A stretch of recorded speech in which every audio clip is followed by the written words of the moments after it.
tanu o talau whanua o Sāmoa lea le wha moe moe yanga lulue mo le se lenga lo tanu o lo tainga lo tanu o talau whanua wa whaatelehina le wha moe moe tamau ainga wa sele e o na tanga ata ua whaalainga mo le anganga paia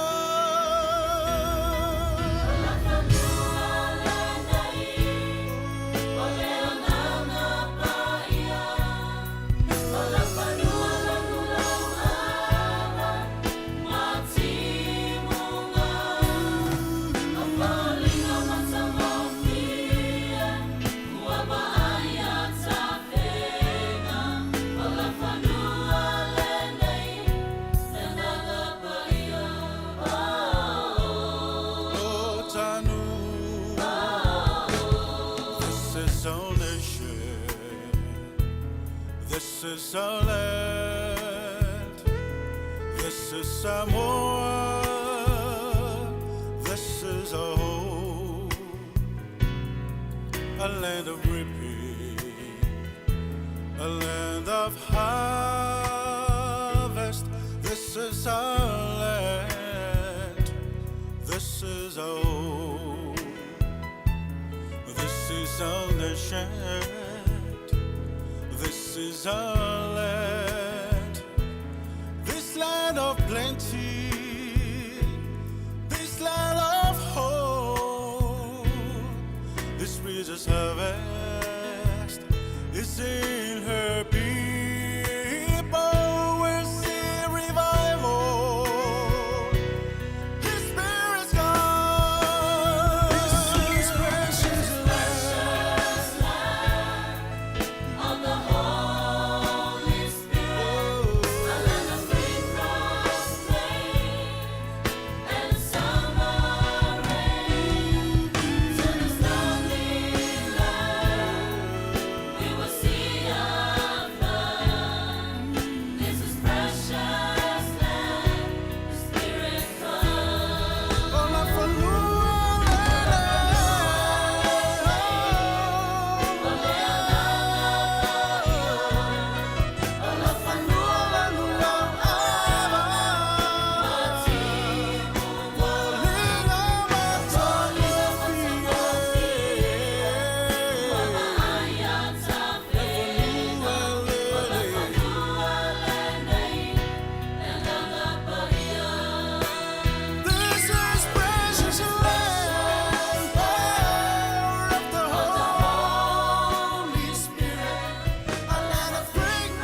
O te whawhelo i atu le nei tai au fōu i le mamanu le atunu mo le au whawhonga tā lofa lava.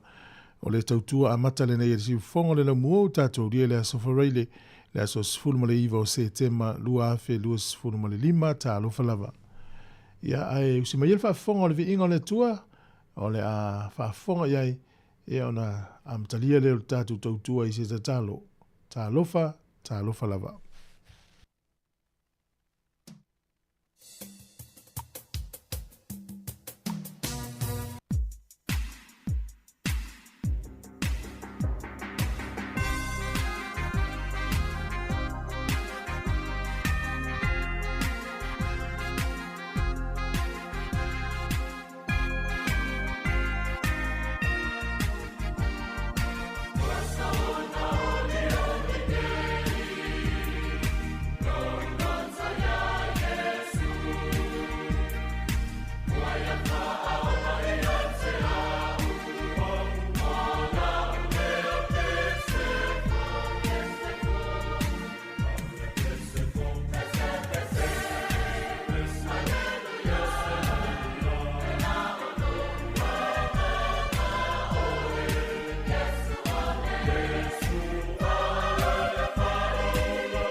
se i o tātou wifo matatano. O le atua o lo tātou maluia ma lo tātou malosi. Ua whai o ia mawhesoa soani sili sili poponga. O le mea lea tātou te le fefefe ai, pe a whaalili wina le lanolangi, ma lulu ina maunga i te tonu le sami. Pe a ta alili ma sou o na sua sami. ma whaanga tete nai maunga ilo na maa walunga. A wā ua malu lava i mātou i le nā papa o leo le tanga. E siri lava o Iova. E te tau foi o na matuavi ia o ia le a aia lo tātou atua ma lona maunga pa ia. E mata ngō fie le maa walunga le maunga siona. E fia fia ai le lalolangi uma. E i loa lava le atua i ona mauta. E fai foi o ia ma olo maa walunga. Ua suru fai ai le ua pōpua ngā tia. Ua le ma vai le vi inga i o mātou laulau whaiwhai tau ta ua i lau le lei. O lau pui pui ngā whaiwhai pēr. Ma loa lofa muti muti vale. Whaftai tele ta mā i lau tue wha ngua lau wha nau le nei aso fau. A wasa o mātou la fo i atua mātou wola iu a ao la veai. Ao le te oto i fo i tō whanga. I le pō liu liu o mawai. Wa te tau e lava no mātou wha pe atu ma le loto whaanga e tia i le oli oli. Ia vi ia oe. Ia vi ia oe. Ia vi ia oe e whaavavau lava. Ai pa ngā lava lea le tuai. Wō mātou mana tuele ni tai au upo le perfecto Isaia. Au we au nei le tangata mālaia. Wane nefu le mātou wa ayatu i lo mātou o fie. Ona o leo langa anga sala wa ngā wai atu i o mātou loto. Ma wasui ai lo tu langa i o mātou o langa. O lea mātou te whaalata lata tuaile ni tae au e alatu i lo alu pelo Yesu Kiriso. Sei e whaamamaina i mātou. Ma solo i sea o mātou wa mio le tonu malava. Ai leli ie. Ia e whaia se loto fau i te tonu i ate i mātou. Suia le ngangana i le nei aso. Ma ia soi fua e pei o oe. Ma ia feso swani mai ate i mātou. Ina ia le motu sia le feso ta inga maleanganga pa ia. E puna e ai loa lofa i te tonu i ate i mātou.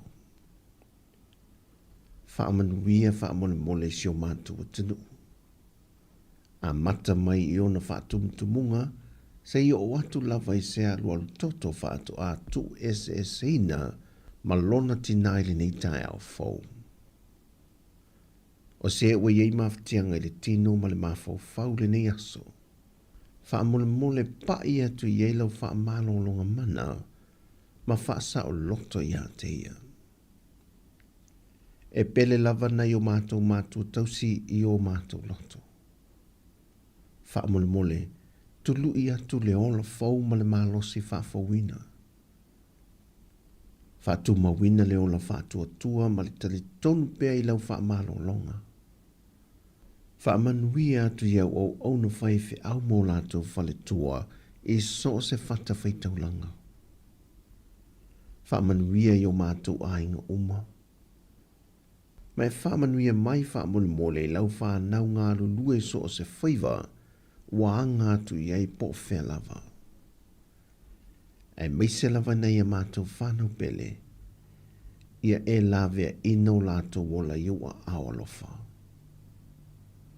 Alofa ngia foile ni au onanga mai lava le li pule ia masanga mai mātou umalava. Ina ia i o atu me umalava o le a mātou whaia. I le vi inga o lau o whio. To le muli awina i mātou umai manuia mai a te oero mātou te mā. Le lofolo mātou whaola Yesu Kiriso. Ma le māwhtanga whaiwhai pēr ma oianganga pa ia. Nei, se i o le whaavavau lava. Amen.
O le tautua le si ufafonga o le laumua o lo iai fo i le langolango a le New Zealand On Air.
Tele tu le vai papa ala o wasa le vai lo te fantao e tu la manua a mai se ole e ti longo Sāmoa sif.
Ata o le taia, si ufofonga o le laumua, aso ngā fua I le aso wharaile. Ata o le taia.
Ya tata por Colombia le ata le tai au nei o tatu to e feilo ai lungo pe o ea pe ona tu mai fasalanga le sona nafi ma lor so fu ma lor folau tai au le freely ya le so le ua tau lunga ya on alfa na nei kwata e manatu le ua a tapena foi la to i o mana vai malolo si au le pole sato ya ela tonga luenga ya mo tatu e fa o pe ma dise nga lulu le so tai au ya malo alfa malos yo e folo fa to infa felo ya to sunga I fa fenga ngam fale tua na I tamam tina ma tutua o le lo le tiro mo na I fa now fa ile dem pe fo so se vai nga Wellington me usila mo I fa sa longa so se tunu la langi fa talo fa to le ngang fifi tele ma lo fo lo mo fa fa ile tua tato mo le ne so fo ya fa nga solo tato programma to lus fur 20 minuti ona tale o valu le minuti fa fo le tato talo le tau ma swing o le tupe ya isi ole tala fa sol pito lo langi mena tupu ile so e ma famia ngwa so ifua si fonga ne lo moa pa vi fianga mo le pesi le Pearl of the Pacific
O se me whaafonga le tātou tana o le tau mōre nei tai au peon whare ero fisa le whaai tau le so.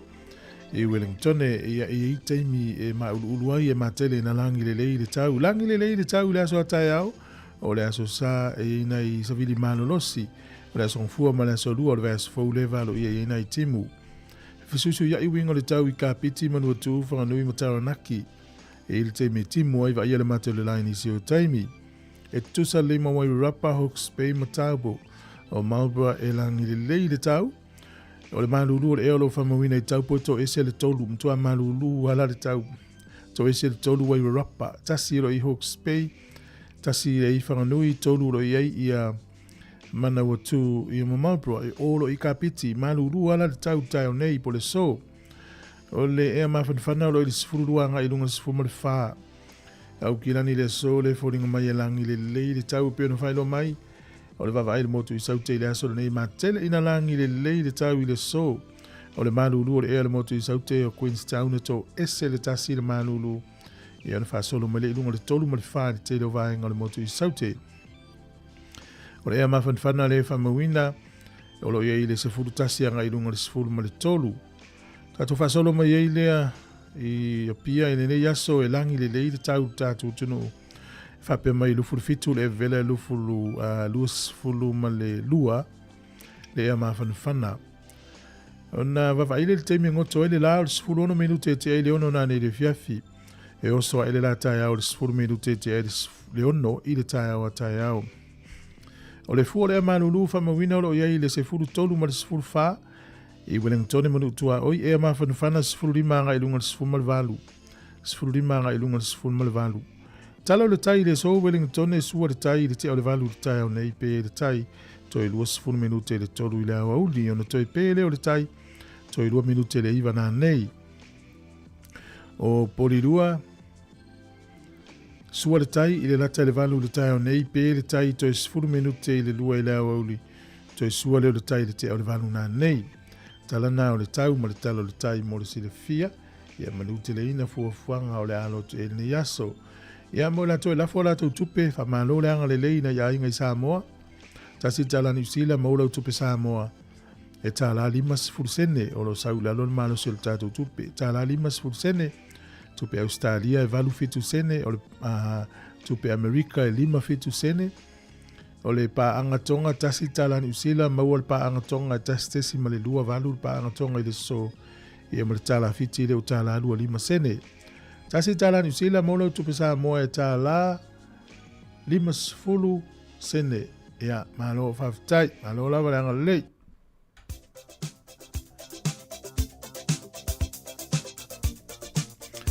Tatou se mai lava no family anga wa soifua mo la tonu soifua nei aso ia o folo fatu por kalame family via lo was fanau o le tatou email level na mo was fanau aso fanau at samocapitalradio.co.nz ia pe afia mais family anga o le tusi fai tau le solo mo le tusi yo sua tolu fe upo lima o fai atu fo yo sua no ina fa pa ia o tou wa e ataiao e fai yo va venga yo tou luma e te mile le uta ita yo sua no upe on tatu lo tala e alena fai atu elen sau vanga le po na upule no fai atu yo sua ile no ina fa pa ia o tou wa e ataiao e fai yo va venga yo tou luma ya mnuia lo wasaifua o fata wino yo sua fa pa ina iluma le li ia mnuia tele lo wasfanau o pesel nei ia famni yo to wasaifua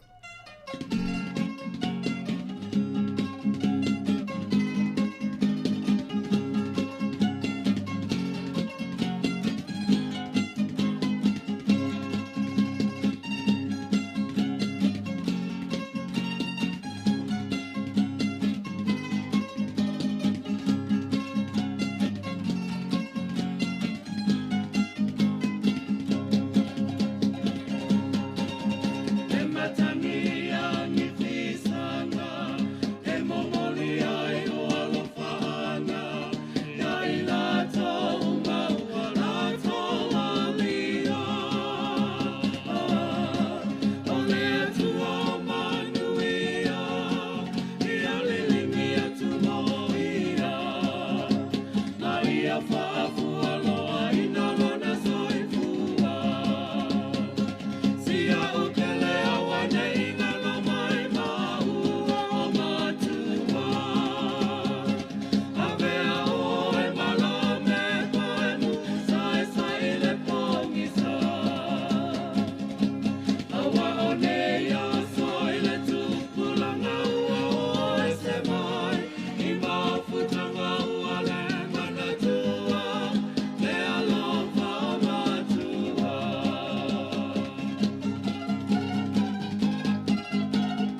Fatala fatu le tino o le vainga foi lea o tala foi o tala faso le pito le langi ni aso tatu i laso sfuru iwa o Septemba.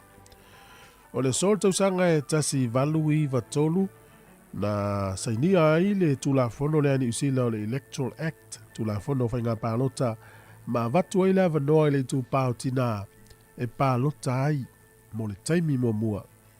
Ma ua whamawina i fo i o ni usila le atunu mua mua i lalangi ua pālota le i tu pāo tamaitai.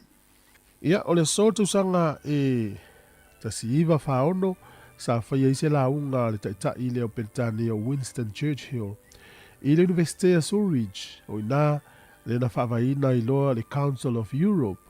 O le Council of Europe o la tau mata whaioi o le whalapaptonga whaavao malo lea la tau te tū le ia mauna ia mata upu le aia te tau o whainga whaakte mo kalasi mai whapea e wha se furufitu ia nuu awai ia e pea malevalu se lau 2 miliona tangata e whatauteia pe operati lalo o le council nei ma le latau paketi tausanga e pea male afa biliona euro e whaanga ioi e whalapaptonga nei ana whawaina i le so ia pena a mata o na whau mai i le mai au le launga a Winston Churchill le taitai o Penitania i le aso nei tausanga tasiva whaono whatoa whaavai ai la le whalapaptonga lea o le Council of Europe i le tausanga e tasiva whaiva.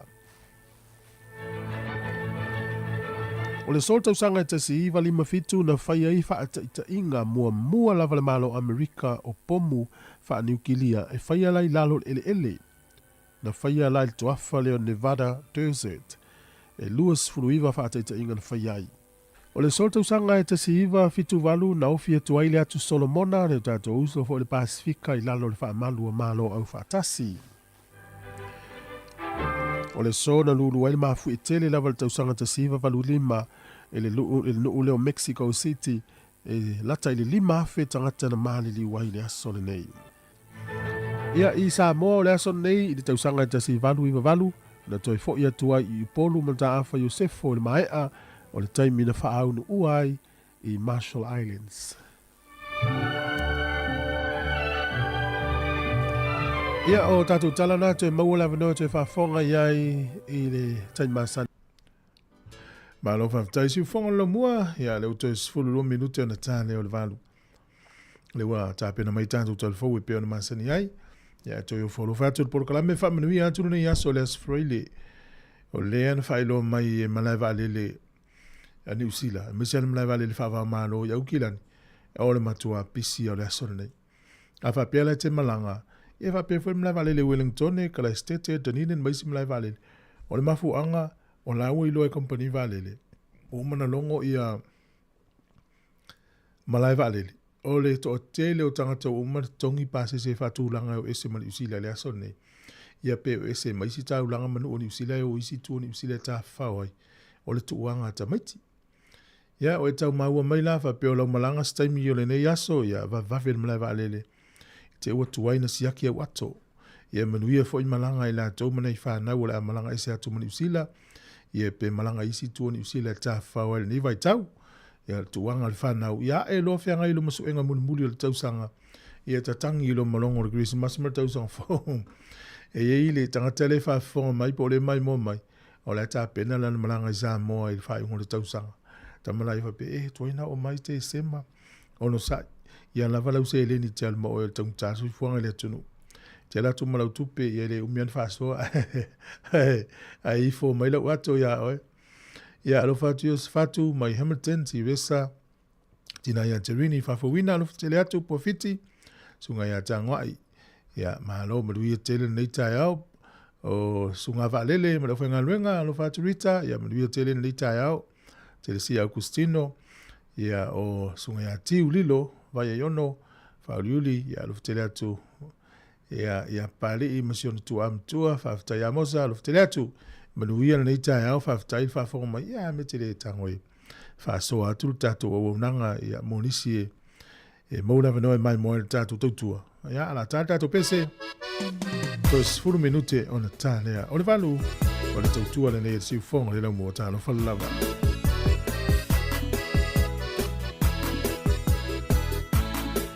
Patalo whatfoi le sunga ia sai folau. Ia ariva. Ia maluia tele le tautua le nei asa whaftai whafanga mai.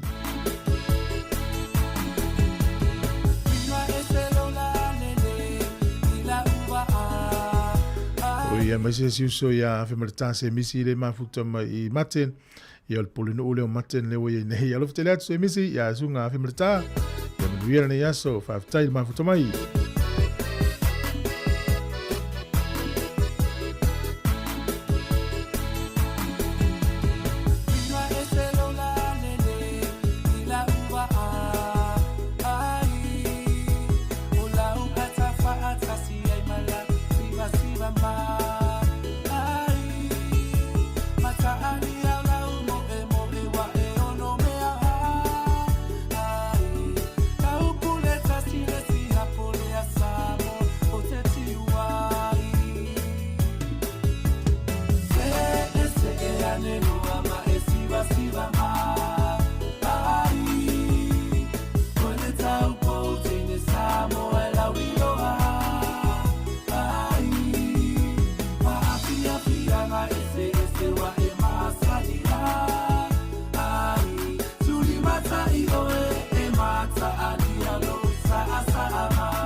Ta lofa wa o le tiongi e fafo au lalo o le tia maa pa fonga mai pea i le si fonga o le lau mua i Wellington.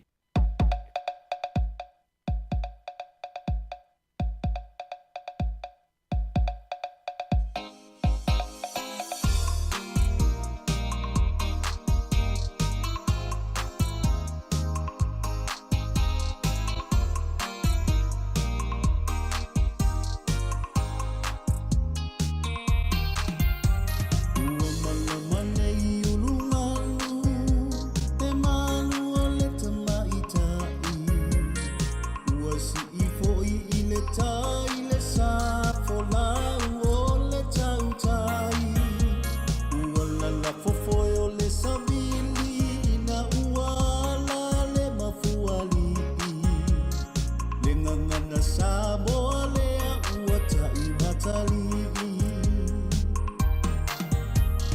ua manu mai le autu o le ngangana Sāmoa ina ia o ina i o tupulanga lalo waoa ina ua motu ma le taula e tu maulo na o ina lo tato fi awala vane i vale tulima ufi malosa mai a fola wirangima le autu le amalesini o le nei tausama ua faata ua ina i totonu o te aroa o le tanga vai o nai o tatou tangata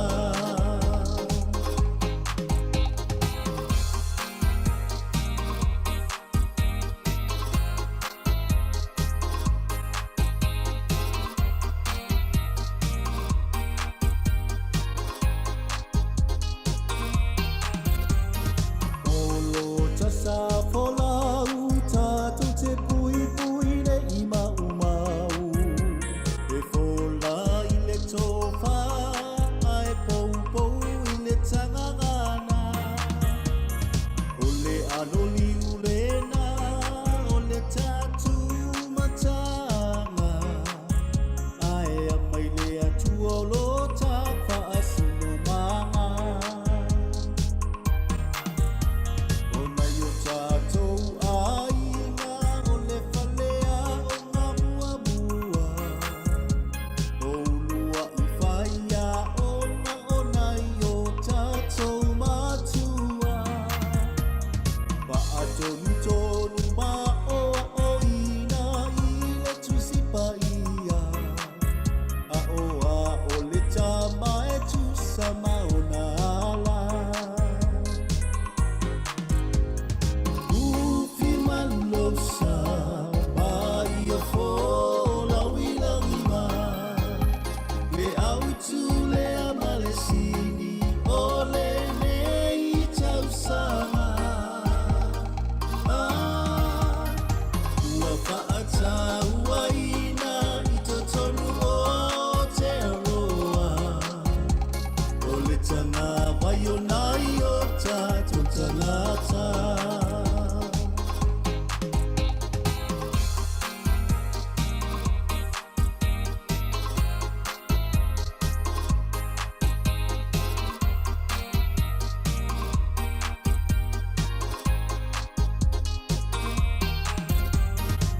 Whaapei ona manu manu o le tawa e i ona fulu e whaapea fo i Sāmoa e mamapo lava i lana nganu e pei o se umanongi e sili sili le taumata ai te u i le vaolo ufatu malo umama Ia matanga fiel fa fianga me sunga tapsori le maiava ia ufi manu lo sa ia meluia fo longa mfo fuanga le nei aso ia usi mai lol fa fonga i tatu tala mai sa mom telefo le o tala valu.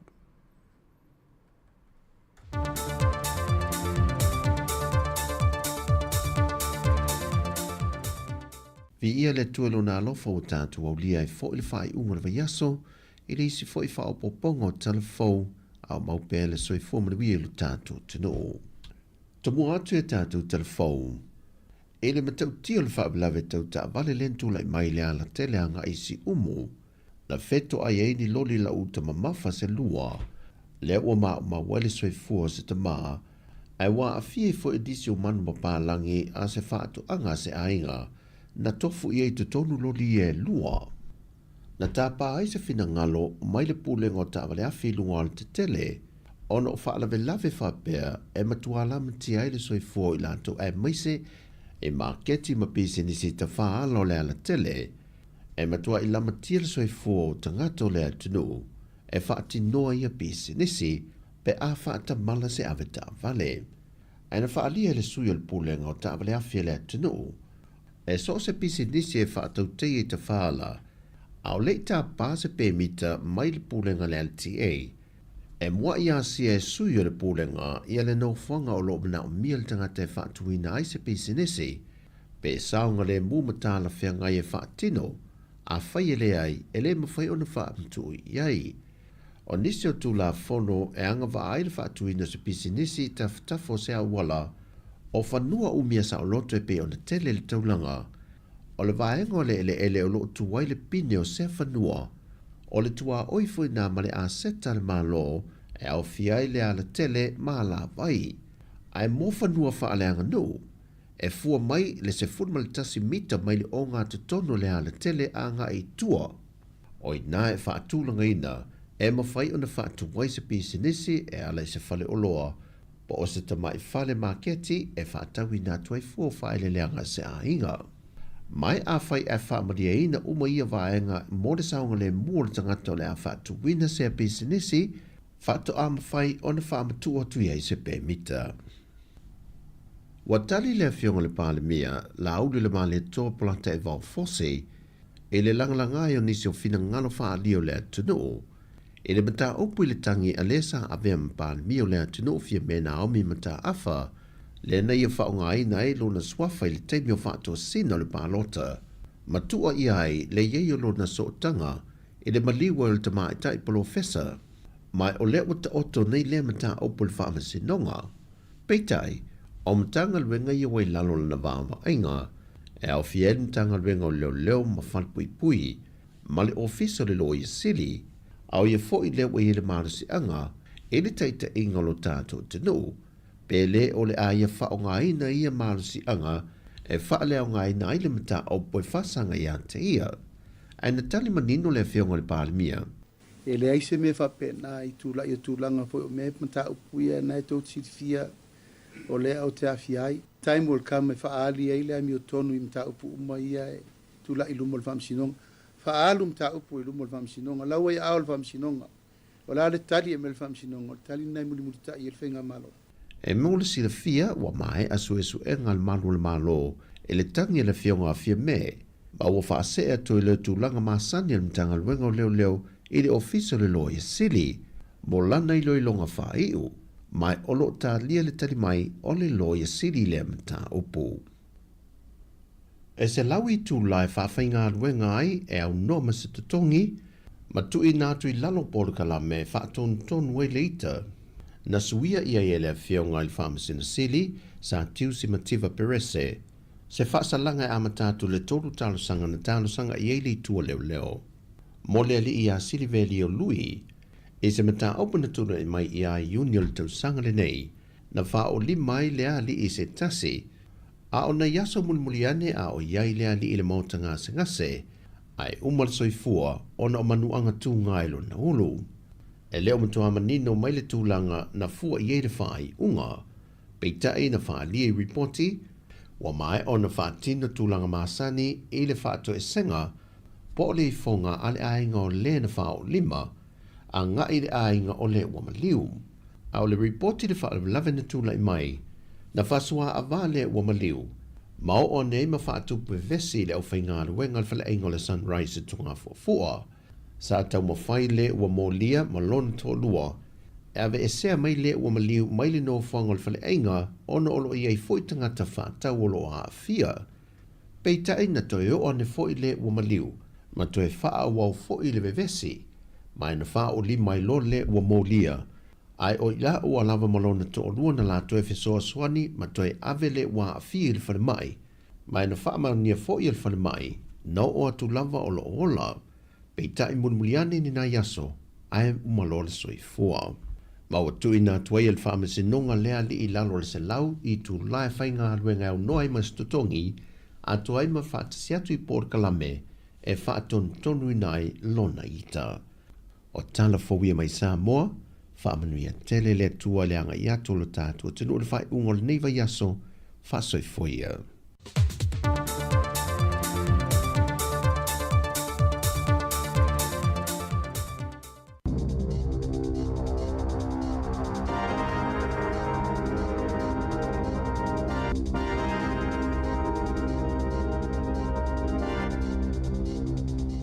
Talo falava le whaupoponga o talafou mai le siwofonga le lau mua i Wellington e mo le nei tae ao. Aso se fulu iwa o se te malua a whelua 5. O le asoana na fina whai ai le launga wha mawai a le suifai pule le Green, Benjamin Doyle i le palemene. O Doyle o le suifai pule mua e le aise i tu pae au fiai i lalo. Mai na te whaonga ina le sui nau na lau tele e wha amatala ai lona tangata. Na ia wha alia, ua ia filifili e tu ua le palemene ona o siona atalii. Na ia wha amatala ina le si o manga o le palemene o se no fuanga vevesi. Mai na te lela ngona ina lona saunga le mu e le ngata mo ia ai mo tangata pei o ia. Whaalia Doyle, o le palemene ele o se no fuanga i mawai se file mu, po oni wha amasino ngā tonu, pe a wha awawai peo na tupu misa i Kasa, Yemen, Suria, Makata. O ke topalu a whelua whana urufale ai Doyle i le palemene, e suitulanga ia Darlene Tana, o le a suitulanga Mike Davidson, o le sa avea mawhaipule i le pule ngā nua kalai stete, e suitulanga ia Doyle, o le a avea foi Davidson mawhaipule nona 5 o le pātia le Green, e ulufale i le palemene tanu mai le palo ta tele a New Zealand.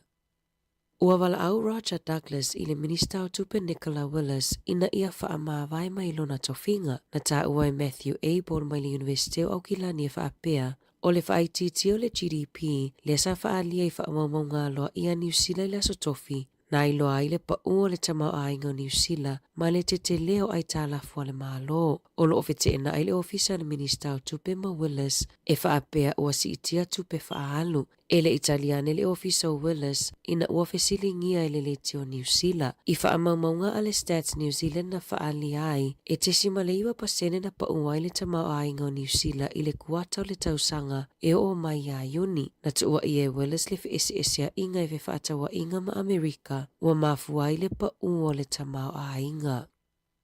E whaasfuru walu i tū lale te te fōma i si nia e toa 5 se lau ua fuafua mo le vai aso fōu ina ua le talia ina i le Iuni le o fōfōu o tutongi mai le soifua malolo ina. Whaalia e Richard Sullivan o le olo avea masui pule sili o le Health New Zealand. E whaapea talu ai ona ua le tau lau o tamawhainga ma malilienga le Health New Zealand ma le au whainga luenga. Ua talo sanga ai le soifua malolo ina New Zealand i le ERA ina ia whaasao ai a inga o se malilienga ma le asosio fōma i sinia. Na sau Noah Sullivan e le o se tūlanga whaafia ina ua lato sāwalia. Ai ona ua tele taimi whaalu i whaatala noa ngā winga i tutongi hao fiai aso se fulutasi na whai ai fono whai taulia male asosi whaapea isi fono e whetu utu na ai ai malilienga i tutongi. O le ofona tuina atu i le vai aso nei. Na ono toi whaupopo ai le tolus fulutasi miliona tā la mai le au tutongi la fonga i tutonu o le whātau sanga. Pe a whaatusa i le ofona tuina atu i fōma i sinia i le whai ungo i ulai. Ua whautua ina tangata suesue le soifua malolo ina ma tangata lau tele i le whaonganga o mushroomu po o magic mushrooms. Le olo o whaonga ina e fofo ai le whaanoa noa ngaloloto. E whapea a tonu e le o le fofo sao lea mo le depression o le psilocybin. E maua i tutonu o whala au ia po magic mushrooms. O le amatanga o le tausanga neina tu ina atua i le whaatangana e le MedSafe i se fōma i sinia e whaatanga i ona ia tu ina atu whala au o mushroomu i tangata e maua i le whaanoa noa ngaloloto. Pe a whai ua le mawhai ona maua se fisosoani i isi tonga fitinga po o isi fuala au peitai. Na ta ua e Dr. Ben Bigelhole mai le University o Otago e le o lava wha maoninga ma suesuenga e iloa ai e eise au ngā mushroomu mo le depression. O lo o suesuena e Ben le isi fuala au o le ketamine pe le ono fisosoani i le whaanoa noa ngaloloto ma mawai e tele o nei tu le lei tele fo i tu e le lei ai. I li poti tau ia wanofa luenga mo au kuso le tausanga nei, ua whailo manino ai le whatuputupu ia o wanofa luenga wha le tausanga ua o le whapasene, ma ua whailo ngai nai le whatuputupu ia o ngā luenga i lea tausanga ma lea tausanga, talu mai nove mo le lua afe lua. E lua pasene na si iti ai le numera o tangata talosanga moni a wanofa luenga ia iulai, mana wha mauina o se si tanga mau alunga tele, whailo e Rob Clark o le pule o le Sikh. E whaapeo se wainga le lei mo tangata suenga luenga. O ngā luenga peo le au whaatau whale, tusiata, maisi. O lo wa aia le whaatuputupu ia i le se fulutolu maasina ua mawai. O le aso ana nafina tula ia i le moli mau mua i le mata upu lea na whaao o maliwa i le tina i lana whanau ma tu o lato tino maliu i tutono ato pao. Ua whailo e se tangata suesue, sa whao ngai le tina ni fuala au e whaafefi loi ma le waisua malie e whaao o ai le maliu i lana whanau. O le moli mau mua mai na o le paufo i le o le moli mau i lea mata upu sa atali e le whaamasinonga i le aso ana nafi. O le luafe sfurufitu na tuina ato i le fōmai i le tina ia li, fuala au e fesosoa ni ai ina ia moe o no whaafita auli i le mawhai o na moe. O le aso e toi whaaua wai le whaangasolonga o le walawina o lea mata upu i luma o le whaamasinonga. Ua whaamaunia mai e leo le maliu o le tina ono sfulu ono tausanga le matua le sa tausa i lia talu mai le aso lulu i Scarborough i Kalai Estete. Na amata sa ili ngā leo ina ua lipotia le leo o ato le tina i se tau mawhatanga sa fufua ina le awa uli o le aso lulu. Na mawalana ta awale le awala i Taylor's Mistake Road pe au le lua i le awa uli au tausa i lia pea. Na maua Tracy ua maliu i le afiafia na nafi pe ona whaamaonia i leo. Ua whaali le fia o wōma pāanga ale Crusaders ina ua whaalawi loa le si itanga i pe Paulu Fale mo le taamilo sanga la kapisu pa le tausanga fou. E whaasifuru pasene o le asi itia i le tau o pe Paulu Fale i le malai ta alo fou a le One New Zealand Stadium po o le te kaha e tolu ta alonga e whai i le malai ta alo ale Apollo Projects ma le whai le One New Zealand peitai ua to o tele tangata ua le ngā whatia le tau e totongi ai memberships o Platinum memberships ua si itia mai le tolu se lau walu se furu tā la i le 5 se lau fitu se furu 5 tā la o le isi tu ainga pe Paulu Fale e au fia i le whaanganga o no fua mata ua si itia mai le se lau wha se furu tā la sa iai i le wha se lau 5 se furu tā la e tu sa ai mali poti. Tala fōia mai le si ufofongo le lau mua mo le nei waenga o le tae ao.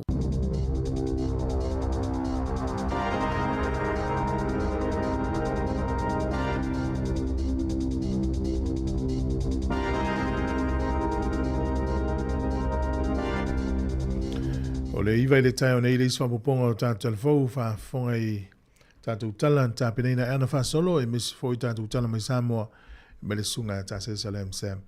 Malo la vol fa mai te watu le wa matano wai woso ele la ha timu po le woso mai le la tau nei ye wo mai fo ia manatu fo o nei yaso ia mis fo lu tau fo nei yaso wa to fo le aso mona lu tau mona le lo fa tu yasi o sani fa tel ma to mai sunga al pati le la ulu elen manu ye fa umga lu nei yaso fa pe erikam oe ia alinga te le sunga te psoa ma le fo ngalunga ya ukilani sunga ya Sam, malo la vale mafuta mai asu nga saulo faia ya lo fatu por klame o le tautua le nei si fonga le mua.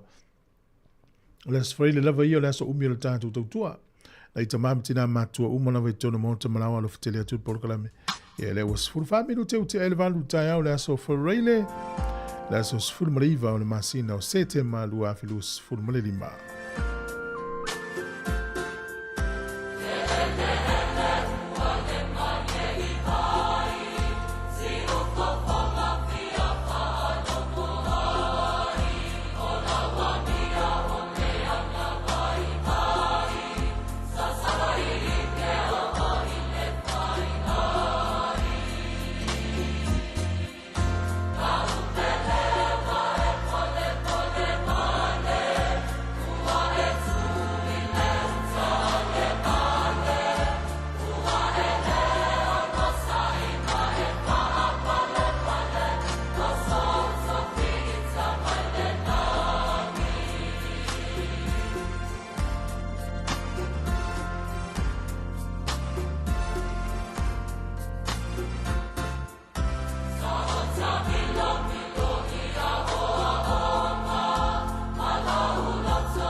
E tusa ma lo mātou tūlanga e veai ma ofisa whaasalalau, mātou te tausisia tū la whono wa saunia le Broadcasting Standards Authority, a whaiewhia whaia sau whaasea i se mata upuna e whaafofonga i ai, e le Sāmoa Capital Radio, e te tauna la whamailau whaasea tusi tusia, e le tua tusi, 5 tasi Mancavan Avenue, Porirua, Wellingtone, po ole e-maili mai, tealu.morrissey@samoacapitalradio.co.nz. E te tauna whaia i te tono le lua se fulu aso whai ngā luenga, talo ona whaia le whaasala launga, a whai e le o whaamalie ina oe i se whai onga ua tuina atu, E mawhaiona tu ina sao lau whaasea I le te mana whanonga kai baho po le Broadcasting Standards Authority. E mawanisi whaamatalanga I le whaanga solonga e whaialoa I ai lau whaasea I le upenga ta whailangi bsa.govt.nz whaafetai. O le malulu lea e ei tātou I New Zealand. O le maua lava o le lua se lau tā lai le se I le titi sound e vawe eina mawhanawhana. I oe Sāmoa. E se fulu whainonga ta I lua se lau tā lai anga wa ai tātou I New Zealand ma Australia. E a lafa se top up lua se fulu lima tā la pe sili atu e wha ngā ai le ClickX. E te anga wa fo I le se I pe a wha ngā le ClickX e lafo I lau se leni le mai cash o le titi sound I Sāmoa. O le a whaia se I uma I aso fo I le taitasi. Ma o le nei whapitoe a mata I le aso wha au kuso e mai ai le aso lua se fulu o no September. E ia inga o le nei whaapitoa. Seki a Digicel. Malo whaftai nisi o tātou tautua e whanau loa mo le nei taimi. E fo ele tātou whanau loa nana mua atu o le tūlanga o tūlafono whasalonga ni usila. Ia le lima teitaina I whasalonga le siufonga le mua e whamanato atu le vaenga tā uanena. Ia ma le taimi te tauna whailau whasea I tātou tautua pe eise vaenga te manatua le tāna whiangai. Maria fo le toi te paitua I le tala fasol pito. O le asole nei le tausanga e tasi vanui vatolu. Ia leana saine le tūla fono e whatanga iti nā po le tūpānota maitai. O na pānota I whainga pānota ni usila. A tata vai nei le temine. Le alua ta maitai le ua le matautia. Le ngata o le tātou whainga mālo tele. Ia pule ngā nuu. Ia o le whanga solo le temine nei ia whainga o le pālota mo whiriwhiringa o komiti whafoe, ia o pule ngā nuu, o le pule nuu mai lantou e ngā lulu e tono o tātou pule ngā nuu. Ia nai wa taunu atu I lau pusameli, ia le tātou pepa pālota. Ia mānei fo I pēr fia tala noa mai tūlanga o le pālota. Pe ini vaenga e mafu ai, ia ona e le pālota. Po rea fo ini vaenga e te manatu e te so ani a oil whainga o le pānota, pe whamaru sa au ia te oil whainga o lau pānota. Mola tau ele I opusa, ele I o atu le pepa I lau pusa meli. Ia pe o sui lau tuatusi, e mana ia le whafso ta ili pule ngā nuuna te iai. Ina ia whaia I lau pānota whapitoa. Ia leu tātou I lola so sfurutasi o le masina fau e uma il pānota. Ma e le tatauna toi la foa sau pepa ia whaatumu I le aso sfurutasi tauna la fo I luma mai. Ina ia maua e la tōwere I ole aso sfurtasi a I lolo watua I e mana e lo sope I oile. Le official pure ngā nu ave. Ia I le tele lava ia pusa ia I so se vaenga o New Zealand. Ia e meise o so se nuu lava o New Zealand le whanga solo ia le whainga pāno tele temnei pe whio mātou nei porirua le whanga solo. O tō Wellingtone, ia mahano lava. Nei whamo maunga I utuna I atu ia ele atos fast food pasene tangata Pasifika on pāno tele whainga pāno tele na umatu. Tōru tau sanga taruai. Ia to tele lava nei o tangata Pasifika I tono porirua pe a tu I whamo maunga o pasene o tangata au mauni nei no. Na winga taunu tele lava so se vaenga e taunu tātou awa iai. Ia whaalis tātou leo mo la tau leo iei sui Pasifika le tau vai nfua nei. O le so le tu ua ia o ngal whanau ia peo na uvatulu tae au e whamanatu ai sau malanga nei aso. O leo whaaria mai o le matua tumu o le mana valele le so. Le ngate o malai valele ia tātou ia maise la vale malai valele tele ia ukilani. O le toa tele o whanau matua e malanga ta whao malanga ese maniusila. Ia whamanatu atu nei poloka lau ta valele awala ia nei te ua e latu malai valele. Ia watu ai o kilani lava ia so le matua pisi o le malai valele. Mana ia whainga malanga le latu I nei Wellington le pe fa pe te latu fa te ingo le New Zealand. E te latu atu a piki ala ato I Sāmoa. E mena mana ia tātou nei a alu la au kilani a alu mla vale le au kilani e fua ia ato. Pe fa te inga e sel vale le te latu Wellington I lunga ia au kilani. Ona tau whailo le te alu mla vale le tele e fa va malo e fua ia ato. O le tana monia a lua I tula pe ia watu ai. Pea tauna tolu li whae tūla, tauna ia ni malai vale le au kilani, e fua u ato ma ta pena uma mea uma aole I alun maranga. Ia, manuia ia tā whaonga ta maiti ma tuanga nei mātua, whaftai fo I mātua ngā nuinga whai, I le mōringa o ta maiti ma le toi piki mai I la onga, ia whai lesi malo longa nava yaso, ia mta pena loa la tau loto ta maiti le o toi mau. Lo whatu ia choice as you, whapea ia Fred, a live la wina ia fatu fo ia epi mena fa tail mafta mai ia sunga ia pasta pida mal fatu ia mau ia mai au kilani ia lo ftere atu fatu ia Rita ia manuia tai au fa tail lava nei tato paanga fa tai tele ia tango fa so atu tato Facebook mal tato YouTube ma nei lava le ava ia tu Sāmoa ia o se lava ia fo fuanga tato fa inga malo o nei lunga tato YouTube mal Facebook le tele o le vai aso nei na whelo i e ka peneta lava ia.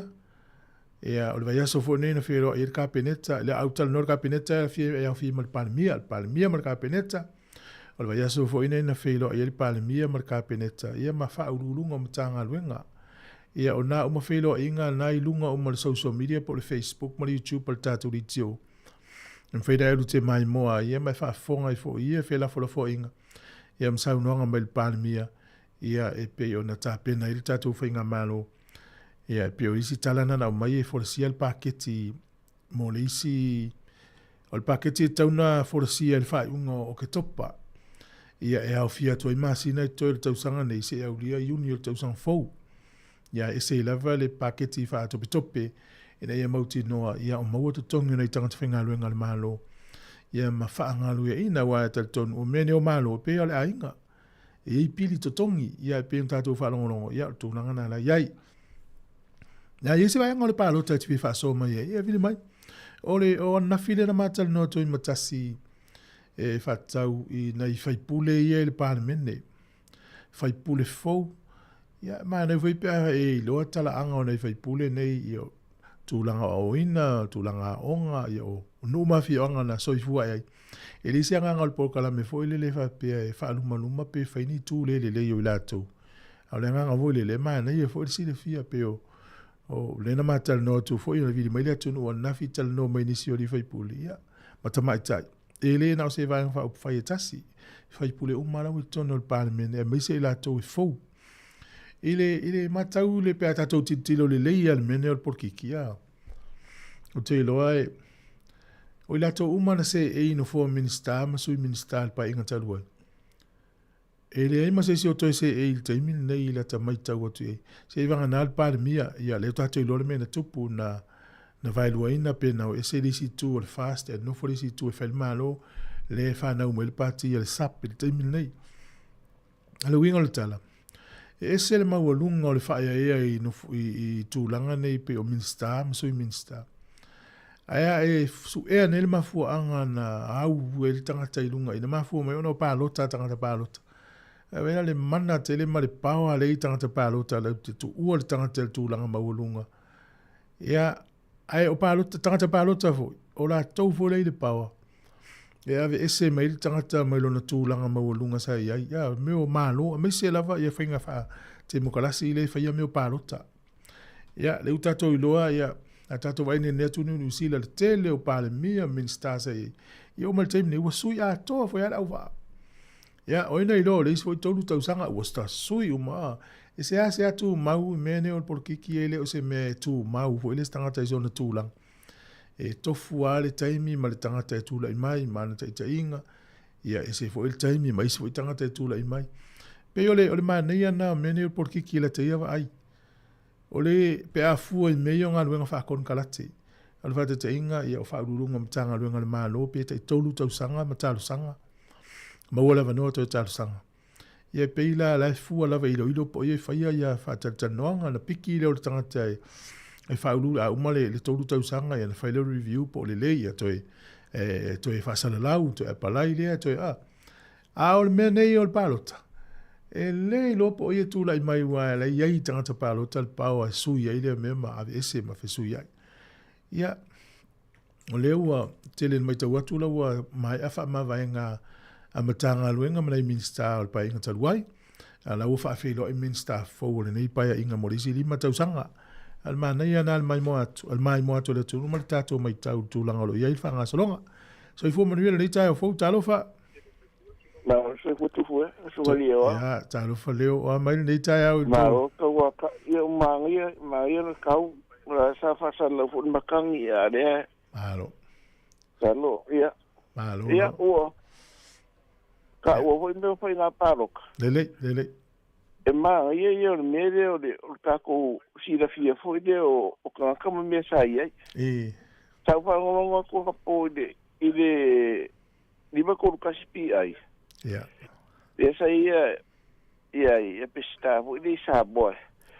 E o kera o kaka sa fai karoga le lei o isa si o valo. Peina le sui foi le o toi rupe.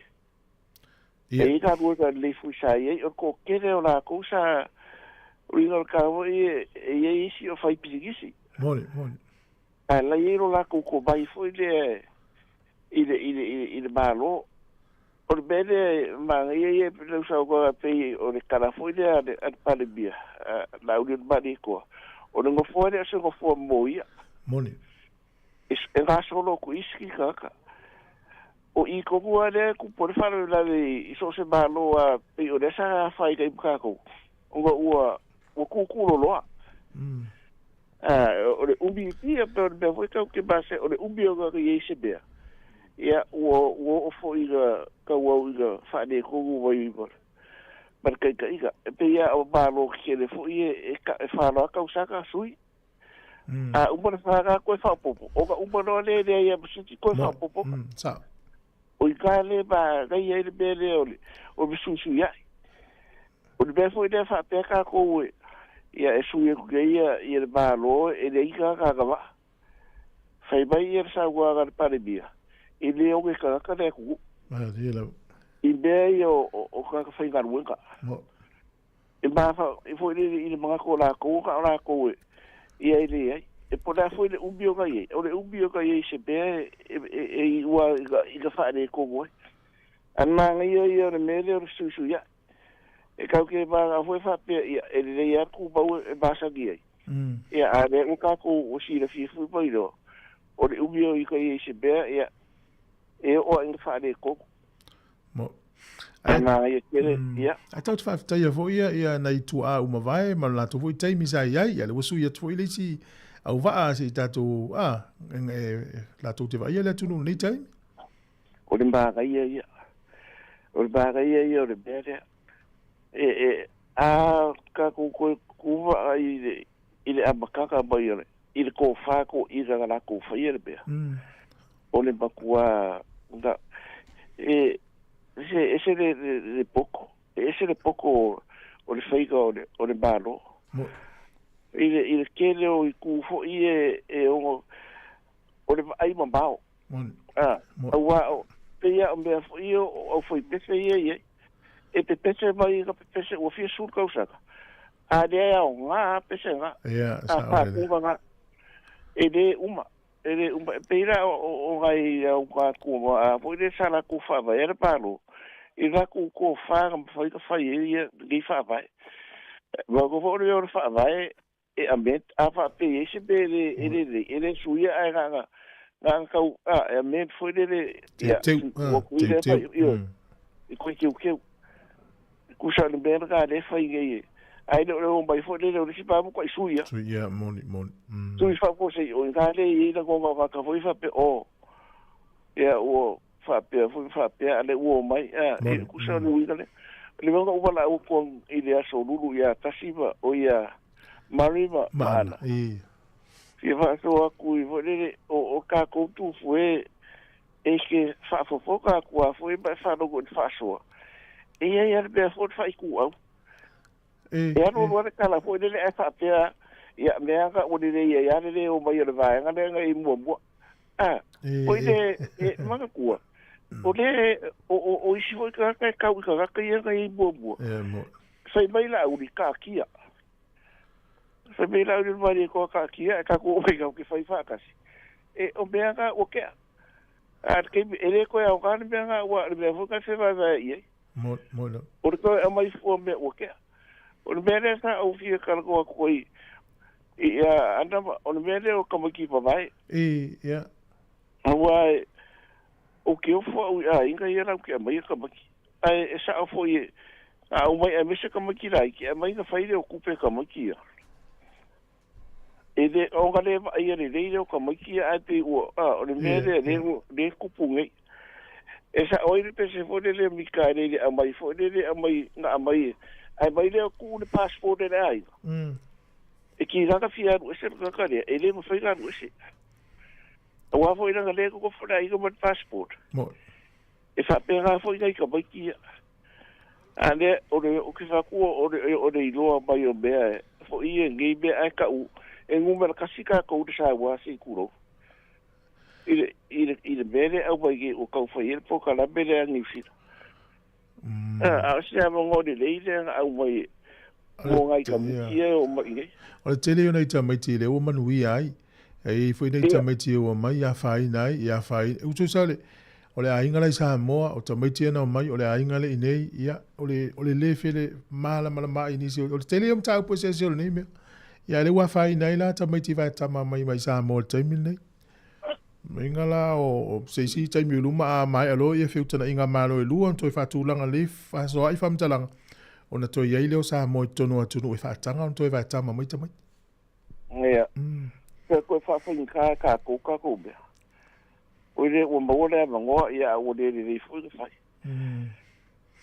o le bere o le pa lo ka tu fu i le bere o ka so ka ko ta o ia ai bese ia o ma ko e o ko subo ku ia suia ia o se ke fiu a mai la maka e ia sabo ka sia sabo re ia a no wi ga foi le ka ki kilo ia o meio o reito o fane ia ku ko o mka ka ai longa ese pulenga no lo tu ila lo a ia po ia pale mai kusa la ko pro misiga ba ko fu e pure o ka ke fa ke paro ka o ki kilo ka fu ie le fa me la ki si ga wi ka le bere ku la lo wala ka lu rate e le rate o le vai mole e se le rate del country foi le ko gi ia o le ko ka ba ko tu fu o le fa le ba ko le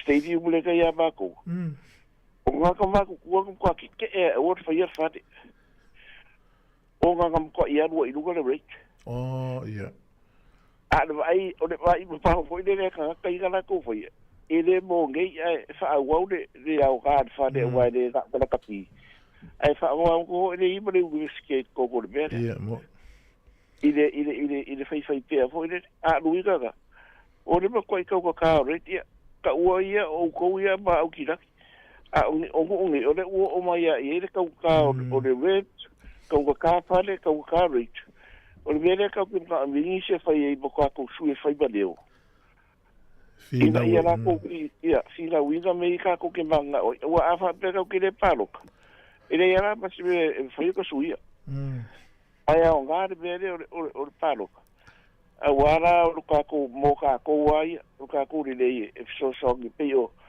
ke na kuinga inga ia o ko fa ro ku fo ka i ke le Sāmoa io tele tanta mo ye tau vai ni o mala le Sāmoa o a beade e le fa ye palangi fa na so fa fi ka o le Sāmoa le be fo le pe la be le o le nganga ai o ko fa ba le o le o ye palangi o le la ko fa Sāmoa e le para ye para ki le ko pre a ka ese al mal la masele lo me fata o tanto o ka ko le sa so fu mo le Sāmoa ka ke masangi le Sāmoa ai wa mangi ko ku palangi a fa misi ngo ka fo ya do le so ki le palangi le spana a le ufa mo kala fa Sāmoa ki chile ka ku oe ile na ku Sāmoa sa o ai fa ile moni ona na bona maro kai after tele na vale on faso alo tele at mo msio wainga mi foi le to pitonu manguia ne faz voa se voa disio to mali tatu tunu no faso mel tatu por kala mel atal tao ya fie vidi mai vala mai tatu total no le ta u men yo le palota o le pule atoa le fili e tangata so se atunu me nei o palota o la to na la to fili tangata ia e pe ona faso me foi le tunu ile tatu mano Sāmoa ma nei o le ula so i fefilo i foi le saule si molon to mai me tau tupe saule si malon to mai me tau tu la fono, saule si malon to mai me tau soifua mano loina, saule malon to mai me tau porkiki, saule malon to mai me tau awaonga, saule malon to mai le vāwhea loa i nuu mawhi anga, mai lo lea tu whātasi au na whau ai lea, ia tuuro iei malwha maoni, ia alu loa lea, ia mana ia te. Mana tua, so whainga māloa, o pale mia, o minsta, o kapeneta atoa, o la iei tua ia whaururunga o mtanga luenga, ia o tangata nei, e le iso ona filifilia tutu i tūlanga ia. Ia e foi tau wili masa no te whaalongo la tamai nei. Me o la wia, tangata wa awa o ina le lei. I mata upu ma vaenga e matua wili le mausali e lo na toa o ina me tau whaasaya nisi. Ia o me tau tupe o mea ese o polo kiki o a umawhapena. O tangata la tutu mai tu o minsta. Ia masui minsta. E viso swani la na tonga lunga faina ia se e pelva au tatu tunu. Ia au tape nanga lava ia mol palo te tono Wellington e ma tono ni usila I palo ta ia falo to pulenga nu falo to I fale tatu ia na o tu pepa i to mota marawa. Alo fa tu sunga le vao fa tai ma to mai ia va peni sul tatu fa fon. Fing tate len fale o to suafa. Sunga ia tipoti.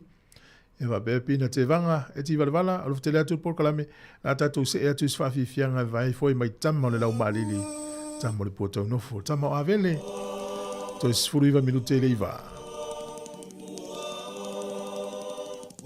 foi le tia avele na saunei Sāmoa ta fefe I le tai ua sua ua ta ale manu ole vao matua e a foi oe a nei a maua ua o tau ua o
Mai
O le tautua le si ufonga o le laumua o lo iai fo i le langolango a le New Zealand On Air. Ia whaftai New Zealand On Air, ia mo le langolango ina fo le tautua le si ufonga o le laumua. Ma alo whaftai to e 15 minute le iwa. O le mawai atu i nei whamtalanga ia mai le mano fiti.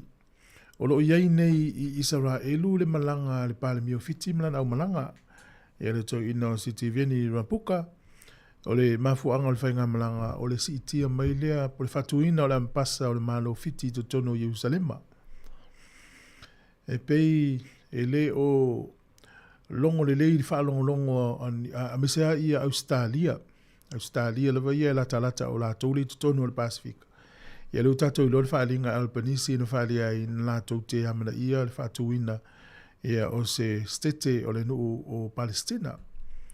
Ia ai na fa ele lango ina ele palmio fiti ya wena na uma le fono le forum le no fa nei malanga lo palmio fiti mana malanga yo mata uma tua ya New Zealand Australia ya mai sa o le official le passa fiti tu no Jerusalem mata utia fa nga fiti ele ke ya New Zealand Australia mai si Australia ma lo li buka le Luisi vaenga e fifa manatu nei taimi ia o le whangaina foi leo paka nei tangata ia i mana onwha pitoa ia va manatu atu o le matua te le au le sanga alo ese mai ai ia mai le lata ia i vaenga na i paka na e pe o lo paka i lunga o le paka iau tafa na le au lo paka i lunga po o lo paka i lunga ia matua te le sala o le si vaenga le na whaalia nei ana i tatu al fo o le te vale a fo mai i la tau ia fo maisinia. Ia ta ua tele le whapea mai whasu vali tū lai te ia fo maisinia. E pea ma le lima se lau le vai so fau. Ia e matala ia ina i te wala fotu se tusi lau pusameli, po se emaili, po se text pe video se si we isi swing on appointment ina ia whaina ia fisu ia inga le na pe sui mai luma pe so i tua ia whaina le malanga. O tumana tua ili tangata na le ola le malanga o na le appointment lea. Umata pena le malanga ia lu Sāmoa ai avatu le appointment. Ia e le whetau i le taimi le, o le taimi tonu ale i Sāmoa le i le appointment lea. Whiriwhiri le tangata lea i le alu i Sāmoa e nofo. O lona mana onga. Ia whao ngāle ava noa wai alu i Sāmoa. Ia e sau i whiu tau suise ava noa. So ia mena na whapena e te silane ia i lau emaili. Po le tusi e la fuatu. Ia malanga i Sāmoa au lo toi sui i tuala o appointment. Ia po lo whailau livi ngā luenga, ia a le umane le isi e le taunu ona ua tewa fo mai po le whanga solo le vas fo e pena umai. Ia manu ia tuanga le whanau le nei vai taimi le la alo tu iai. Mana tuanga au tauere e mana i o tawhau e le sa uni suenga i ori mai. E mese mono i tamaitea lau ese mali intermediate, ia e watu lunga i korisi. Mo la tau e fia i ta alonga whae ngore vai aso, ia ele aini ta alonga ale ta alonga au ia la poa ia New Zealand, Australia, Argentina, ma Afrika Sau te whae ngore vai aso nei, e malo lo fato a whaia le vai aso fau. Ele aini ta alonga le championship, a ele ta alonga le tato manu Sāmoa mala ua Chile, ia le whaia le whae ngore vai aso nei, o le umai tau ina a malo o le tato au, ia uanga wa alo le ipo langi lua whenua fitu. Ai se uma telefono tangalo sa ili le taimi o le ta'alonga na mauro to silfia. E whao pea ia ta'alonga ia wha loto i whale a tātou New Zealand NPC. Ia ai mai se ia o ta'alonga o le semi-final o ta'alonga o le NRL o le lakpi liki.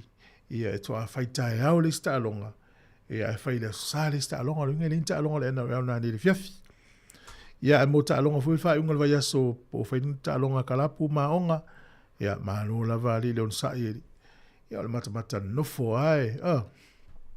Ia manuia le tai au, matangofia le vai atu leo soa ele la. Alo fitele atu le tātou tuno. Na iwa vivianga soi filoi le utapena mai tātou telefoto e 10 minute ile iwa.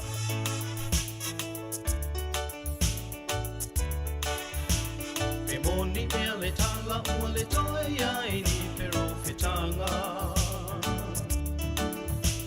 O ai uana ave ma fa angoto i foi le moana.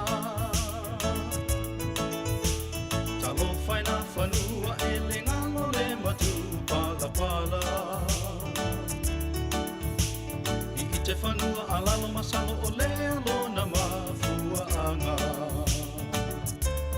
Sāmoa e la o Sāmoa mana tua lo ja whaarai ele leina o mai lei uma o angingia pela ta fua o feo so oi maranga ali e fetalia i mai whatever for you lupe wale to e fia o lo ai wala fula fua fo i o tu ai never ai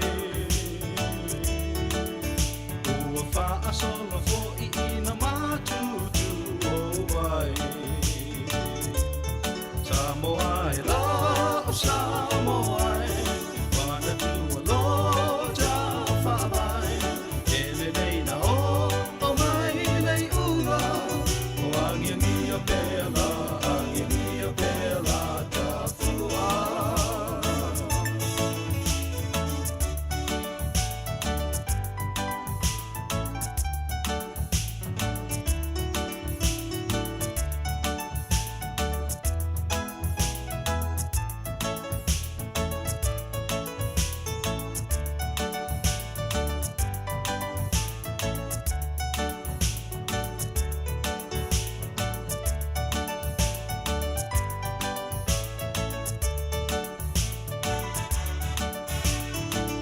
Solo ina le ai ni o chafi ngota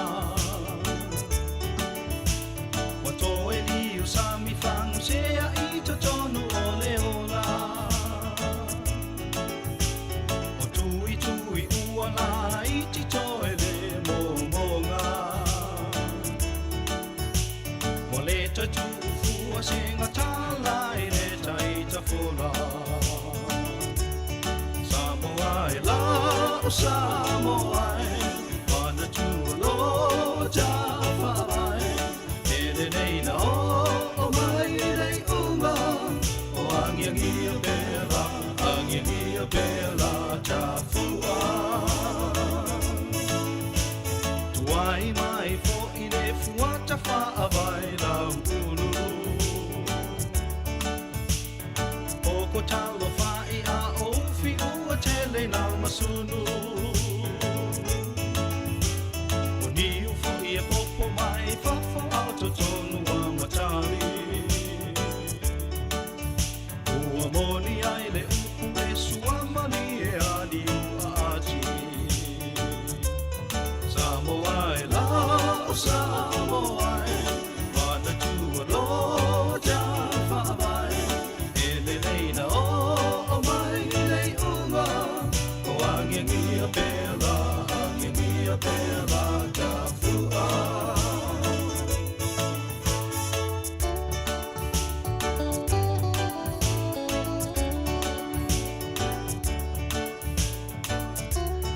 Alo whaftai le whawhoma tautua si whongo le na mua leo maua leo no ta no le sunga e tatou so a ngā lua whare ngā lunga so ka tewi tapu manai a le lungo le ana te mili talo fa tewi.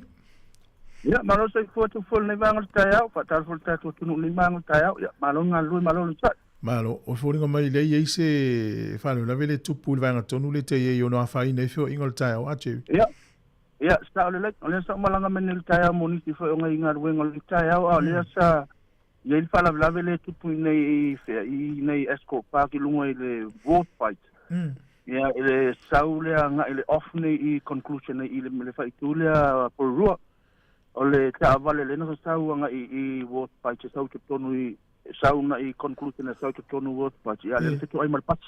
Oh. Polokala temile.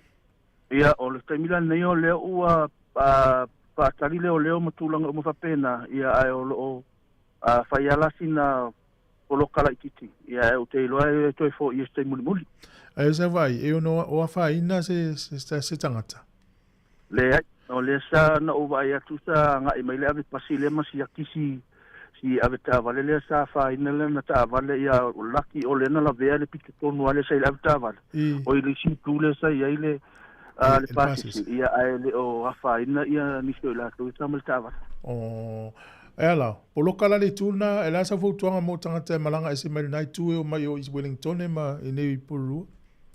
Ia, mo ila tō le malanga na, le mawhai ona e aluanga i tai le motorway, te mili te anga i so se vaenga o Wellington. Ai, o te lo le anga i tu le anga, i le tutonu le aluanga i nai le tatu shopping center, ma le anga i tu nai waitangi lua mo. O te lo la le poloka le te mili nei le anga leo, wa fatal tali ia taavale leo ma la vaenga ia le, o ma, Ia, tai che e manuia nga lunga le ia so tawhiro e stai mila oli. Tai, manuia le tai au lo fasua. Ia, whansifu. Mola tau ea nga i le tūlea pe te uia tu I was spited. I Kenneth Squick te alu nga I lunga I Aotea, te alu morito me ti lea onga. E na wefa fonga tu la viena I na la via I taavale. Taavale mali pasi ilo no inga pe te una e uia tu I lalo. I le motorway na nga I lea nga I lunga I Aotea e to e ta milo mai ai.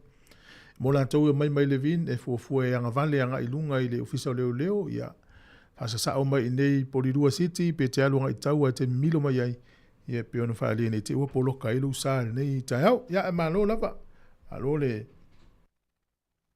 tai le mafuta mai aftai fo ia na I whawhiwhianga sui filoi le o tā pena mai tātu telefo o le wala tata tau I le iwa mana tua le tale afale valu tau nei ia o le tātou porokalame e o tala la walunga le vai aso I le afariva. Ta alofa lava, si ufonga la mua.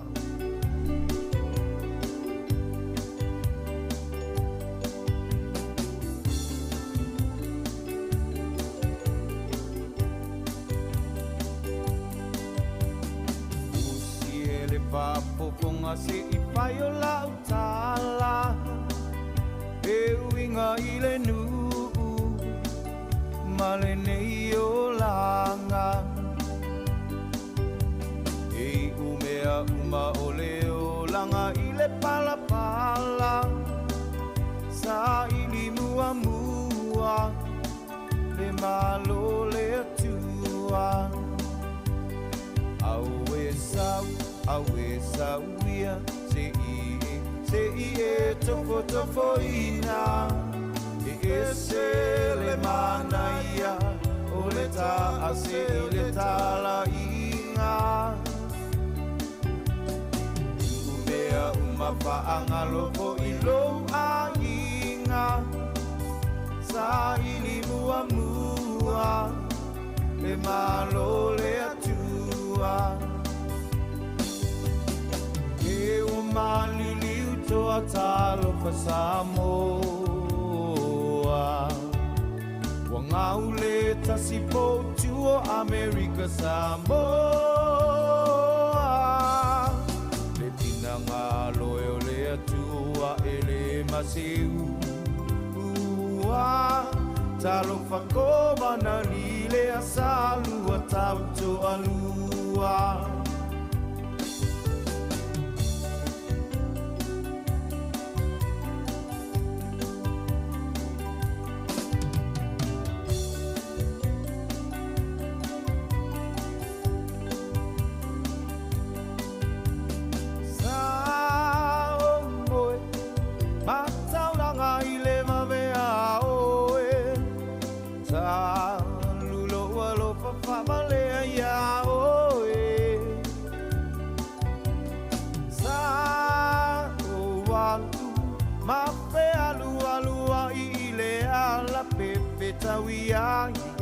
Ita ua ile tafamayo ata Bo e ita ile alanga isa sae Toe ape Betawi matangata toe fo ianga isi sifo Aweta ilo ta ino Isi ya mepa vale Wa ila vea tele Ile lau leva o tele kea Ole papinelea o eva ua malaya Iole lalo langi Ona o siana ata mavala au mai O tia dani au e fefe O abio ale ai lalo langi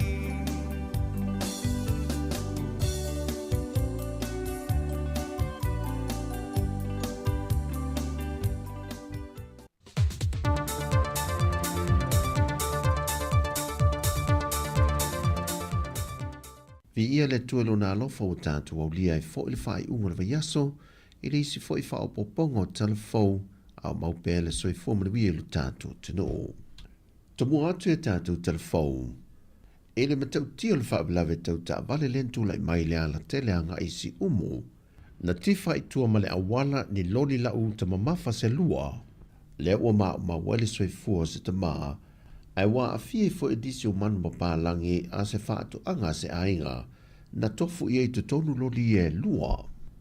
Na tāpā ai se fina ngalo, mai le pūlenga o ta wale afi lunga al te tele, ona o whaalawe lave whapea, e matuala mati ai le soi fua i lato e maise, e marketi mapise nisi ta whaala o le ala tele, e matua i lama tia le soi fua o tangato le atunu, e whaati noa ia pise nisi, pe a whaata mala se ave ta vale. E na whaalia le sui al pūlenga o ta vale awhia le atunu. E so se pisi nisi e whaatau te i ta whaala, au le ta pāse pe mita mai le pūlenga le LTA, e mua ia si e sui o le pūlenga ia le no whanga o lo mana o mia le tangata e whaatuina ai se pisi nisi, pe saunga le mūmatala whianga i e whaatino, a whai le ai e le mawhai o na whaamtui iai. O nisi o tū la whono e anga wa aile whaatuina se pisi nisi tafo se awala o whanua umia sa o loto e pe o na tele le taulanga o le vaenga o le ele o lo tuwai le pine o se whanua o le tua oifo i nā male a seta le malo e au fiai le ala tele ma la vai ai mo whanua whaaleanga no e fua mai le se funma le tasi mita mai le o ngā te tono le ala tele a ngā i tua o i nā e whaatulanga ina e mawhai o na whaatu wai se pisi nisi e ala i se whale oloa, po o se tamai whale maketi e whaatawi nā tuai fua whaile leanga se a inga. Mai a whai e whaamaria ina uma ia vaenga mo de saunga le mua tangata le a whaatu wina se a pisi nisi, whaatu a mawhai o na whaamatu atu iai se pe mita. Watali le fionga le pāle mia, la aulu le maa le toa plata e vau fose, e le langalangai o nisi o fina ngalo wha lio le atunu, e le mata opu i le tangi a lesa a vea mpāle mio le atunu fia mena au mi mata afa, le na ia whaonga ina e lo na swafa i le teimi o whaatua sina le pālota, matua i ai le yeio lo na sootanga, e le maliwa il tama i tai professor, mai o le wata oto nei le mata opu le whaama sinonga. Peitai, o mtanga luenga i wai lalo na vāma ainga, e au fiel mtanga luenga o leo ma whanpui pui, ma le ofisa le lo i sili, au ia fo i lewa i le marasi anga, e le taita inga lo tātou tenu, pe le o le a ia whao ngā ina ia marasi anga, e wha leo ngā ina i le mata o poi whasanga i ante ia. E na tali manino le whionga le pālimia. E le aise me whapena i tūlanga fo o me mata upuia na e tau tifia o le au te awhiai. Time will come e whaali e le ami o tonu i mta upu uma ia e tūla i lumo le whamsinonga. Whaalu mta upu i lumo le whamsinonga. Laua i ao le whamsinonga. O la le tali e me le whamsinonga. O tali nai muli muli ta i le whenga malo. E mo le sila fia wa mai asu esu e ngal malu le malo e le tangi le whionga a fia me. Ma ua whaase e to i le tūlanga masani le mtanga luenga o leo leo i le ofiso le loa i sili. Mo lana i loi longa wha iu. Mai olo ta lia le tali mai o le loa i sili le mta upu. E se lawi tu lai whawhainga luenga ai e au noma se tutongi, ma tui nātu i lalo porukala me whaaton ton wei leita. Na suia ia e le whionga i whamasina sili, sa tiusi mativa perese. Se whaasalanga e amatatu le toru talosanga na talosanga i eili tua leo leo. Mo le ali i a sili veli o lui, e se mata opana tuna i mai i a iuni o le tausanga le nei, na wha o li mai le ali i se tasi, a o na yaso mulmuliane a o iai le ali i le mautanga se ngase, ai umal soifua o na o manuanga tu ngailo na ulu. E leo matua manino mai le tūlanga na fua i eire whai unga, peitai na wha li reporti, wa mai o na wha tina tūlanga masani i le wha to e senga, po le fonga ale ainga o le na wha o lima, a nga i le ainga o le wamaliu. A o le reporti le wha lave na tūla i mai, na wha sua a va le wamaliu, mao o ne ma wha tupe vesi le au whainga luenga le whale ainga le sunrise tunga fua. Sa tau mawhai le ua mō lia ma lona tō lua, e ave e sea mai le ua maliu mai le no whangol whale ainga, ona olo i ei fwoi tangata wha tau olo a fia. Peita ina toi o ane fo i le ua maliu, ma toi faa wau fo i le vevesi, mai na faa o li mai lo le ua maulia, ai o ila ua lava malona to o lua na la toi fesoa swani, ma toi ave le ua afi i le fale mai, mai na faa mania fo i le fale mai, na o atu lava o lo ola, peita i mulmuliani ni na yaso, ai umalole soifua. Maua tui nā tuai el whamasinonga lea li i lalo le se lau i tu lai whainga haruenga au noai mas tutongi a tuai ma whaatasiatu i Port Kalame e whaaton tonu nai lona ita. O tala fawia mai Sāmoa, whaamanuia tele le tua le anga i atolo tātua tenu le whai ungol neiva yaso whaasoifoia.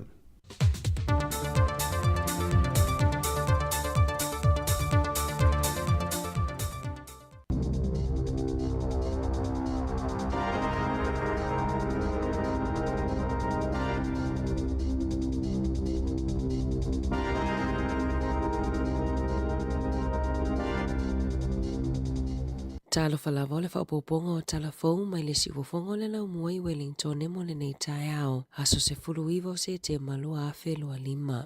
O le asona na fina whai ai le launga whaamawai a le suifai pule a le Green, Benjamin Doyle i le palemene. O Doyle o le suifai pule mua e le aise i tu pae au fiai i lalo, mai na te whaonga ina le sui nauna lau tele e whaamatala ai lona tangata, na ia whaalia ua ia filifili e tu ua le palemene ona o siona atalii, na ia whaamatala ina le si o manga o le palemene o se no fuanga vevesi, mai na te lela ngona ina lona saunga le mu e le ngata mo ia, ai mo tangata pei o ia. Whaalia Doyle o le palemene ele o se no fuanga i mawai se file mu po oni whaamasinonga tonu pe a whaawawai peo na tupu misa i Kasa, Yemen, Suria, Makata. O ke topalu a whelua whana urufale ai Doyle i le palemene e suitulanga ia Darlene Tana o le a suitulanga Mike Davidson o le sa avea mawhai pule i le pule ngā nua kalai stete e suitulanga ia Doyle o le a avea foi Davidson mawhai pule nona 5 o le pātia le Green e ulufale i le palemene tanu mai le palo ta tele a New Zealand. Ua wala au Roger Douglas i le minista o tupe Nicola Willis ina ia whaamawai mai lona tofinga na ta ua Matthew Abel mai le University o Aukilani e whaapea o le whaititi o le GDP le sa whaalia i whaamaunga loa ia New Zealand le aso tofi na iloa ai le pa'u o le tamau ainga o New Zealand ma le te leo ai tālafu le malo. O lo ofete ena ai le ofisa le minista o tupe ma Willis e whaapea ua si itia tupe whaalu. E le Italiane le ofisa o Willis ina ua fesilingia i le leti o New Zealand. I whaamaumaunga ale Stats New Zealand na whaali ai e te simaleiwa pasene na pa'u ai le tamau ainga o New Zealand i le kuata o le tausanga e o mai a Iuni. Na tua i e Willis le wheesia inga e whaatawa inga ma Amerika ua mafua i le pa'u o le tamau ainga. E whaasfuru walu i tū lale te te ea fōma i si nia e toa 5 se lau ua fuafua mo le vai aso fōu ina ua le talia ina i le Iuni le ofo fōu o tutongi mai le soifua malolo ina. Whaalia Richard Sullivan o leolo avea masui pule sili o le Health New Zealand e whaapea talu ai ona ua le tau lau o tamawhainga ma malilienga le Health New Zealand ma le au whainga luenga ua talo sanga ai le soifua malolo ina New Zealand i le ERA ina ia whaasao ai a inga o se malilienga ma le asosio fōma i sinia na sau noa Sullivan e le o se tūlanga whaafiafia ina ua lato sāwalia. Ai ona ua tele taimi whaalu i whaatala noa ngā winga i tutongi hao fiai aso se fulutasi na whai ai fono whai taulia male asosi whaapea isi fono e whetu utu na ai malilienga i tutongi. O le ofona tuina atu le vai aso nei. Na ono toi whaupopo ai le tolus fulutasi miliona tā la mai le au tutongi la fonga i tutono le whātau sanga. Pe a whaatusa i le ofona tuina atu i fōma i sinia i le whai ungo i ulai. Ua whautua i nei tangata suesue le soifua malolo ina ma tangata lau tele i le whaonganga o mushroomu po o magic mushrooms. Le olo o whaonga ina e fofo ai le whaanoa noanga loloto. E whaapea ātonu e le o le fofo sao lea mo le depression o le psilocybin. E maua i tutonu o whala au ia po o magic mushrooms. O le amatanga o le tausanga neina tuina atua i le whaatangana e le mid-safe i se fōma i sinia. E whaatanga i ona ia tuina atu whala au o mushroomu i tangata e maua i le whaanoa noanga loloto. Pe a whai ua le mawhai ona maua se fisosoani i isi tonga fitinga po o isi fuala au peitai. Na taua Dr. Ben Bigelow mai le University o Otago e le o lava whaamaoninga ma suesuenga e loa ai e eise au ngā mushroom mo le depression. O lo o suesuenga e Ben le isi fuala au o le ketamine, pe le ono fesosoani i le whaanoanoanga loloto, ma mawai e tele o nei tūle lei, tele fo i tū e le lei ai. I li poti tau ia wanofa luenga mo au kuso le tausanga nei, ua whailo manino ai le whaatuputupula ia o wanofa luenga wha le tausanga ua o le whaapasene, ma ua whailo ngai nai le whaatuputupula ia o ngā luenga i lea tausanga ma lea tausanga, talu mai no ve mo le lua afe lua. E lua pasene na si iti ai le numera o tangata talosanga monia wanofa luenga ia iulai, mana wha mauina o se si tanga mau alunga tele, whailoa Rob Clark o le pule o le Sikh, e whaapeo se wainga le lei mo tangata suenga luenga. O ngā luenga peo le au whaatau fale, tusiata, maisi, o lo wa aia le whaatuputupula ia i le se fulutolu maasina o mawai. O le asona na fina tula ia i le muli mau mua i le mata upu lea na whaao o maliwa i le tina ila na whanau ma tu o lato tino maliu i tu tono ato pau. Ua whailoi se tangata suesue, sa whao ngai le tina ni fuala au e whaafefi loi ma le vaiso o malie e whao o ai le maliu i la na whanau. O le muli mau mua mai na o le paufo i le o le muli mau i lea mata upu sa atali e le whaamasinonga i le asona nafi. O le luafis furufitu na tuina ato i le fo mai i le tina ia li, fuala au e fesosoa ni ai ina ia moe o no whaafita auli i le mawhai o na moe. O le asoe toi whaaua wai le whaangasolonga o le walawina o le mata upu i luma o le whaamasinonga. Ua whaamaonia mai e leo le maliu o le tina ono sfulu ono tausanga le matua le sa tausa i lia talu mai le asolulu i Scarborough i Kalai Estete. Na amata sa ili ngā leo ina ua lipotia le leo o ato le tina i se tau mawhatanga sa fufua ina i le awauli o le asolulu. Na mawalana ta awale le awala i Taylor's Mistake Road, be au le lua i le awauli, au tausa i lia pea. Na maua Tracy ua maliu i le afiafiana nafi, pe ona whaamaonia i leo. Ua whaali le fia o wōma pāanga ale Crusaders ina ua whaalawi loa le si itanga i pe Paulu Fale mo le taamilo sanga la kapisu pa le tau sanga fou. E whaasfuru pasene o le asi itia le tau o pe Paulu Fale i le malai ta alo fou a le One New Zealand Stadium po o le te kaha e tolu ta alonga e whai ina malai ta alo ale Apollo Projects ma le whai le One New Zealand peitai ua to o tele tangata ua le ngā whatia le tau e totongi ai memberships o Platinum memberships ua si itia mai le tolu se lau walu se furu tāla i le 5 se lau fitu se furu 5 tāla o le isi tu ainga pe Paulu Fale e au fia i le whaanganga o no fua matamata ua si itia mai le se lau wha se furu tāla sa iai i le wha se lau 5 se furu tāla e tu sa ai mali poti. Tala fōwia mai le si ufofongo le lau mua mo le newa ainga o le tae ao.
si fonga matonga fia da pese ana I tamai e Paul va ai ufango ina le oli o vai ngafa ia o tal sanga le malo faisi leva ia nei uso foi ni Paul va ia le o mo se la familianga il tanto tunu uri nei vai tau ma no fa tais furu iva minute u te le iva o le taimi o ta longa le fa ngol vai aso ia me se lava ta longa ia fa va malo o le tato se mo mua to la ta longa le ataini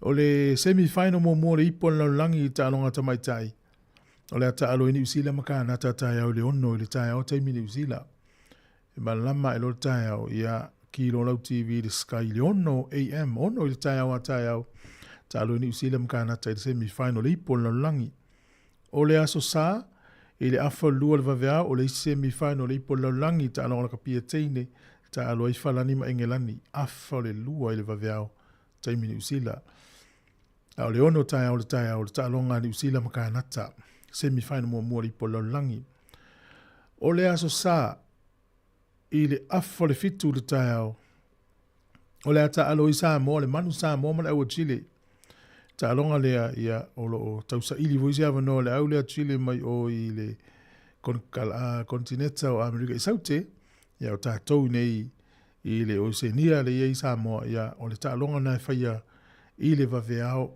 po le tae au le sa I le afo le fitu. Tae au le sa nei. Ia isi ta longa I muli ane I le aso sa nei, ia o ta longa le vaia le Pasifika. O tonga makanata I le afo le sefulu, o fiti mai apani I le afa o le tasi I le awa uli o le aso sa. Ia msalona ua mau mai ia na I ta longa na mo silfia. O ta longa le NRL, ia o le o tula to le semi-final. Ta longa le vea so nei ia o le ta alo le Raiders ma le Sharks I le po tai au. O le taimi o le ta longa. To is full minute is full le po tai au. Ta longa lona lua po ta longa muli fo ile le nei vai aso. O le Bulldogs ma le Panthers. O le lima te ele ono le fefele sa ma le tuala. O au e fai ina I au ia o au foi na o le amalolo o le mfaina to e la sia le isi stepu. Ia ona la fata tali mai le Broncos ma le Storm. O aua e lua e malo I talonga I e lua tae ao ma le aso sa. Ia o auna la ao o tu loa I e ta alo ma auna e lua fata tali mai. Ona I loa lo au e lua e tutoe. Ia ona whai lo le final e NRL. I le isi lua vai aso o iluma. Lona winga. E uma lo ta alo midusanga le NRL. Ta pena lo lea. Ia mo ta alonga I e o le tafa tolu. Ia po ta alonga I e le Pacific Championship. Le ta alo e pito ilunga I Sāmoa, New Zealand matonga, ai alu le tua le kangaroo o ta alo ma Engelani. Ta alonga na leo le mai ia ona o le vai aso foi lea o le ato e wha awau le Rugby Championship le ta alo ai ia au malosi a Afrika, Argentina, o New Zealand ma Australia. Ia le whai le ta alonga iau kilani le vai aso fau, ia le vai aso na tua e whai Australia le ta alonga o le vaone ia turu malosi e lua. O le temi nei, o le apewhai le iai ia o lo sili Australia I le temi nei I le aile mai ana o le championship. Ia peo nei tala na ta alonga ma le tua la ta alonga stato au manu sa mo ta au po le sa a fo le fitu le ta au ia o le sa a o le ta alonga teine o le suenga semi-final o le ipo laulangi New Zealand ta alomkana ta ta au le ono le ta au. Na ua manino manei vaenga na ia lele ona ta stato pese ia le uta pena mai lisia tato programa ia lo fatu ia melia fa mona fa tail ma futa mai ia sua fale ula fa lava ia lele martelo nei tato paanga ma wolo tautua a lo fa longo mai tato tautua ia lo tele atu pali fa malo fa tai ia fa so atu tato tautua mo le si de fieni si ole tero ole pese ile tamasavai no I tato whalongolongo le pese le tamu zawai. 2 minute ua te ai nei le iwa. Ai le tala le pese. Ma li e fwelua vai atu inisi o tala vo i tatele I rope mo I pele mo. Nisio company tono o saina. Ava pe e tele fia il falfenga luenga I se aso. Ma faina avesa u livi e tau le unhappy leave. Ia o tele rope fai ele ini liva pena ni New Zealand ai a fai ai. Lingo tangata lo pole tele o tangata whainga luenga ila palai livi lea, o le unhappy live, luenga ala na livi ona ele o fia me le whainga luenga ai, pe le o fia me le tupu e te ilo. O le langi lo tātou iai, e tele atu vaenga ilu i tauina i tātou na ilo vaenga e te fia iai. O le melea, na whaatanga voi mea ia e whaale fia i tātou. Ia whaatupu le tātou on sai. Ia lavala on sai. E le au whaatasi oe ma tangata umana lalulangi. Ma so sai e te le tau te iai. Ia ma mea umalawa tau te iai. I le tai au whaatasi. O mea ia mo o fia. Lo whaatu Kevin Solka. Ma lau whenga luenga. Na minuto e whaafonga le porkalame. Tala lau nunga vai aso.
O le tautua le si ufonga o le laumua o lo iai fo i le langolango a le New Zealand On Air.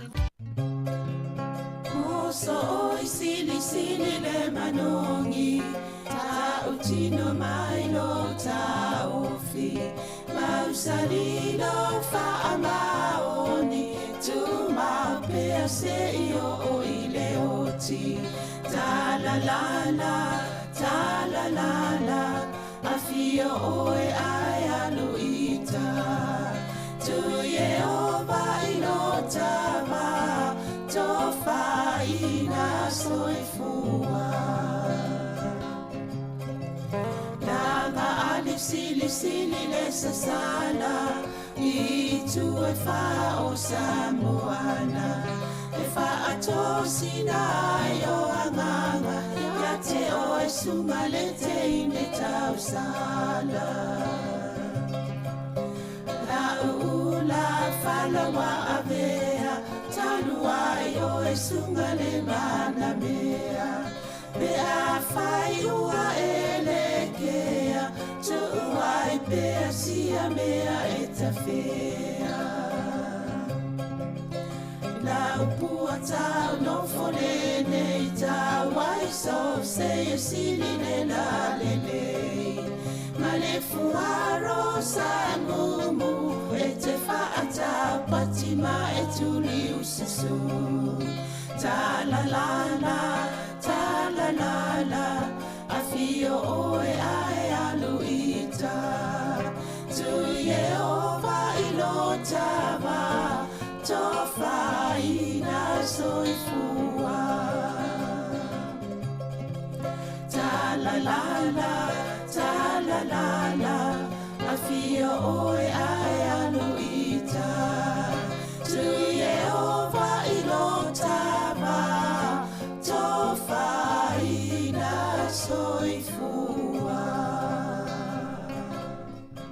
Tui whaatalo whātuli nei tai au i le mamalo lau whafonga po whea lawalo e maua mai ele tautua a le si ufonga le lau mua tui whaatalo whātu malo lawal soifua o le polkala me o tala la walunga o le mai aso pe o na masani e yas wharai le te tasi taminoa toi me le fionga le pule af msanga te al moresi o afo iniso vaenga o yele tautua le si ufonga lau mua nei vai tau ia le ngata ilea po afo intala fo sa o tau whaafonga ia nei vai aso le am whaintoi whaalau tele a tele e ala tu nei po kalame ia malo sai fo la fionga masanga talo falap fatalo fo ia Savelina fa pe fo le pe mo lungo tato fa fongo ni tai au malo la vole so fo mo malangi mama alo ia le tato o mai fo le fa un nei vai aso ia to mau pele lo fa malanga leo le to ia tato ia o tele la vaenga masanga e fia fa la lo mo alo fa taila atonu e mane ho tata no i tato ngaluenga pe mo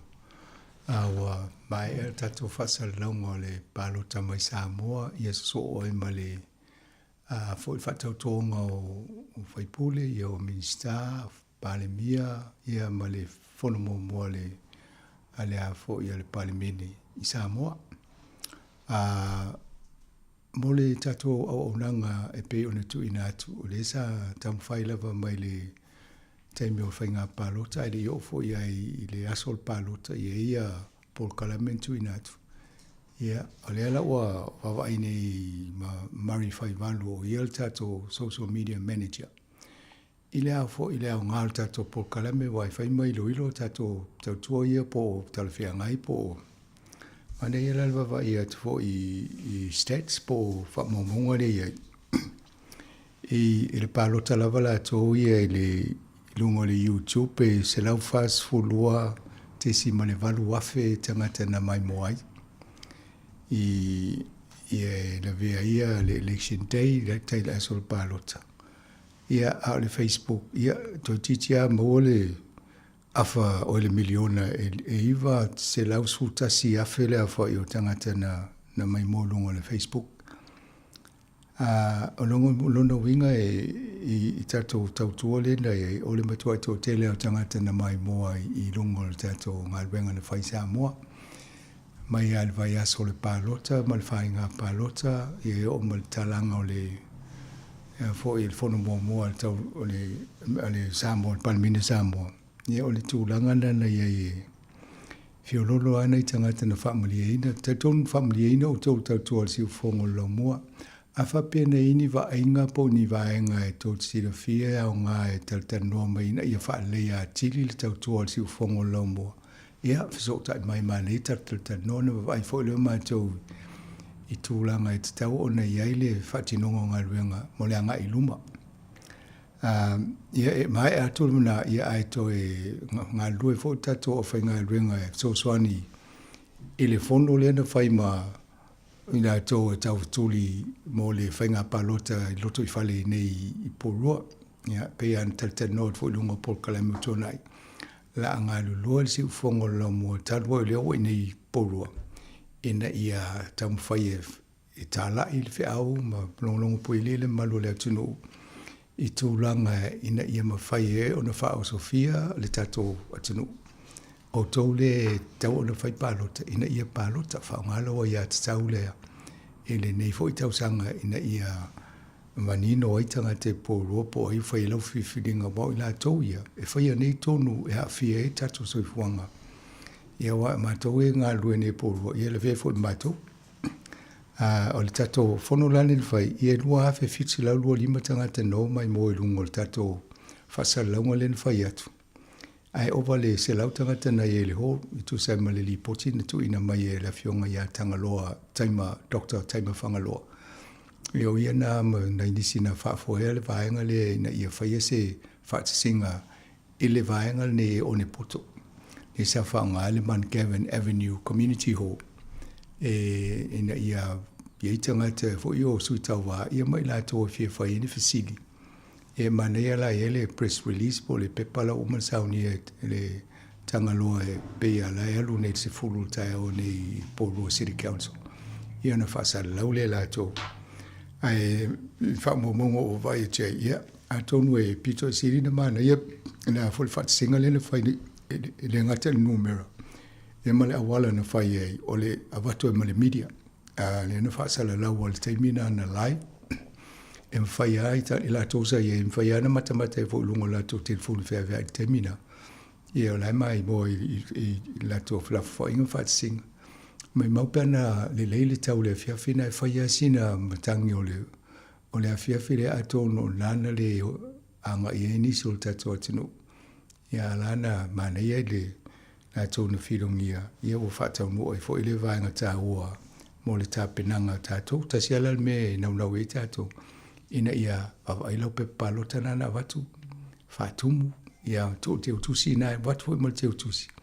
Ia ai tu alo e whatau ai po wheo o le supermarketi nai te anga I e sidi ai po wheo tu o le pusa I tu o tonu ia pe palota. Ia ona lafo e lole o pe palota. O le aso fitu o le masina o Oktopa. O le aso muli nai tau e ona lafo lau te utusi nai tonu o pusa. A umalo le aso fitu.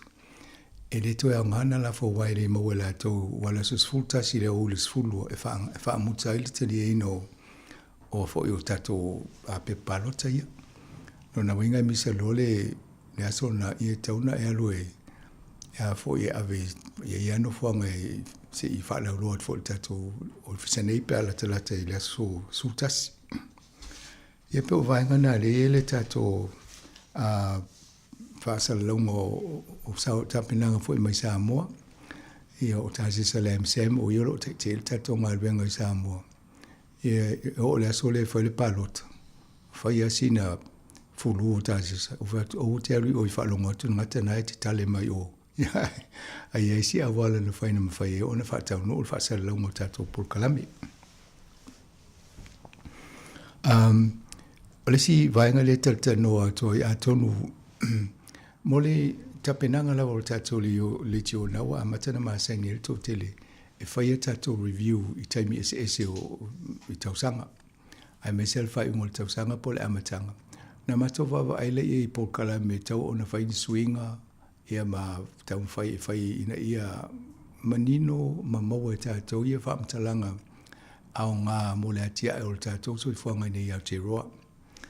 E peila na amatalia le vai aso ma vai e il po kala mena na watu ina tu lue vai aso nei le ua whai atu le taimi o le ato whai liai o lo ngā whama lawana fionga lawano ati ilawa. Ia whapea mamari i tato pisa, whaivadu.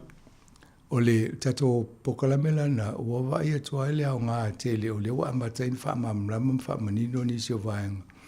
O le laki o tato, ia o lawano sa tele na soifua whasa lau Sāmoa i temi foi o amata mai e whainga maloma i tausanga o vai.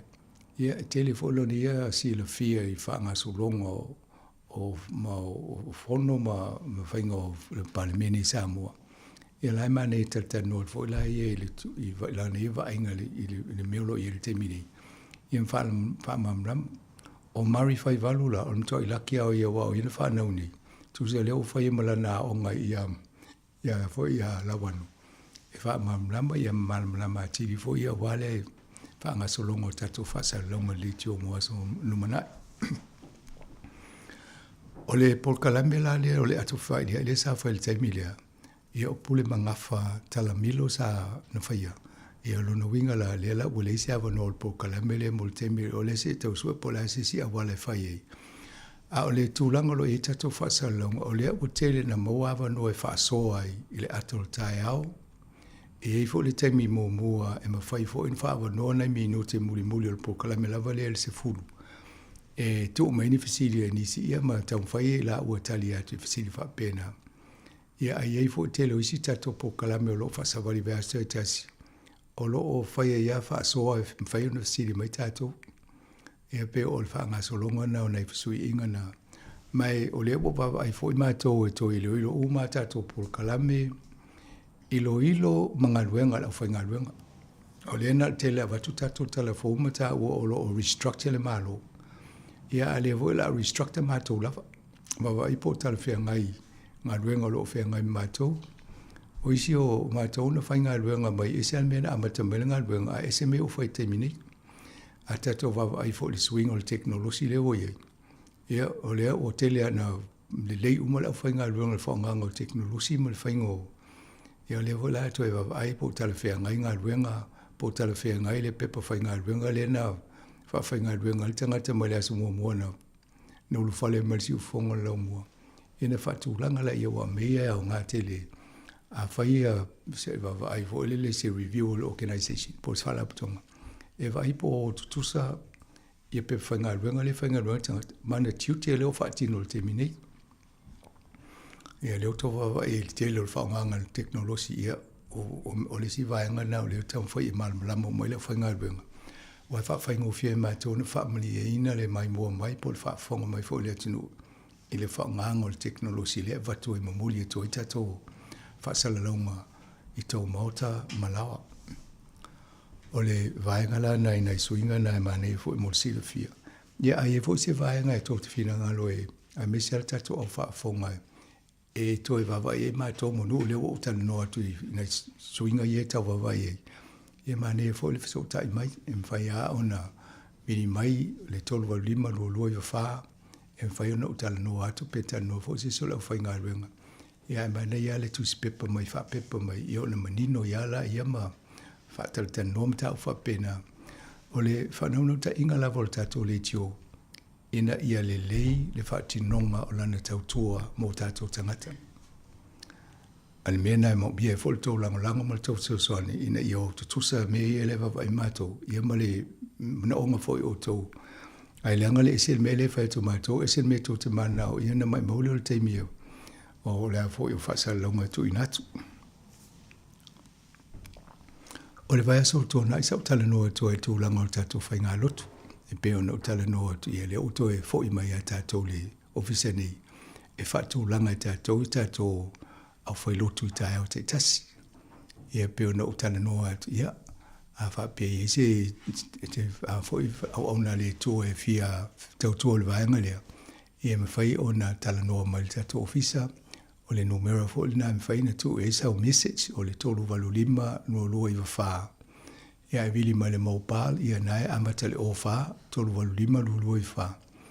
Ia pe e on tu mai le i o lo swafa ma lo, ia na wili atu le ia tala no whatu langa le tato a polkalame mo le anga i luma.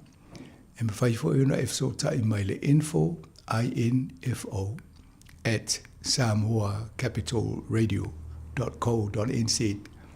Ia, ma tō mai fo sau lo swafa ma lo se numera. Ia na matof so ta it fo la ia. Fa ngā solo e lola i o le tātou vaenga lea. Peno tala noa tu le aso tua nai. Stasio vaenga vava ai e le tātou litio. Ina ia whaasafua atu le avanoa le isi e kale si e whafua tō Wellington e ma na wahatun pōrua. O le tātou litio ma le lua fesfulfa i le masino November. Na amatai o na no o tātou i vaenga o mo New Zealand. Ina o tātou whaasala lau lunga o le PMN, o le Pacific Media Network. Ia o le lua fesfulu na amatai lona whaia tātou app. Ia lua fesfulu tātou lunga le Facebook. Whai unga le lua fesfulu tātou lunga le YouTube e o maltemi nei. O le ala wale ngata tātou whaasala ni New Zealand. Ai o tu lawa i Sāmoa, mai si vaenga o le kelope. Ia atonu e fo istemi mua, atonu e whai mai nisi o la whai ngā ruenga pa ia le tua Samoan, whai ngā loto le tātou le tio, ai loto wale ainga. E mana ia fo i wa eisi o tō malanga e se mai ma whioanga. Ia o lae man tō alwhai whiau na e tausia, ia ngā ruenga whapea na iai. Ia mana ia fo le tātou ave ia vano whapea mo le anga i lumor. Whafo o ngā tātou wa o tātou tō tele na olo mai whioanga Samoa. Ia le wala lampapa o si vaenga o Aotearoa nei. O le vaenga lana e whamanino atu o lo te tala lewa no i so se whai lotu po se whai whiau. E o lawa i tono mawhtanga whai whiau. E se se whianga lua le vaenga le ia so tai mai. Ia me se foi o tō le mo se awa no mua. Ia o tō langa na leo e ilwha ngā solonga le tatu ngā ruenga le vaenga lea. Se vanina ato no le o vaenga mua na leo fia whaate atu tā o nei mora. Amata tuol te rapo kala. Ma lo whaftai. O nei vaenga tā ua fo i e sa whata noa na file sa tala noa i mta pole soifua malolo ina. E isi vaenga le sa whata noa i te lo fo i leo te mua i sa whata noa i mta apuia o le well homes. Pelo polo keti po kalame fo i le tamwhai e sosangi whale o nei ainga wha mawhan whana ma po ane vaenga o loo. Ina ia maur soifua malolo ina le. Pele la ia nalam te whitano i ole o i lātou pepa ia na au mai. Pe o le i le lātou telefoni, ia ma le lātou benga ta whailangi mwhaina so o ta ia tuai. La numero telefoni. O la telefoni la o le ovalu se lau, ono fitu lima. E ma whai ona so o ta ia tuai. Le fo i awha pe i se awa noa i mwhaina piki e nei pepa i nei tato ofisa. Le na tu ua i le vaenga le well homes, le tanga i mai ei. Ngau le. Ai pe o le tāua o le pepa le masanga o le iele me e otometi la vona. Nta o mai le mawhana o lo whale le taimi lea i taimi ma o le aso. Nea leo te wēto le luas fulfa le mawhana le i tonu i potu lea. A o le ia i whamatalanga e ta o mai ia tātou ia po o le ale mawhana le masai fwena e ta noa ia masai. Po le ale mawhana e te tau ona iei le whale ina ia maua i le soifua malolo ina le lei, le whapea mai o le, e le vaenga le.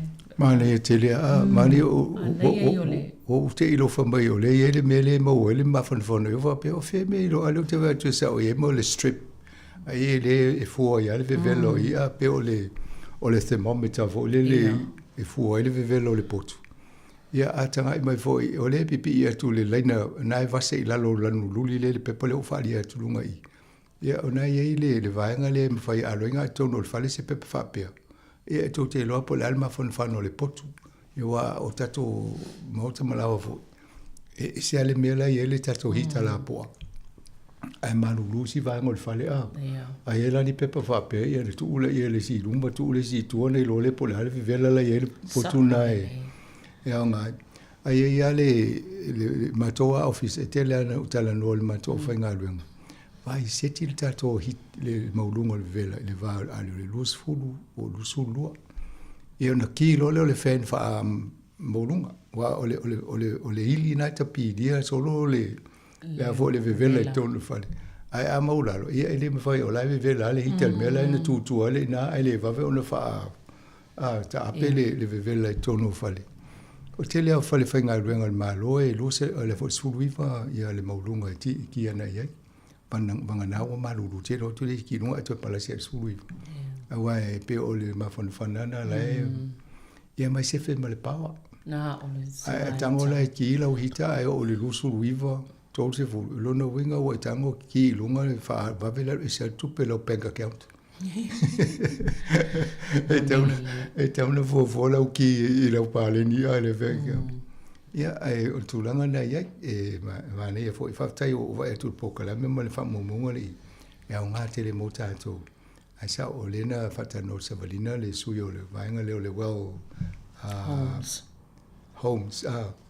Ia o le numero na la tō oval se lau ono fitu lima pe afia tala nofo i eise se soani atu awa pe ona tau wha mawhanwhana le whale matulanga wha pena ia atu no i e mo to soani mo to.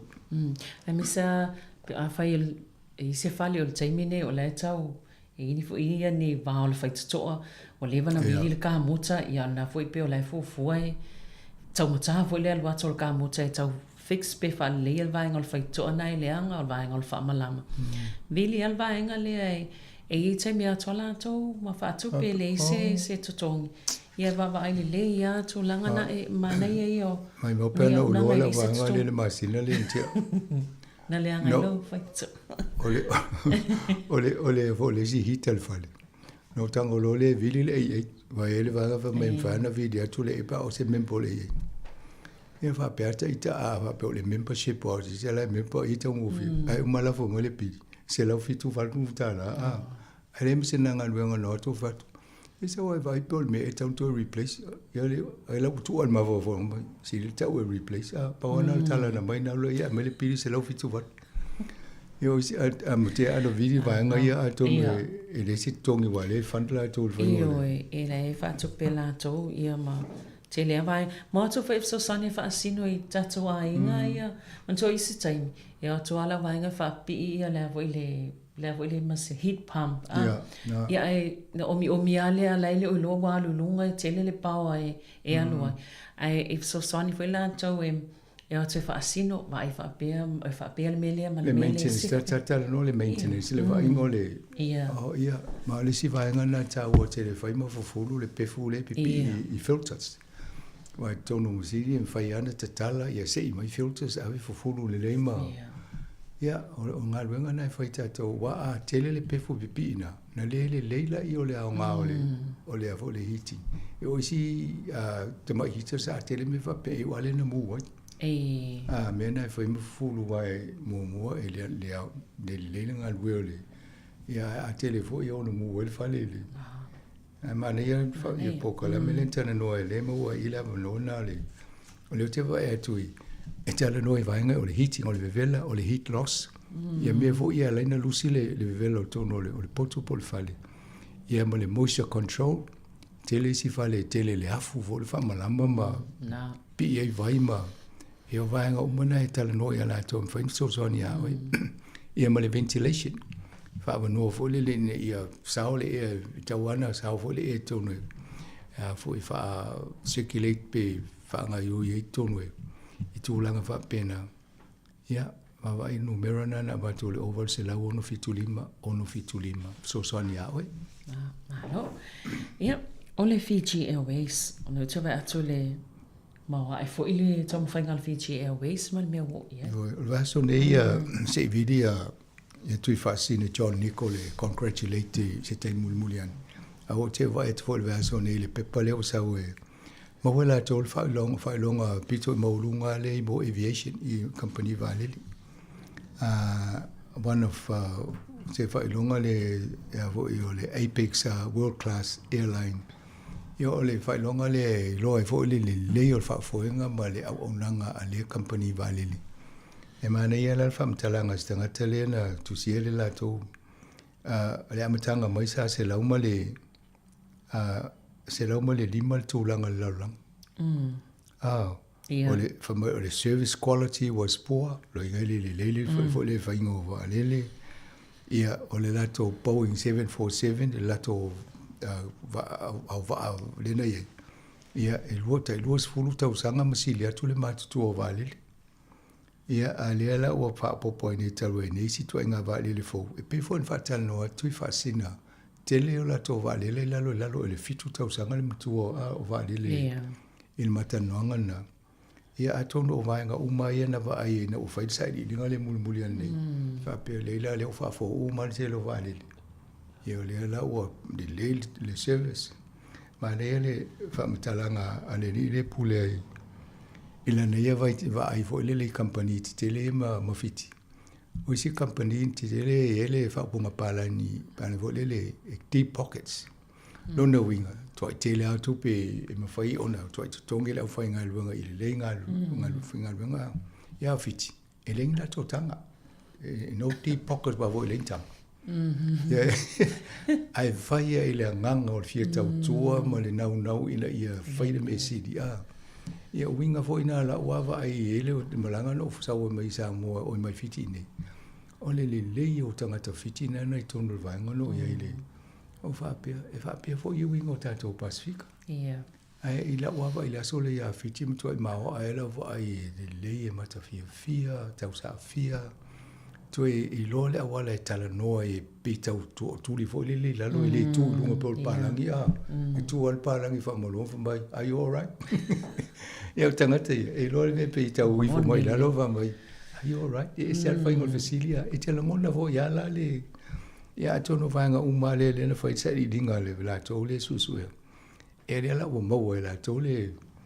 Lea fo ia atono lato pine ulo le. Le u whai longa i fo le teimine. Sawa Marcela uma le lima le tūlanga nei ai. Maua. Numero tas. Alo e numerous. Alo le se fulu pito i longa. E o tele i rola po le afo ia.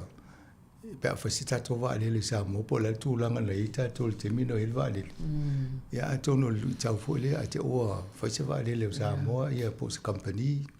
Ia langa ofiti whaisa tele ana vale le au tātou la su se vale le tas. Ia amata. Malo. Ia, malai. Le lue le itoi mosep so ta inga ma. Ai o le upisi ele alu.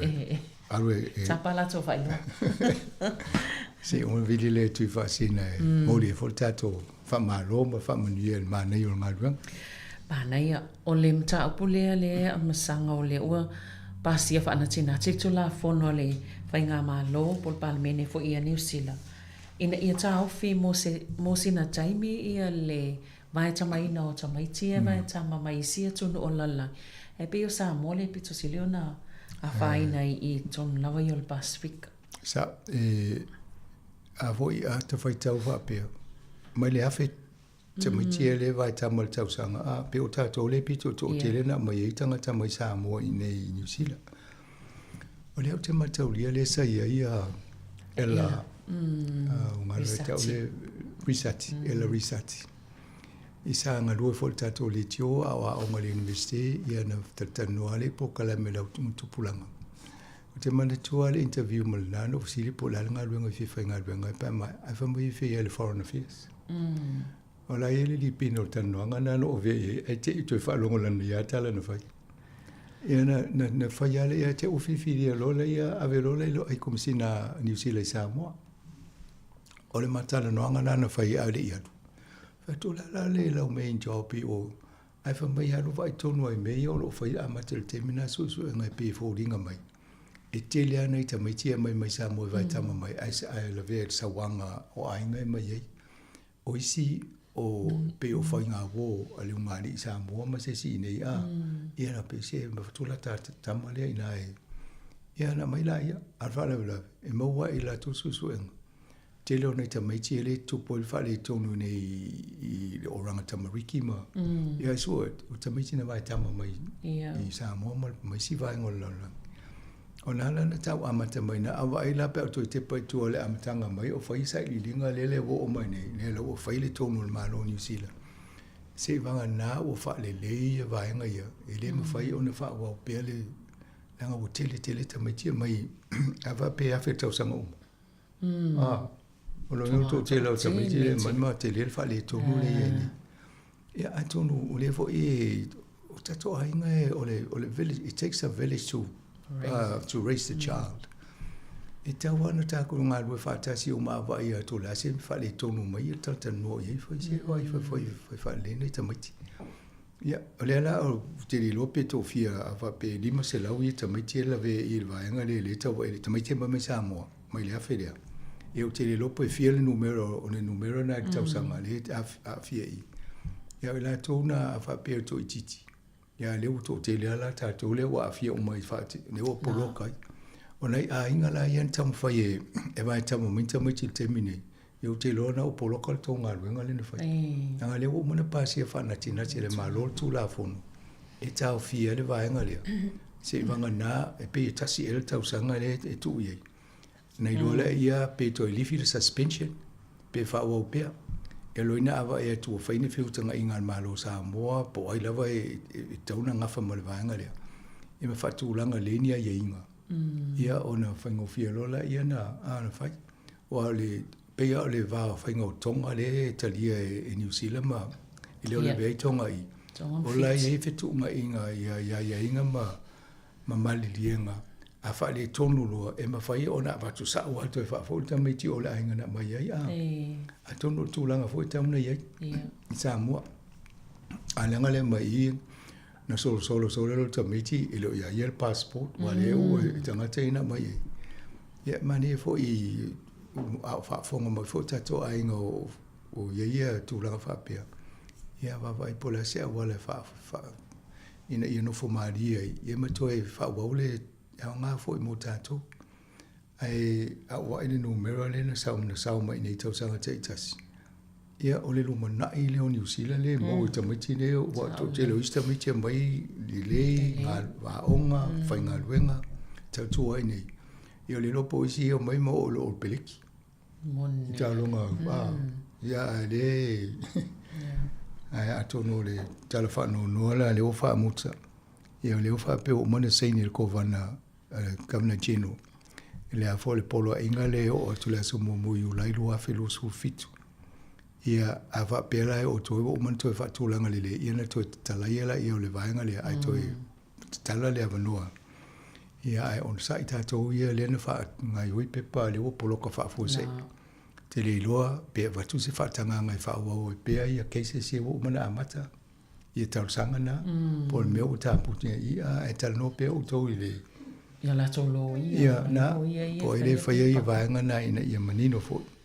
Ai wale le fa wa pe wa le to lo le wa a mi se ya tu langa fo ya ni fenga fo wa le fo bota ofi e te o mai mo le tu pe tongi lo ya le se mo fo sa ole yo e monelo fenga masanga pe o le ua sai tia twai mana i tanga to le e au mai la vai nei la to a inga ia ma solonga le ia tamu fainga nei tamai tim fa na ia ona o tangata o le fai isi isi so to la fono ia o le tamantua e fo ia matua na o mai ata mai o la tawa ainga pe ni fa na un to fa fine ponis na mai ia wo o me pe wo fa lo tsa wi tamai ina to ia lu le ato mo moli le Sāmoa i matua o tamai ti ana to e tu o to fa o te le lo la wana fa ia lan sala mai no fo ma me la to e cancel le citizen o watu wai pea wai le loa pola ala tei.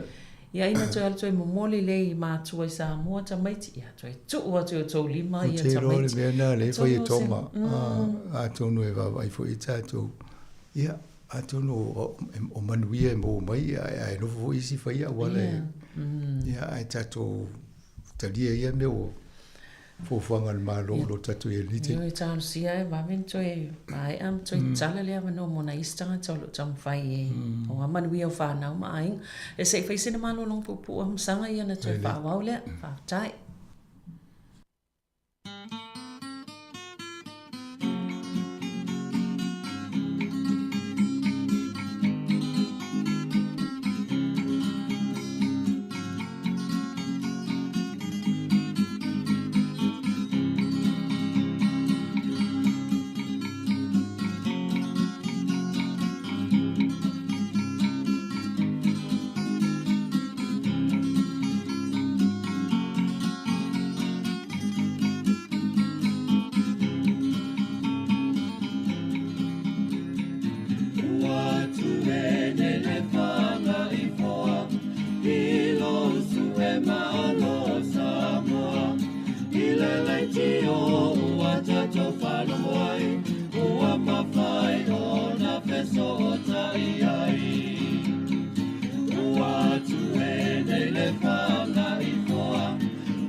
laiti o ua tato whaluai, ua mawhai o na peso o tai ai. O le tai au le tala lele, walai o le tato penei, ia so le pongisa o mea umana whaingata, o nei tā sanga ua tato au lea mai, i nei manui a ua tato maua mai.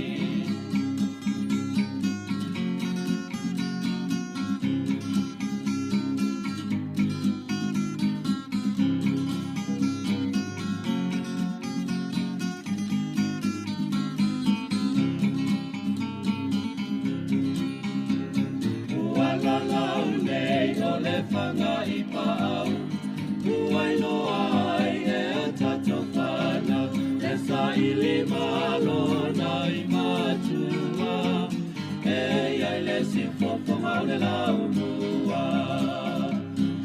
Wala lau nei o le whanga i pāu, uai loa ai e a tato whana, e sa ili malo na i matua, e ai le si whopoma le lau mua.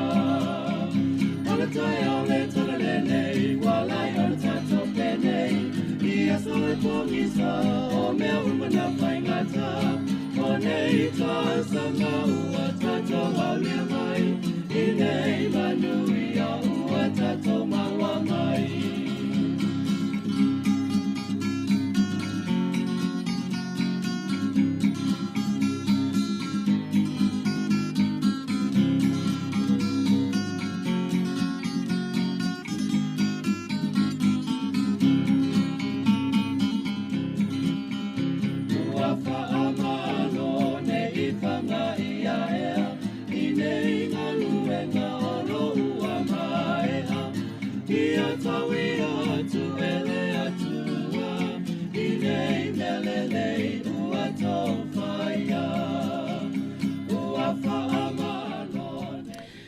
Ia tui whaawau tātou tala noanga o pokalame, tala lawalunga o vaiaso.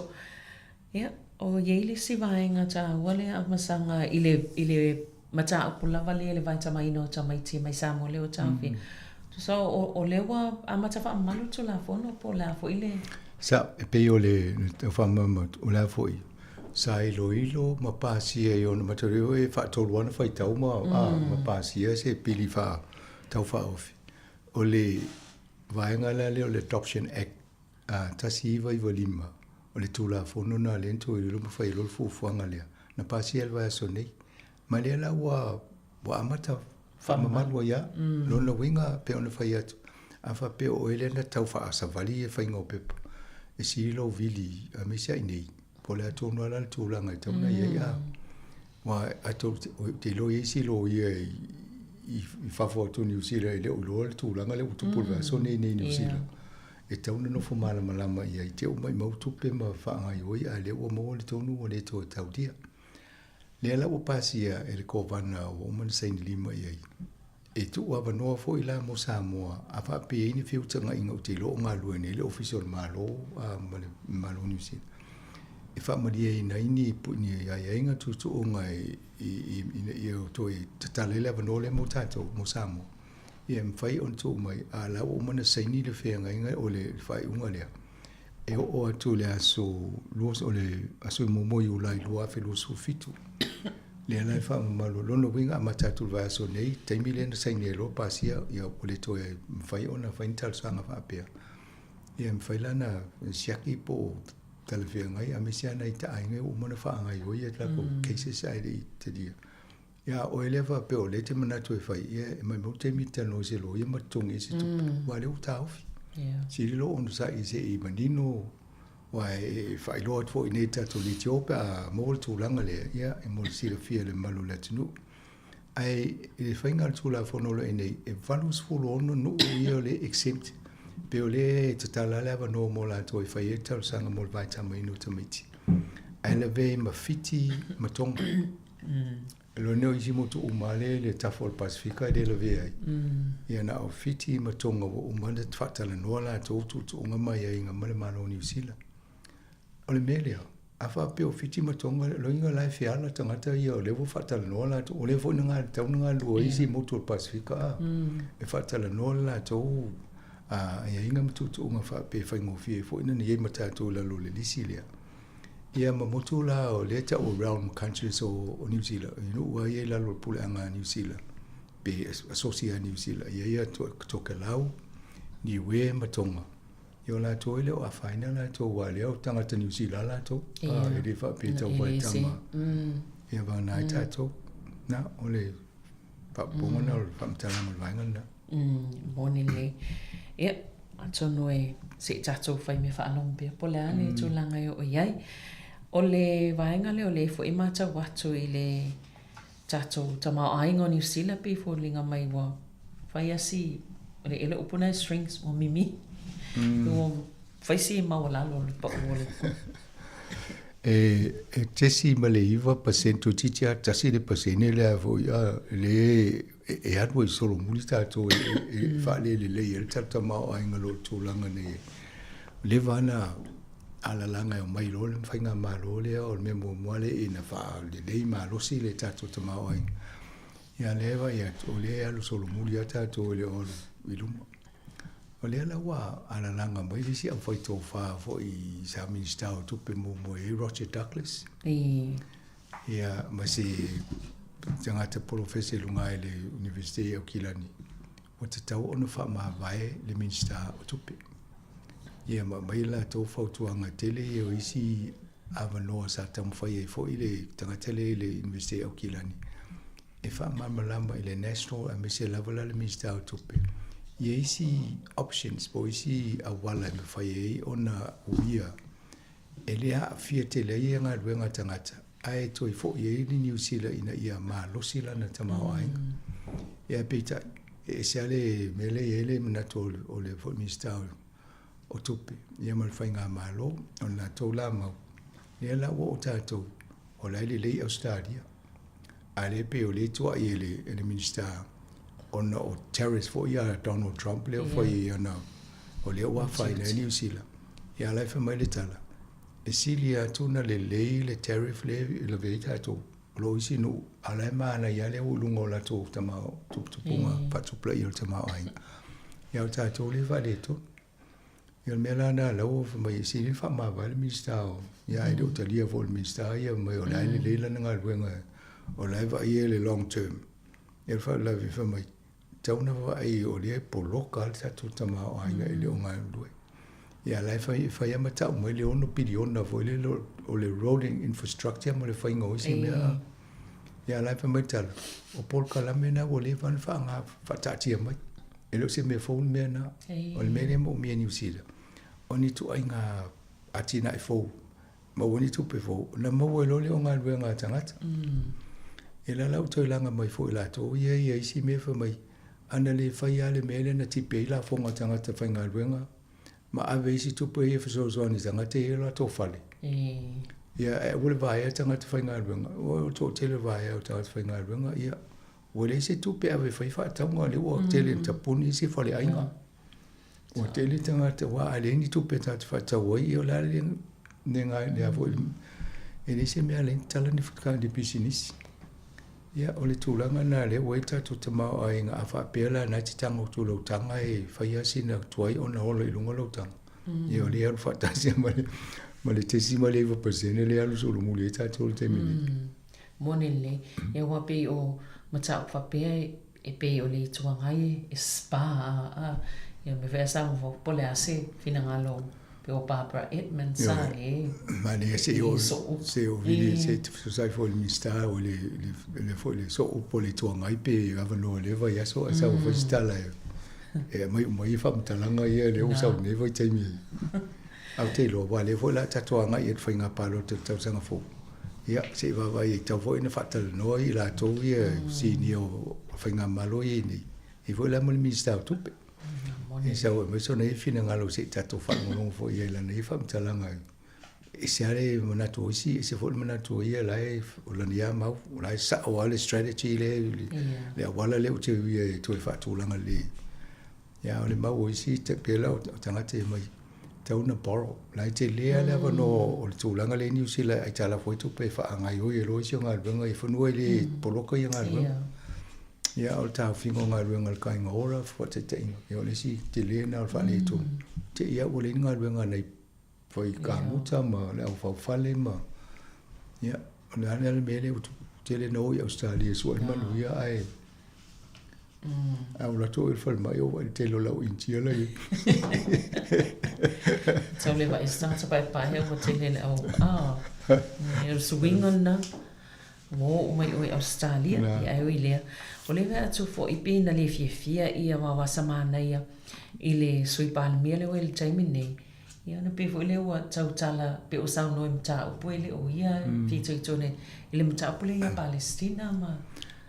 Ole misa lai o le so fa inga isala e dia Palestina le o vesi fo mo se fainga ma lo o no tan non ta ia pe fo na sa ye di tulanga mo na o fatala no le ta ku le o lai e o America ena ye o win se pis ai fa le sa no ngal palemia le na ye va ai ya isala e lu mal mela tu ia sa lo fa lan tala e le te tau na vave tala si tato wava ai le leipo fe tonu ale tulanga le ye ona faile o sfam talanga e le se upo le malo e wa le wingal tala o ia o le misai vai fafu e le te tau la sona fai foni tala e si le o ia le tofile na ia o le palemia le taimina pe o vave nana tota mai e voi vava samana e le taimine o le ala e tali e nisi mafitu fasili le malo la me o toa ye ona faise to faalinga po fe to no ale to New Zealand ile va ai atu to langa le o tele na mriu fasia to tele tangata i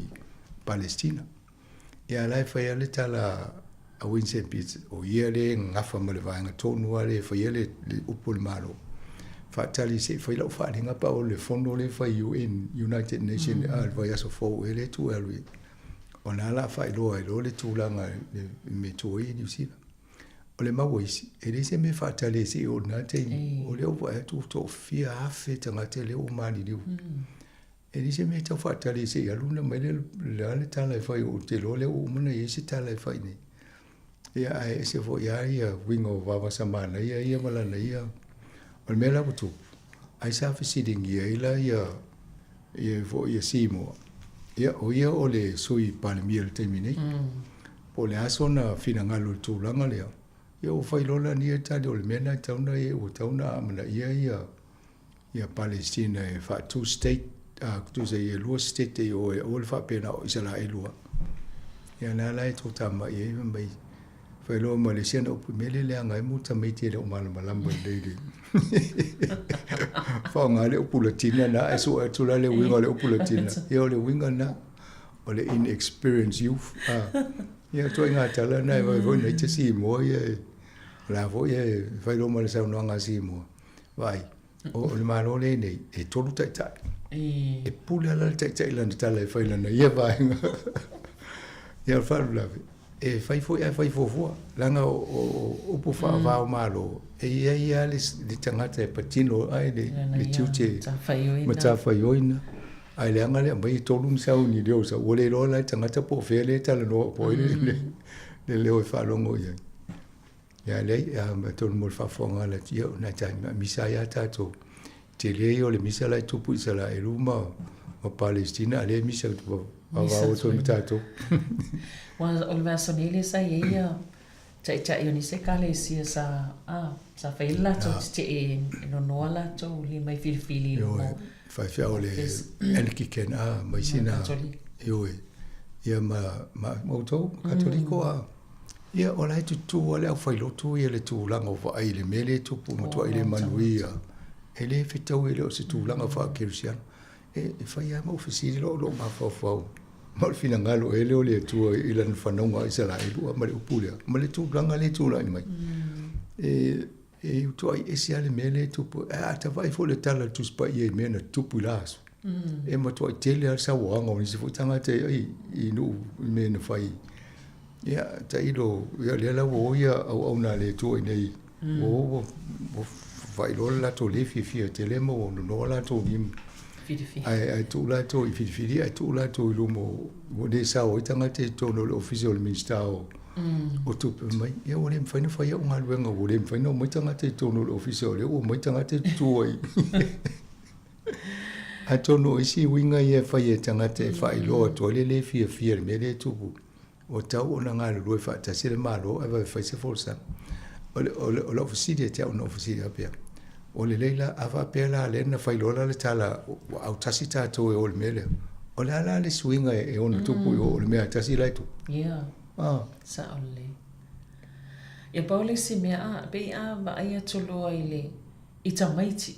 Pe a va ia tu i tamaiti nei te wala o mai o vai ane fo le fafonga anga i o mutua le fititilo i manu anga i nei tau ma me e tutupu. Ia ona mutua le lo ele ma va senga o tangata ni. Ko e tu nei ta vale o si o mai mo ta vai pinto va so fanua vo ia faida ia mo le ase me ma fai ona mai po ni fa malu po ani me ala inga la me fai na mai. Ia. O va bia ano ta itela i le me le mo to ile lo po la me fai. Ka vai me o tono lo to fale ele fai ta ru ave me la. O le mo to te le o fale to nu la ye na lo ta mi se lo fa ai le me fai na fai se monile. Se so ani tu la ngala ye.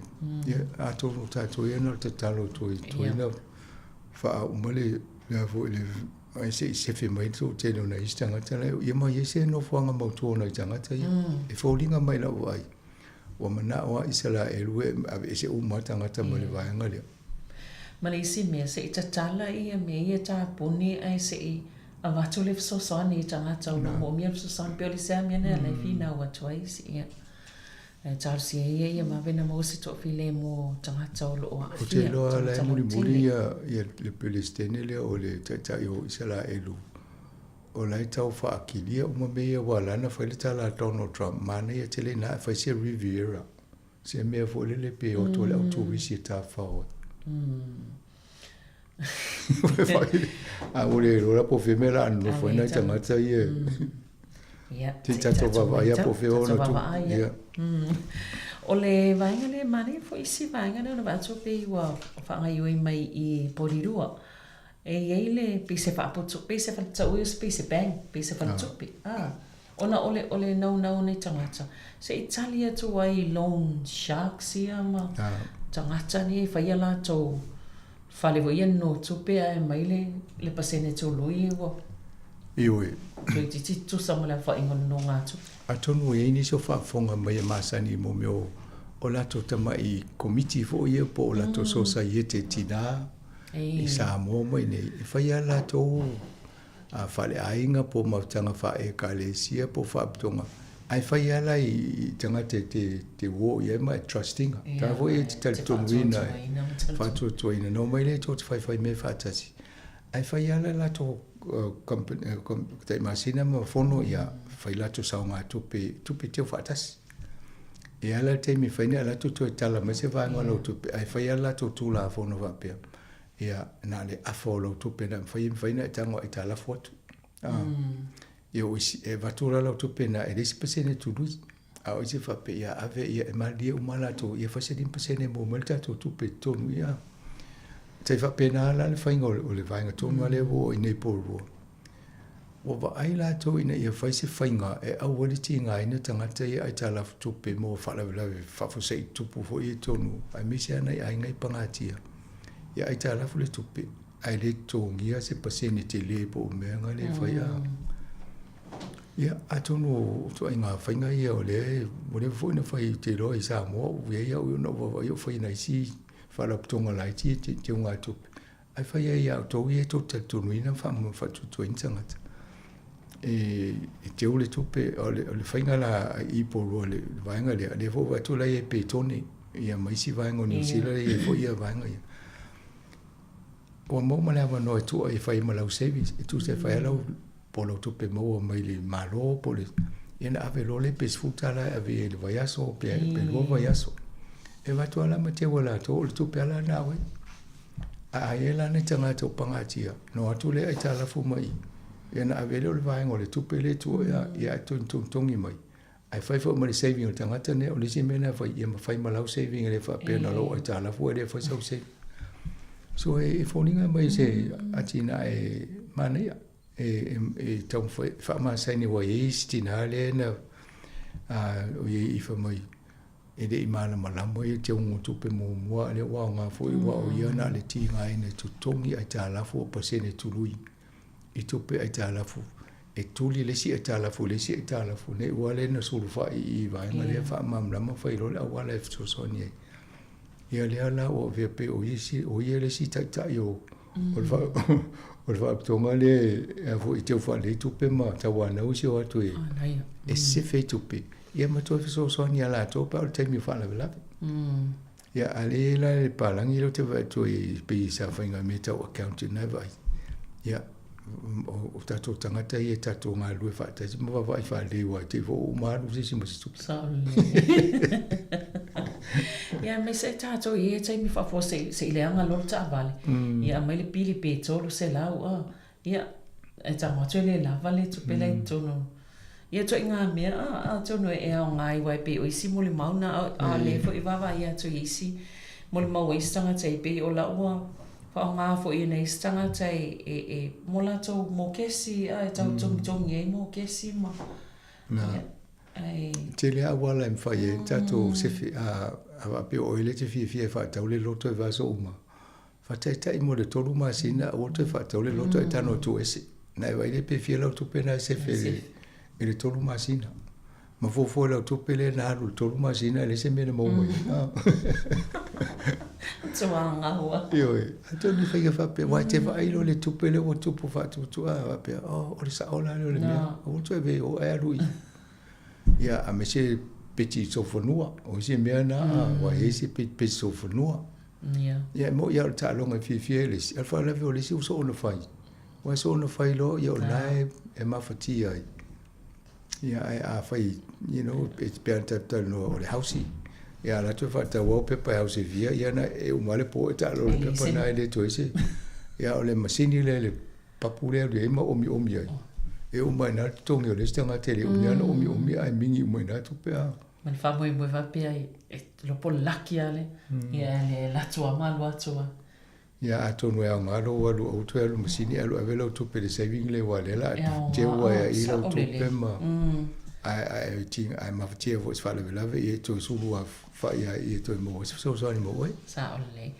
ia masanga ona ole taimi ole va ato wa ma e mai taimi ia ai fa tsaitele amol pokalami tele na isim ta pele mfent no ia le tal noanga ia ai ole taimi nei fo ias fraile fa tsaitele lava mol pokalami ia malo la fa fonga ta to tala la wonunga na ma yaso nei te mo vol fa poponga ile va ias fo ai fa soi fo ia mol nei taimi fa soi fo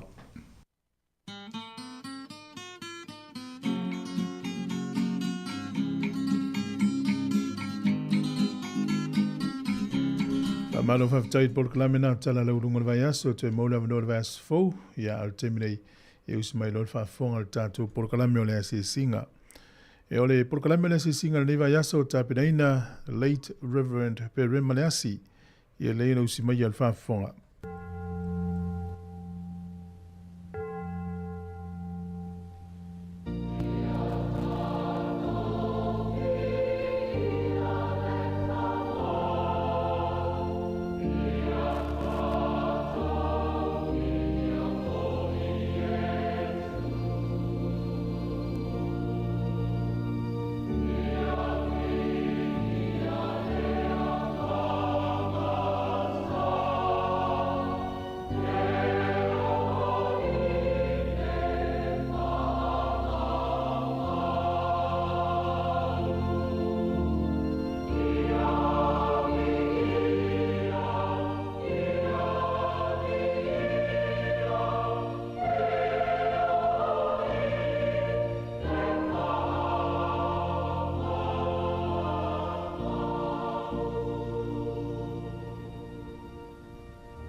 Ile suafa o lo tātou o li whaolo Iesu Kiriso.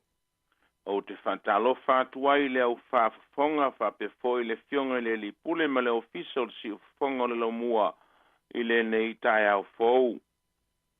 Whatalofa ati o tātou te maa ma tina mātutua o matua tausi o so tua whawhine whanau mai lato umo whiangai ma mawhitianga. Ma o te ngase o ai o tausi ai te maa ma tina mātutua whapefo i te tonu o ma o te malawa. Ma lole lote te tele, ma lole moli mau i le atua, ma lole ono sai ma le talitinga, ma lole fatu tua a whenga iai ma mawhitianga. Pa talo fatu le mamalu o i lato uma e masani o na whaafonga ma awai mai i le nei pol kalame. O le si ufafonga lava le nei o le lau mua i Wellington i as fraile teitasi. O le asi e singa i maote ngase. E alo mai loa, o le atatu tapo i atu i le atua. Ia vi atu i la tau i le lii ona o lona lofa. Ma ona vavenga na fai le whanau o tangata. O wawa na whamalia i le tangata fia inu. O le tangata mate laina foi. Ua ma ona mai a te ia i le mea le lei. Tātou talo. Le atua mamanae. O le e la ei, i le mamalu, o le viinga ma le whanetanga. O le na whapa ia ina tangata i lou suafa, o le suafa e pa ia lavalea. Mātou te mua i whawhitaia la ua fio, o na o le neifo i aso mātango fie, ua mātou savalia, o le whai longa o lou alofa le mawai. Mo le soi fua lau whanau malo mātou ola. Ai alo te mau a ingo manuia, e le mawhai a mātou upu o na whamatala, a wāua tele na wā. Malo pule whawhetai lo mātou ta mālofa. Mātou te whawhetai, o na o le alofa lea, o le poto, o le malosi ma le whamaoni, o lo fatino ai tiute ma le vala wina o li ma te mai tai fo mai mai lato uma o ngā lulua i whale mai o maoto o tausiai ta māmatina mātutua o fisa uma o soifua malolo ina pa pea fo i te tonu a inga i whanau ma au a inga i le tausia o matua tausi ma matua mātutua ma whanau iti.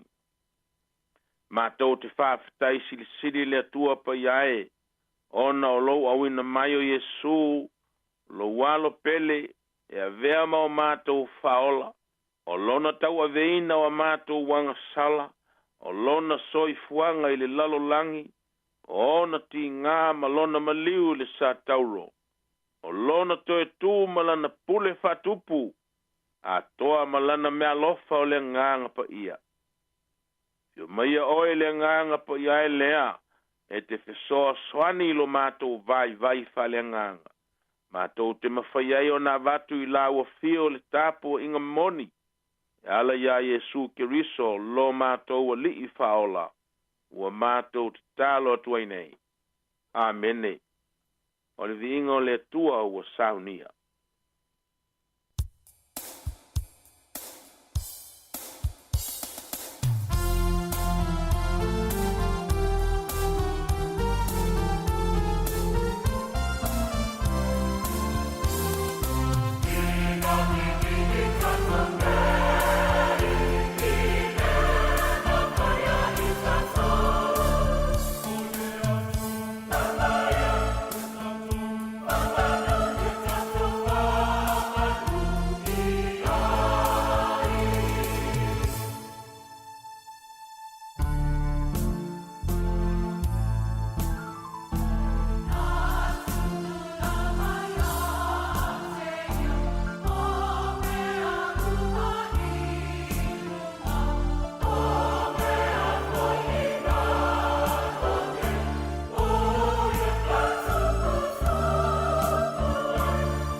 wina le fionga pa ia le tua. O le maua le mai le whengai ngā tuai. O le tusi e lua mose. E soto lo na matau pe sefulu ma le fitu. Ai au te whaitawina le whaiupu mua e o le whaiupu e fitu. Mai le whengai ngā tuai. O le tusi e lua mose. E soto lo na matau pe sefulu ma le fitu. Ai au te whaitawina le whaiupu mua e o le fitu. Whaafonga maia. I le whaitawina o fionga pa ia lo tātou walii. O no leo le whapote putonga o malava o le whanaunga i Israelu na i le vao sina. O sava vali i lātou e tusa ma le fionga le lii. O lātou tō lau api i refiti. Ai le ai se vai e inu ai le nuu. O na finau mai leo le nuu ia mose.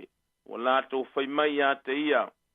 Au mai ia se vai ia te mātou te inu ai. O na tali atu leo mose ia te ila tau. Se a ele mea tau te finau mai ai ia te au. Se a foi le mea tau te tofo ai i le lii. O na fia inu leo le nuu i le mea. Wa lato mui foi a mose. Ua fai mai.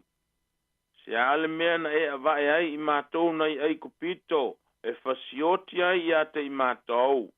Ma mātou whanau. A toa mātou manu le fia inu. O na langa leo mose i le li i wa whape atu. Se asa mea o te whaia i le nei nuu. E toe na lātou whetongi mai a te au i maa. O na whetalai mai leo le li i a mose. Ia e alu atu i luma o le nuu. Tau te o manisi toe ina o Israelu. Ia e ave fo i lo lima lo to na e teia i le vaitafe ma e alu. Whaouta o te tuai o luma i lunga o le papa i ho repa. E te teia le papa o na puna mai ai leo le vai. E whiinu ai le nuu. O na whapea leo na whaia e mose i luma o toe ina o Israelu.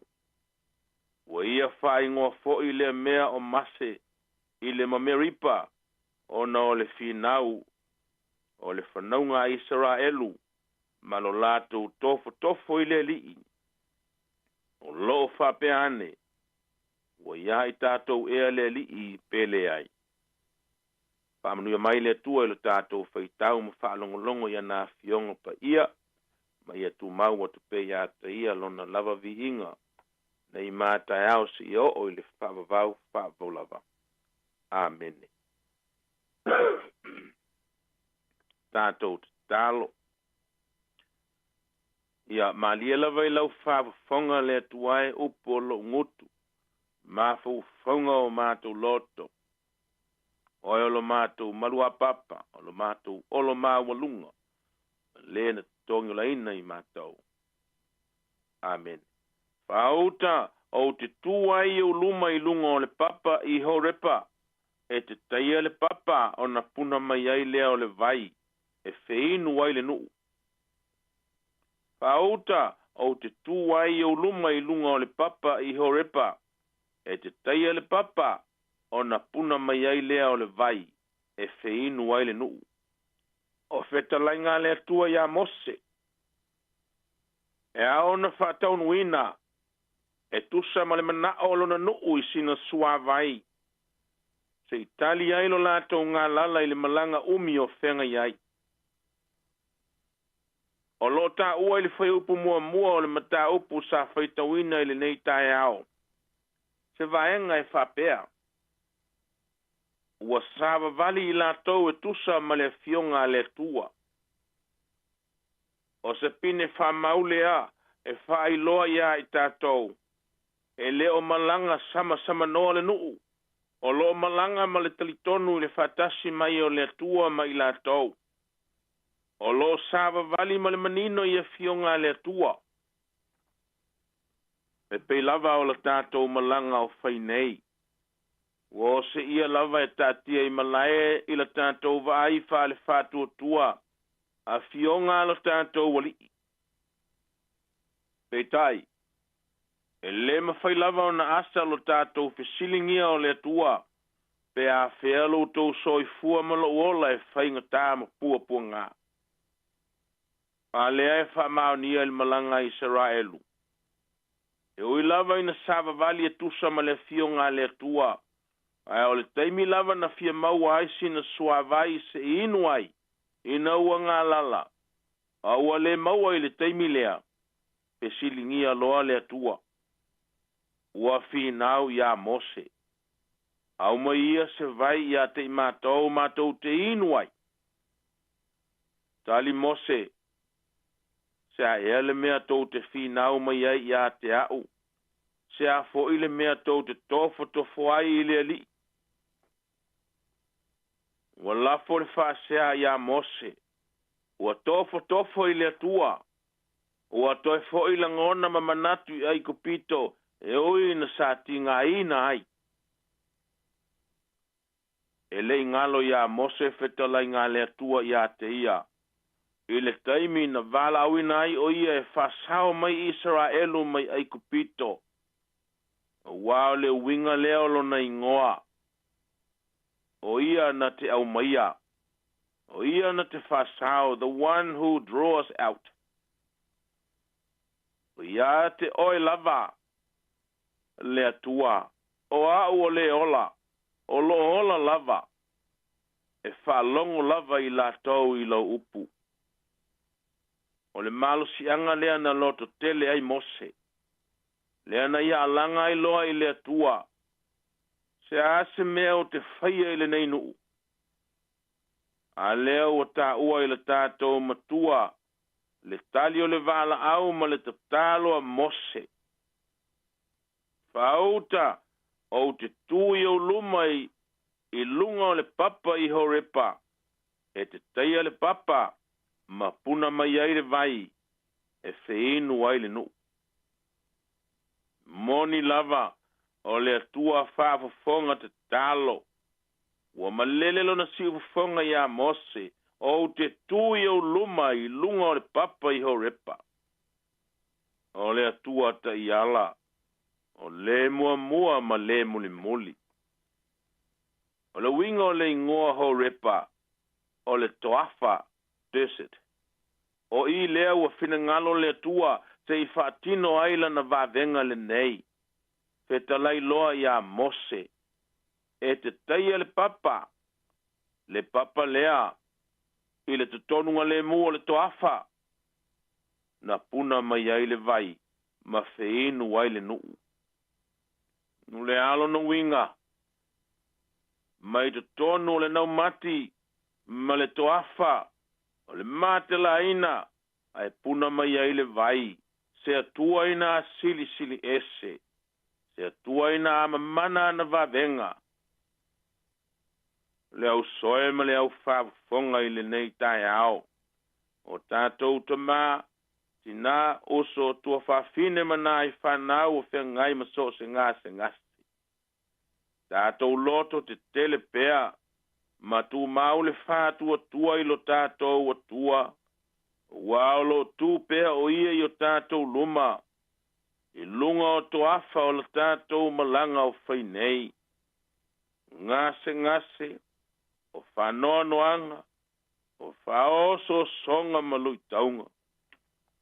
Petalai le tua ia Mose, e te teia le papa, o na puna mai ai leo le vai ma feinu ai le nuu.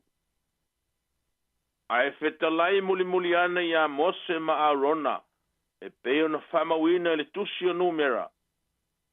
Ia o lua tautala atu i le papa, o na foa ina mai le ia o lona vai. Ioe leo soe, le vaiola le nā, le li o Yesu Kiriso lo tātou a li i whaola. O le na toafa lo na soi fua i puapua ngā. Ai na whaali ai le sili ese o le tua, i te tonu o toafa ia.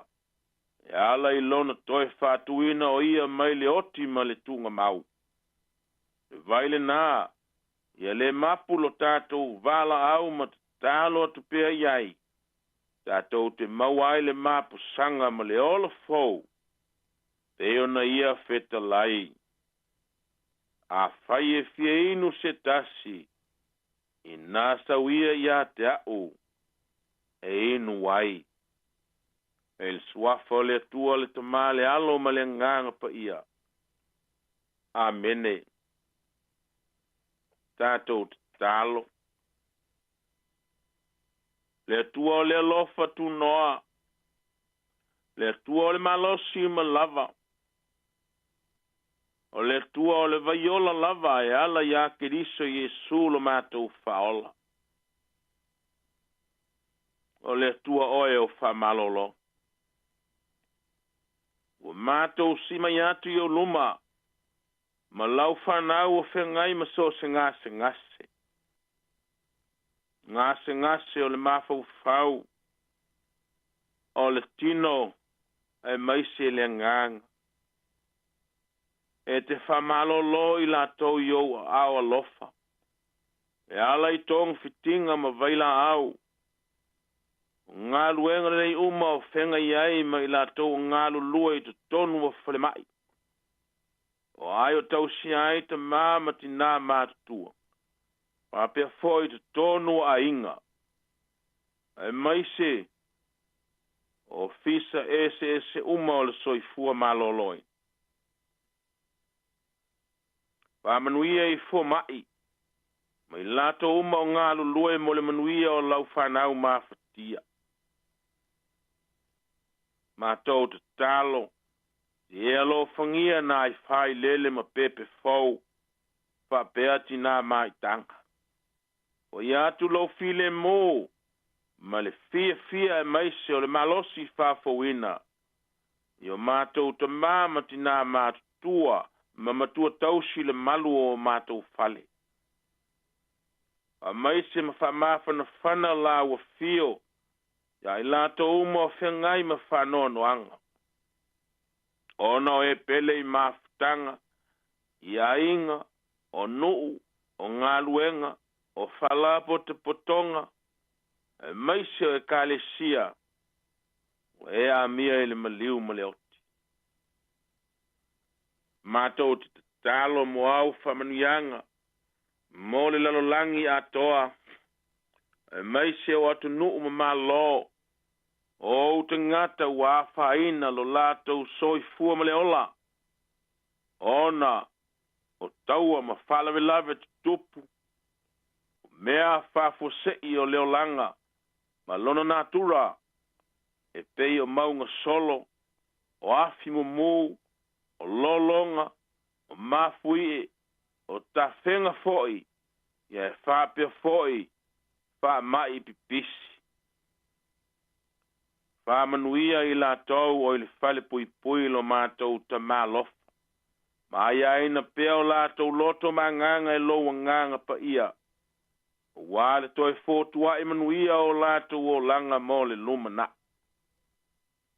Mātou te talo. Mo nai whanau o iawa onga. O ai le poto ma le ata mai. Leo i la tau e loa lofa tu noa. Mātou te talo mo lau whanau o whengai mwhiau mga ruenga o le nei aso. Mātou te talo i lau leo leonga. E lo lato o lu fale ma lo lato o lu fafo. Mātou vala au le li ie. O aia lo fia maua la ua fia o le nei aso. O e lava o le atua talimanao. O le atua o manuia. Pa manuia lau whanau. Pāmanuia ma foa i pea le malolosi le fionga i le lipule, ma le ofisa o le siufonga o le lau mua, a walava lo latou vala uina. Mātou te talo mo au whamanuianga, le atua i lau whanau le whaiunga o le vaiaso, o le tangata malana, o ainga, o whalapo te potonga whapea foi e kalesia. O la mātou o lenga le nalo mātou o tua lofa, ia whaia iai lau lava whina ngalo, e aua lava so mātou whatau anau ma o mātou loto. E ala i lo suafa Iesu lo mātou a lii ma lo mātou whaola. Amene. O le viinga o le tua ua saunia.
Whamanuia.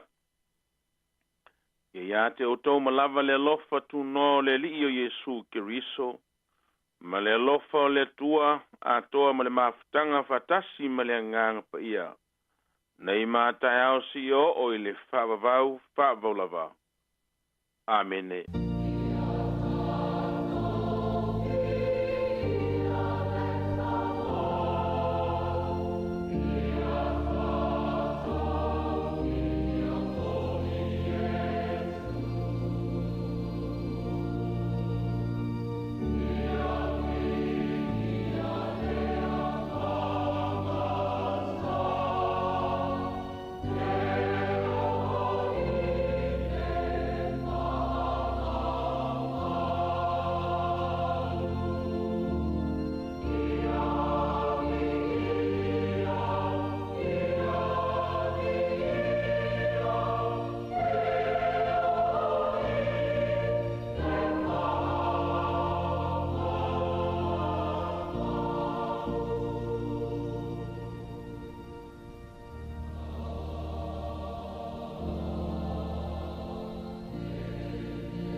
O le na ua whafonga le tunu ui tātou porkalami o le ase singa tāpina ina ia peo na whonga ina e le sunga ia late Reverend Perry Maleasi e uia ua whailangi ni wholaunga o lo launga ina peo le upu wholfola le tua ua le upu le tua e fau mai la vaia i taia uma maso uma e mamoli e lal whaaftai tele i lana i kālesia pele PIPC porirua tu lo lava le sunga le whaafengainga ua se e le tofi le neitai e maise na iona alo ia whapea na iona ainga e uia ua whailangi le wholaunga ia alo langona pea ia tāpenanga le lei uma sa lui tawina i le wholaunga le atunu ule nā taimi o lo o ao ngā fōio o mai le taimi nei talo i le atua i eilo nanga le lei ia inga mawo e maise ia alo le sunga le whaafengainga late Reverend Perry Maleasi ia maise ia le kālesia aftai tele. Tolu minuto lo tōna tālo te sifuru maritasi o le ingo le tua ma le PIPC porirua ia na whanga solo leo isi o tātou porkalame o le nei tai au tātou sifuru lua telefou ia ona se emaile o tasi maiava so ngā chewi tapu manei a manisi lau whenga luenga ia tautu atu i le auli.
talofa si ufofonga o le lau mua.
Fasa ile olanga ai emole wila mai loa tu ai o folina ua pati pa aniu tu ai nei mana tu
Malo whaftai, le nei teimi o le tai au, ina ua fitu minute ua tea nei le se fulu ma le tasi, ono e whafonga mai le tautua le si fonga le la mua. Mole atu le whaftai ma le whamalo le ia inga mauo, sunga ia o lai pa ese, whaftai lava, me si fo ia Naksana le asi, Daniel pa ese, ia malo whaftai lava le mafuta mai, whaftai atu le, sunga valele ma le lato uwhenga lunga i Otara, ia whele wa sawai ngona langi o mo me tautua le si fonga le la mua ufolo fatu mwhaminui atu, pia no failo atu tai o ana longo atu e il tangata sa uni malanga ile so na tele mo mai tala na lela fa mai le fa linga al tele mo le vale le ni usila mai se le vale mo le vale le tele o kila o le matua tu muto tele tangata malanga ile so nei wa nei le tu wa ya on al fa nau fa tau fie se la wa fi tangata malanga ile leila lo va vele mo le vale le ile te yo wa fa ina lo malanga ile ne yaso na i wha manatu nā mō le tātou tino. Ia e, o le porkalame le ina i lau ati nām tamai tai. Le lato i wha fonga i le wha soa mātango fie a Savelina Kasiano ma ana wha solo.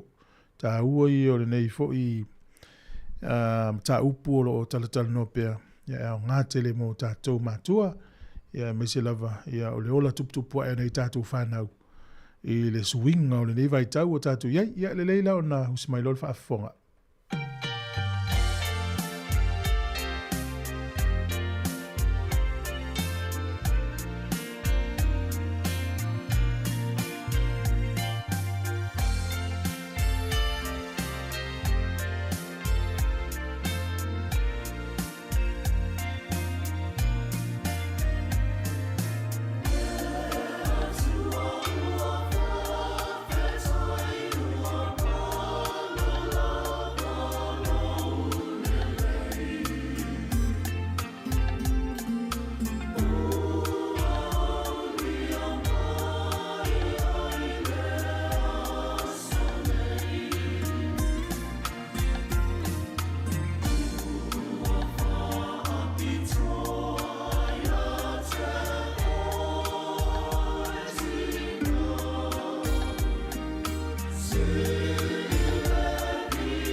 Te whaatalo whaatu nei vaenga le tai au lo o e mafuta mai pea i le tautua a le si ufonga le lau mua i lona ofisa o tui porirua i Wellington e nei talo whaatalo lava. O le taimi fo ili nei o le polkalame o le ina i lau a tina mata mai tai.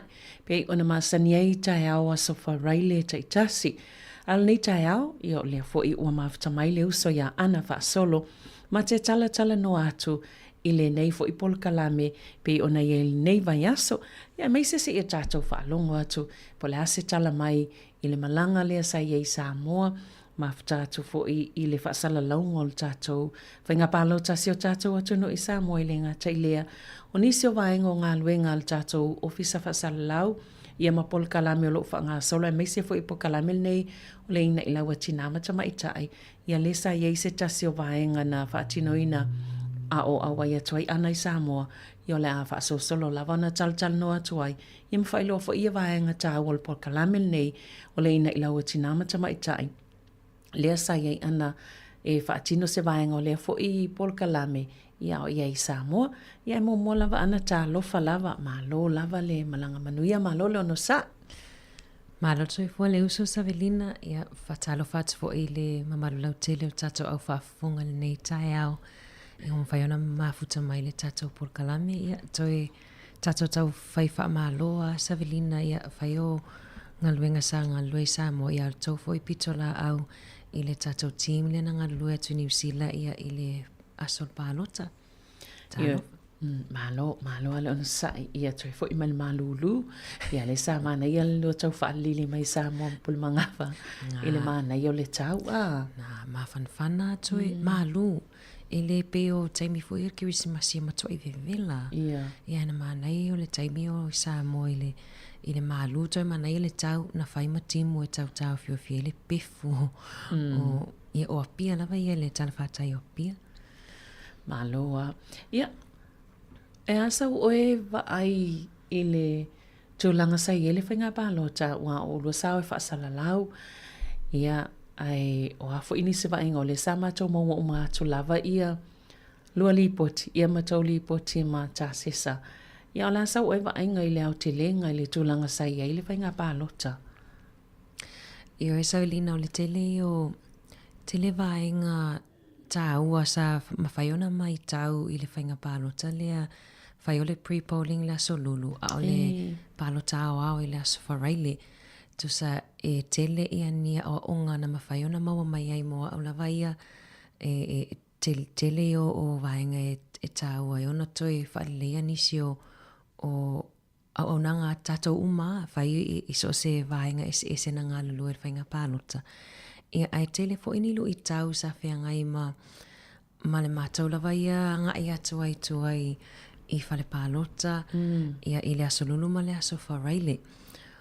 O le au onga tele o le vaenga le leia ia mo ta whia fo i positive a Savelina o le aia o tangata umai ngā loi whaatasi i le vaenga ia o le media i le au whaasala lau e le se vaenga fo i le api e whatau te e mai nisi ia mātou ia ono le lei fo e o le wheso ta inga ma le ngā lulue whaatasi o le sunga e tāsesa i Sāmoa e le leila lātou wheso ta inga mai si au whaasala lau ia whaafengo fie fo i le ngaluenga Savelina e whaio i tona i mato ia o le anga i atu fo i tua e pia wa aia lava i le se vaenga fo i le whi ia au whasala lau mana tua Savelina o le tele o le tio ma TV ese sai ai e au lau na feedback i le mana i o ngā luloi whaatasi.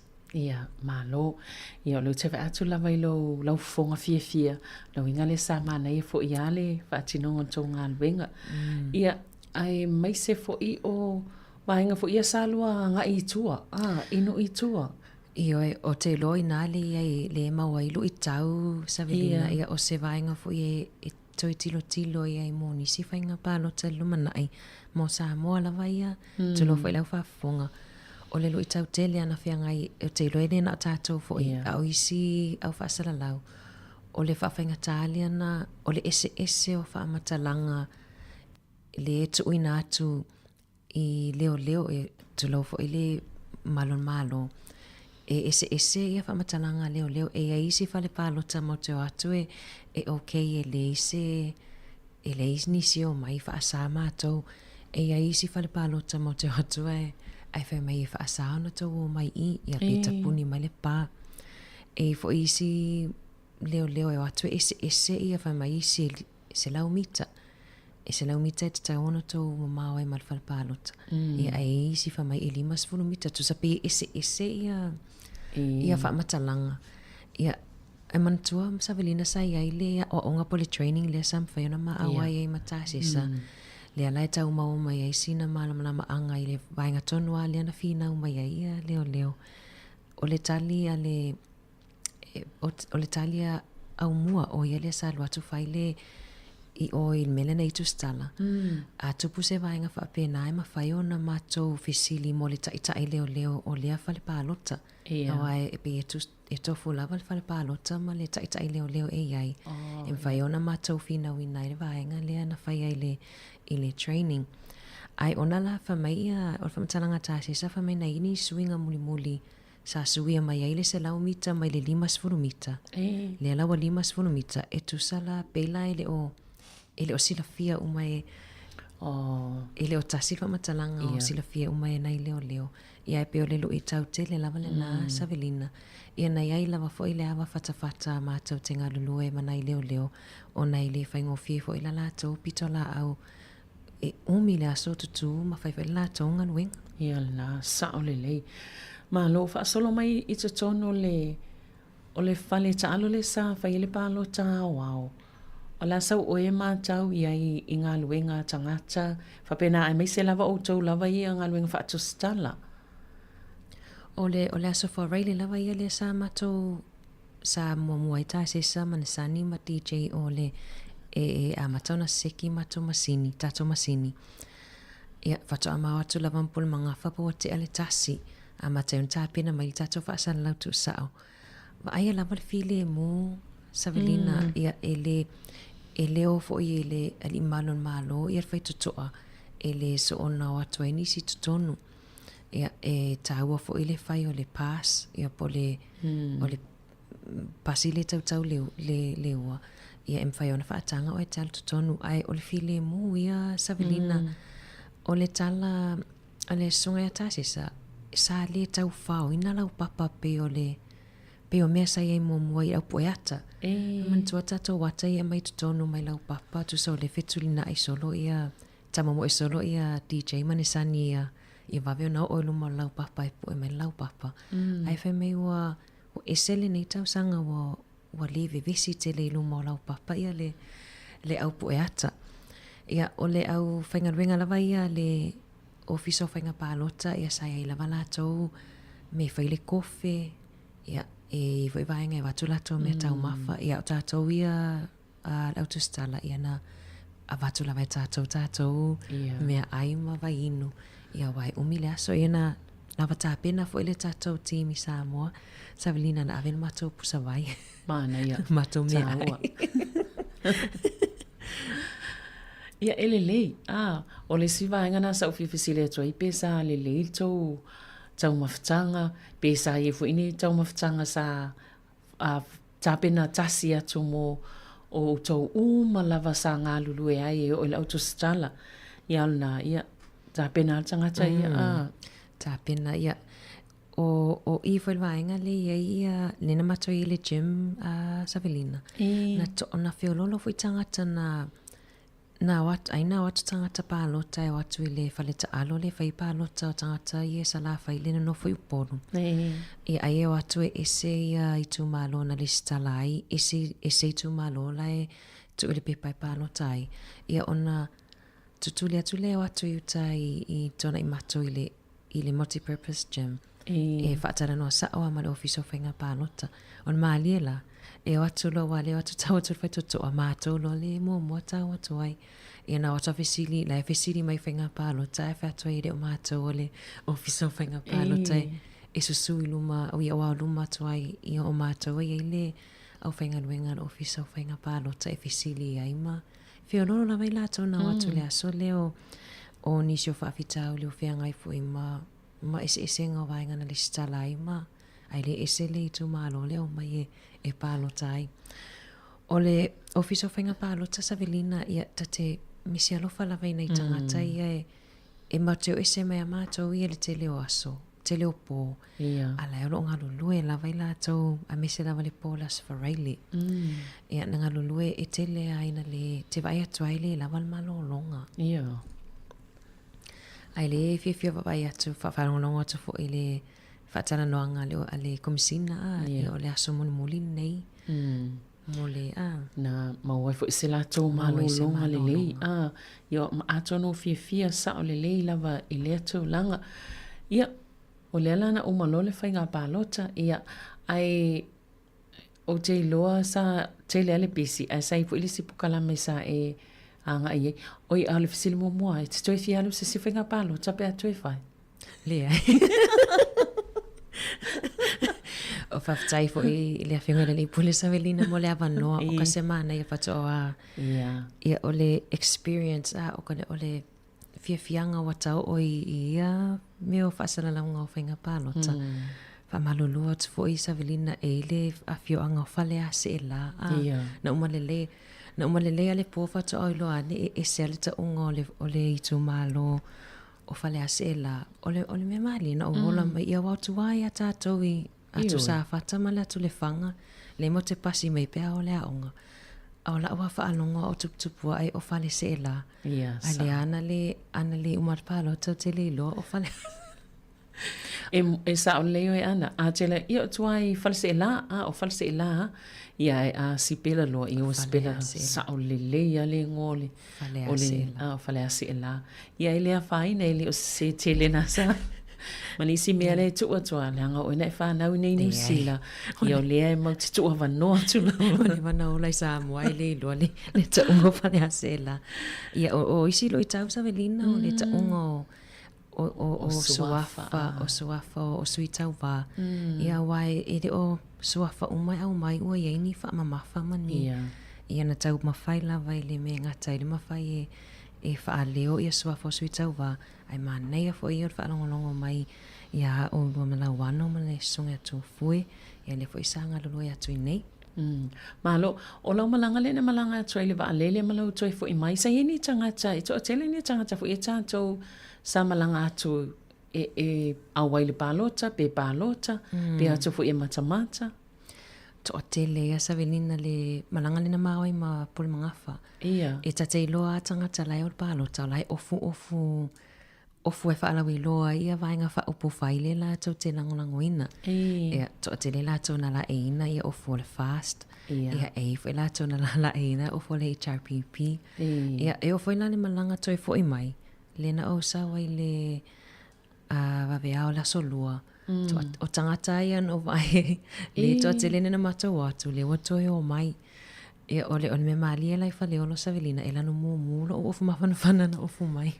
Sa wale sa malo ana pa mai. Wai fia wa malo tato. Ia. Na la pa malo lu ato wele sa wai fa pu fai. Te le no foi sa moede sa o tax to toni sa. Ole si vai ngata wana sa velina le aso fa Riley. Sa va ai le media awai ele fa matalanga lipotina o mai awane ila e ina ni ofu e fa ata tuaini vaenga fa upu fai lango ina ila utustala. Ia lena mafua ina tele le lanu viole, lanu pae. Ese uma lanu nala e ila utustala i Sāmoa i tutono tona i mato. Ia ono le tamo whainga lava le awane i ese whainga whape whaaitu awai, whape oi o le teine lale, o le tamala le, i le tātou nganuenga whaatustala. Mālono mai atu le lua au le mai lua lanu viole. Lua lanu viole. O tau uma mana i tau ata ma le sani ma ia tā sesa. Mana ia ma le tau nginga lanu viole. Ia ma lo ala ngā lulua tal tonu pe o le tele ia isi vaenga pe isisi a wangana pe isisi va a henga o le whainga palo ta ato ala vai e toi fia tala noi. E ta tele i o tu le si vaenga tā ua le sa e alu fo i sa se malo taimi e te alu e whaatino e iei Sāmoa. Lea o te lo, lea o te lenga ale na sa velina ia te lo foi nisi por kalame lumana e te sunga ia tā se sa peo ia sa taitaina na matou vaenga i Sāmoa le mwhai foi ona whaaso ai. Ai o le tau mai foi o matou au poe ata sa velina, DJ Manesani.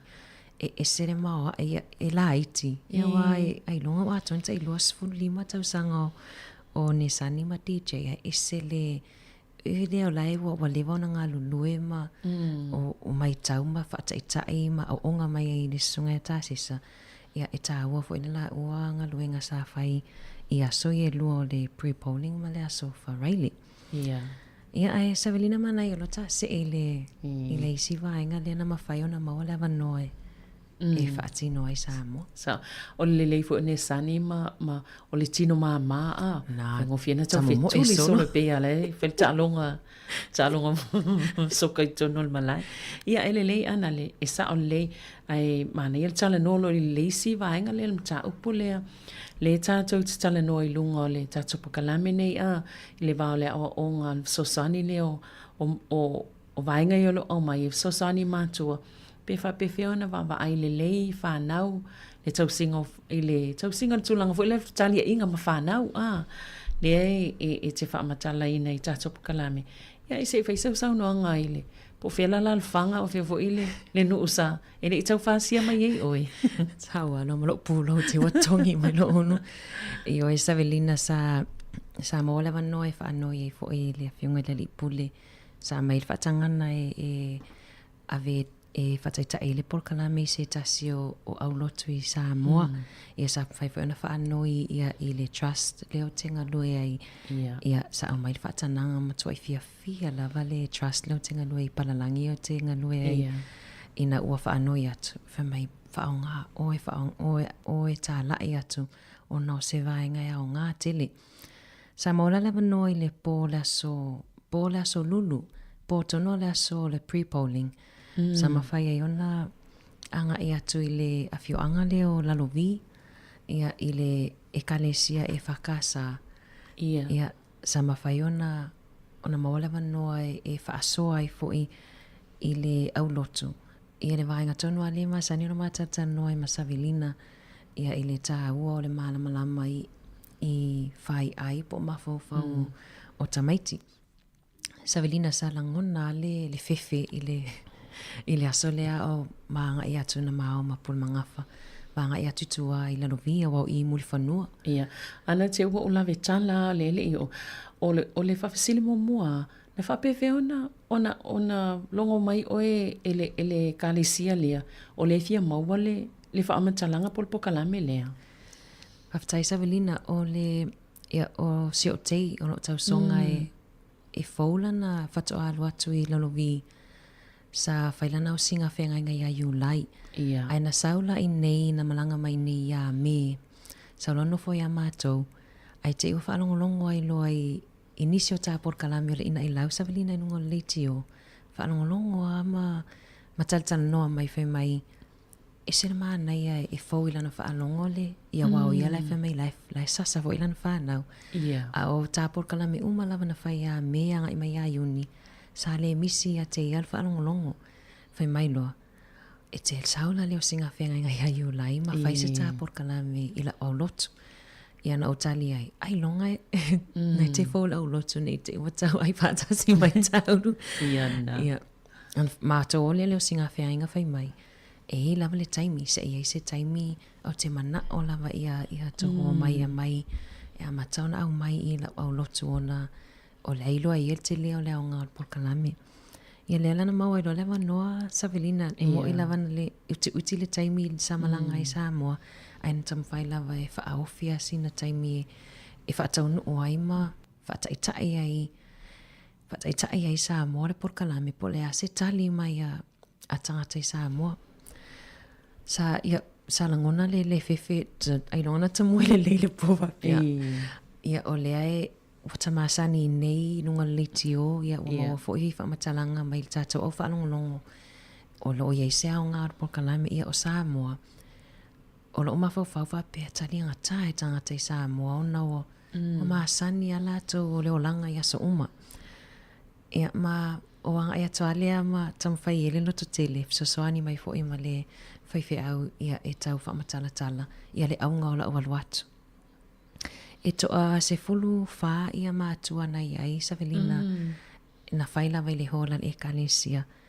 Ia na amata fo i le whaalawi loa fo ia po ai au ia na whamatala lava o au na o wola i Sāmoa. Ia sa tutu sa umatatou le sasa. Ai pena amata la le mātou whaasoa ma na iurunga li ia. Whaasoa i le mafuanga na sasa i lato e lato. O e mantua le mea na lai o na sasa tātou i aso ia. A ole a sewa ainga i tutono a inga le taimi nei. Ia whi whaasoa ai tatala lewa noa i whaasoa mai ia ununga ia nei Savelina. Ia ona na ofa malulu ai foi. Nei te iwa i se mata upu e le longo maali e pe le tusai ma se finangalo sesi. Ia ona vele ma se lapio o le porkalame. A mata lole na mata utanoanga i le fai ai o le tamaititi sa velina le anta tanoa i le siwai aso.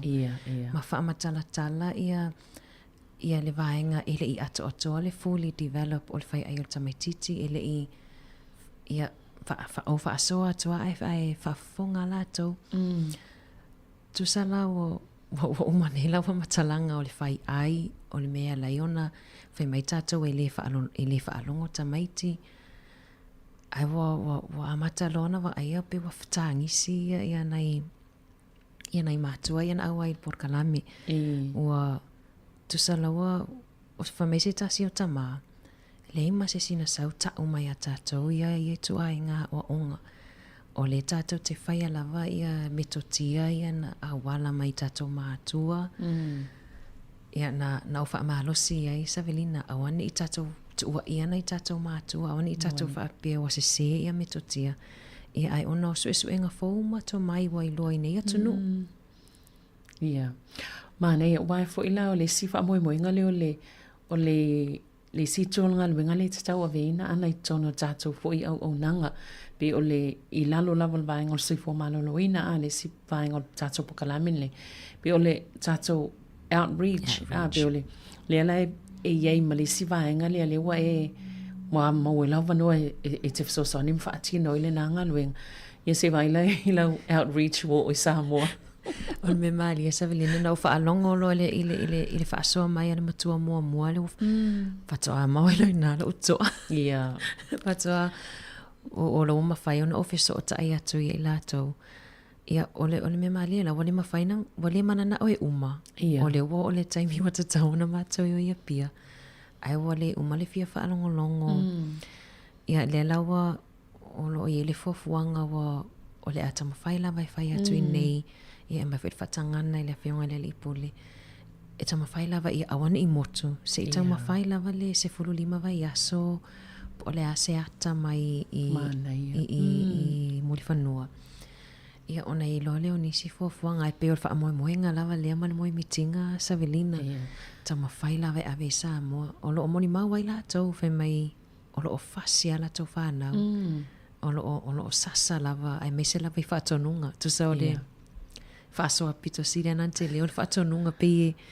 talie so o le te faso atu i fatonunga e talie ia e au fia i masunga fa fenga o lo faso sa o mai lava ia ele o ye ela sa salan fa na uno le fa longo fa ngo fatonunga au matua ia o ngalva wai le pe tela to le na fa mai pe te popole fo ile ona le te masania o ile tili vangal pokalame ile ngato lungo le teo ai e te masani o iloutu iluma o mātua ia papalangi le whaile po kalame ia malinga ngana fo i le Britania le whaile po kalame ia le ese fo ilo alu atutu iluma i o ngana Sāmoa ia ma mātua Sāmoa i whaatino ai e te le lo fo ipo le ase tali o le atali mai ai fo ia tātou tanga tail po kalame ona e pe lava ona manino i lau wholasanga e ese fo i tātou le awalana na foi tau se mai tātou ma whātou noi tātou ia lea lai mātou watu o nai ta lia fia le polkalame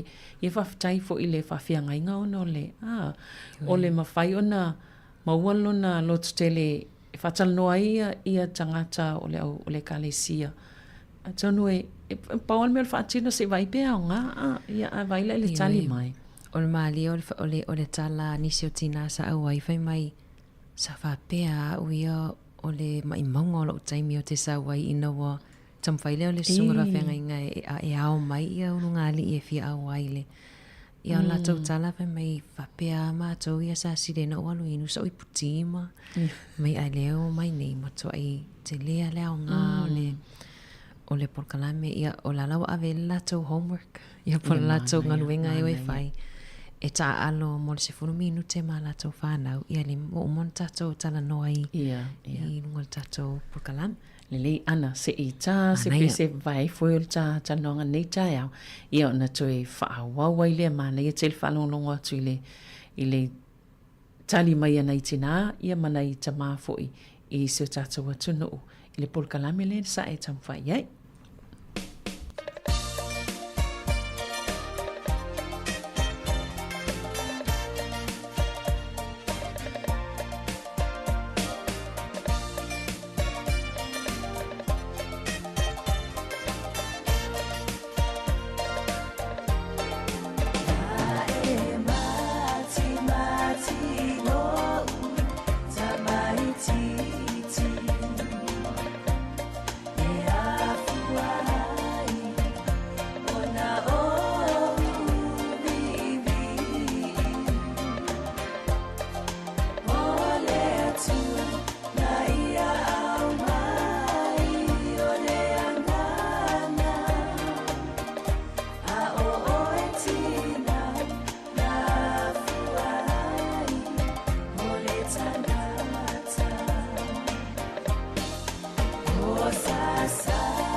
O lo o mwhaiona e whaafonga mai pēle ni vaenga o le tai ao le si ufonga lau mua i le polo kalame o le ina i lau atina matamai tai. Le amate tala no atu ma ana wha solo o le whaamatala le vaenga fu isa yei Sāmoa i le whaasalaunga le pālota mai i Sāmoa a wafo ia le tautua le tato o unanga le si ufonga lau mua. Ia e sa yei fu i manisi polo kalame sa awai whaatino i lalo lava le tato tautua. Ia le fo isa au tau whaafonga mai ai, ia a lea la whaawau pia le vaenga ana e le umal whiwhanonga longo i le vaenga le na e whaamatalaina e mai se lava o le alu atu e tele o i loa pe pole hase tali mai o le antali mai tanga tawai o tātou Sāmoa pe whainga tāna tadia nei to inga o onga pe a Moni le Savelina pe tau whaingo fie i a tātou i nei o na wa telele ia walono fui nei atunu ia oi fo itu la fono fa malosia telefo ile tō mai umwhaina o ina nei tātou tangata i nei. Ia o Sāmoa. Ia pi e whaatutunga tā se langona e whaasoa i Sāmoa. Ono le olo o whio lalawai, soifua lawai lātou ia so umai le o le mea le whai nei tae au le siaso na sawa i lava mai aso ana mua. Ia o whaftaifo i le e kalesia lalovi e whakasa sa velina mo le talia ina o au e whai lato whaasoa on maaliena. O la so lulu lena, a po la so lulu lena whai le porkalame lea e toa se fulu tolu. E ila nisi o tau le lea sa mawhaiona o anga i atu male whai au i tua i pautasi le mato maliu. E wa sa whai le mato whaalawelawe i le aso sa. E ila maisi ele i ai le porkalame i la so lulu. Ai ho te ea le wala au mai whai mai. E teine, e te toe sau whai sisi porkalame sisi aso. Tuzo la fesili mai. Aile i le porkalame.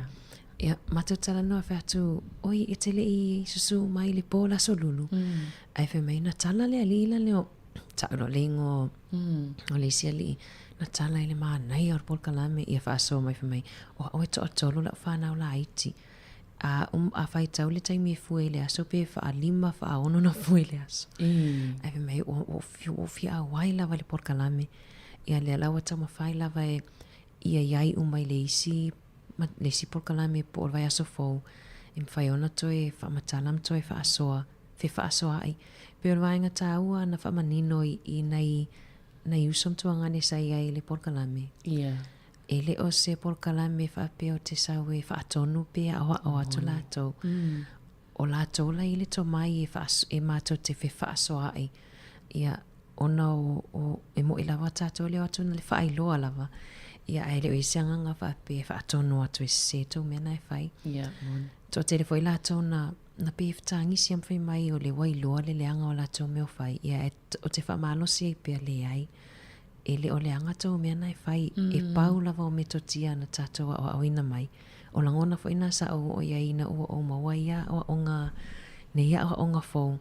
Ia e tele lava na sign up ai pe o ia papalangi. E le tau leo ai tātou Sāmoa o nei. E le tātou taltonunga whapea. Ia o mea na o mea palangi. Ia, moni. Ia e le tele leo ngā mo mātou. Mo tātou umala. O le ala le si tu langa le ia wale mwhainento whisanga. E te tu watu ala fo isila sila mai ati. Oi, o le fofanga lana e tau mwhaitoi wha ngā solo wha awaulunga o le ufsota inga wha ate kono losi. Moni Savelina ia o le e anga ai umai le mautal wha whianga inga e whaonga le laptop ia po lan masini le whaonga mai e le whaiwhi au. Ia ona ufsota ia tu le lungo le Zoom. Ia whai ia mato e talatala noa iai. Ona ora wale mana au e misi. Wale mana au e misi. Ai o le mele lei ai matoa mana na o ai o e whaatino nga luenga. Tu so o le mele lei mo mena matoe o fia ia. E le o whapeo whai atu ai whai pia mai o ile ai ili se taimi. Tu sa lo whai mai ia. O mato te fio e whataitai ona le. O mato le te mana na au e whasia mato whana. Pe o le wha manga o le whai ai o le tamai titi Savelina le. Ne mena pito umi ona whaalo e le taimi li po lea. Wha malama ma le totoa le whai ai o tamai titi. Ia natali mai a matua vene o peo tato uma pea whatoa o ta langona ina ma learn se mea fo. O peo langona na o ia i o mai whatonunga. Ia o tali e lava o le tu sa o le whaaso atu. A le tali e matau whai titi do le si ono. Wala ilo lai whai. Wala ilo lai whai. Ia wa awhia toi mani sungat wa awhia ngainga wa wha toi whale tua. Ia o oela nai whai ane meana. Ia tu lau fo ile. Ia wa whato ai loa ai fo i whai mai. Ale ti yoa. Ai mei sepe a o ia pia. Ale ti yoa a o ali ia pia. Ai tu watuni whatonunga se tele i tamaiti. E tate toi sa wai le ai ma se meo. Ia. Ia. Ona fasilo la ia pe sasa. Ta ile lei o lai ye se manatu fa pena a. Fa fetai o le talia ngo fiele por kalame.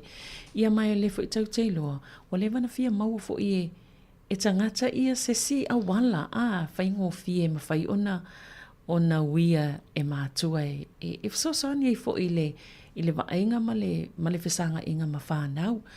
Ia ai no winga ana pe ia tawana e toi whawealu Sāmoa. Ai a su e la sau ato ia o haula e tauna. O ele wa e le leile whamatala ina o ta upu mata. Mwana Savelina e se le whaftaile li mua wanoa. Malo. Ia o lale il whamoemoe ngai e wai e tatawana a whaina wa avele homework anai mātua pola tō ngalwe ngai whaile. E tatawana toi tultul lua whaia o ngalwa ngana. E tatawana e sola pe e whaase anga i tua. Tatawana e toi whaasanga i e o lai whaatali mai pe se isiaki se makala tō ngalwe ngale tu e toi whaile pe wha mao ni e. Malo. Savelina. O le si vaenga te le sa whaata ia i o le whaali. Peo vaenga te te le aia na tuli matai Savelina ona peo vaenga te te le aia le alai una sasa whanaua. Ia o le se wafiu e tali e le maali o le whainga o le whaali ia. Ia o whai mai le sita maa. Ia o whaali ia tau ai mai wafo mea on matou whale. Ia tu so le ua whamatala sa o mai lawa ia wa mai. E sa o le leile so e su enga ma lau sau noanga le whapea mai. Mai o wita. Se longa e whaaleanga uma e whaaleanga me on matou whale whatu a te a maali e atu la wita. Peo te halu fo i se mea o te nofo ai ia e atoa le fia aso. Ia e tali e laila o whaatu sa tusanga i vat. Ai lea whaalili i tatou anam whanau e tatou te manana o ia wawe o na te ala ia lato wita. E wa tali e ve mai ia le tiola o tali e i taloa tongi solo ia. I ta tongi sono. I ona le vai atu ia te ia o lae whai ia le vaenga le atu sa ese le mana ia i o lato whaasoa Savelina e. Tu sa lai ta te ilo ato lae mato i pu e mai ai lato le mata upu le ta tama whai e wha amala malama atu. Ia. O leo te mawawau a whaapea o le tala le na mantua le na malanga mai le whai au whaalongolongo pokalame na ia langona ile tāua e mana o e avel pokalame se ifsosani fo ina isi mātua na te iloa. O le fo ina e alun maliu e tala noa i ane ais tangata. O te iloa o mai le taimi nei le lopo wa i fo inisi po whaapea le whaife au a tono fsotai. O le wa whaamatala inisi manisi e topo i a tono e o le si taimi o le pokalame wa e alwa tuilunga i whal pokalame. O tō te le mai. Wani ma se pulu mātua. Io e Savelina pe o le awala whaingo fia lea e o fia tuai. Si o tātou atu no e tātou te ui e ka le sia. Ia wau i le mao popo. Ia e taita inga sunga i whawhianga inga ma le whainga nuenga pa ia lea tua. Ia ai o lena o pena o talaula i tuangane le walu e whaiwhi au i lalo vi. Te imina o te le alu atu whatua e se whaiwhale le hini. Whaiwhale le pe sa oi lea meo le a whaine te ua whita tau e ka lesia. Ia ai le ai o lana whai mai o la sa o whiwhi. Ala fo i le ono fo le i lono whiwhi. E whai mai na maua mai lo le saunoanga mua. A matalona to aloa. Ia e whaftai lea li i mua wanoa a Savelina. O ne lei, whaftai mua wanoa. Ia ai whaftai fo e mole whaanga le lei o lea wanoa. Ia momoli le whi au tāua o lo o fia maua tangata o alis taimi ia. Mai o te le vivi atu ana ia oe. Ai o na ia te oe le whi au lea e walisi tangata na le tuafa ia onga. Na le fia momoli atu al whi au. Whengta fo i ona langona mai le tangata le momoli anga i le whi au. Tāua i o le messenger, tāua i o le awhi au. Ia matua maua le tangata le whiau o le le o lau awhi au. Ana i eile si whamoe moe le te awa i le vai aso lea. Ia e te tala noa i la ile. O le ana whamoe moe, ai pe te whamatala i la le. Ne mea le wo o i elau. Ioe. Lau pukala. Tu so le whamoe moe lea e tāua le Pacifica National Fono.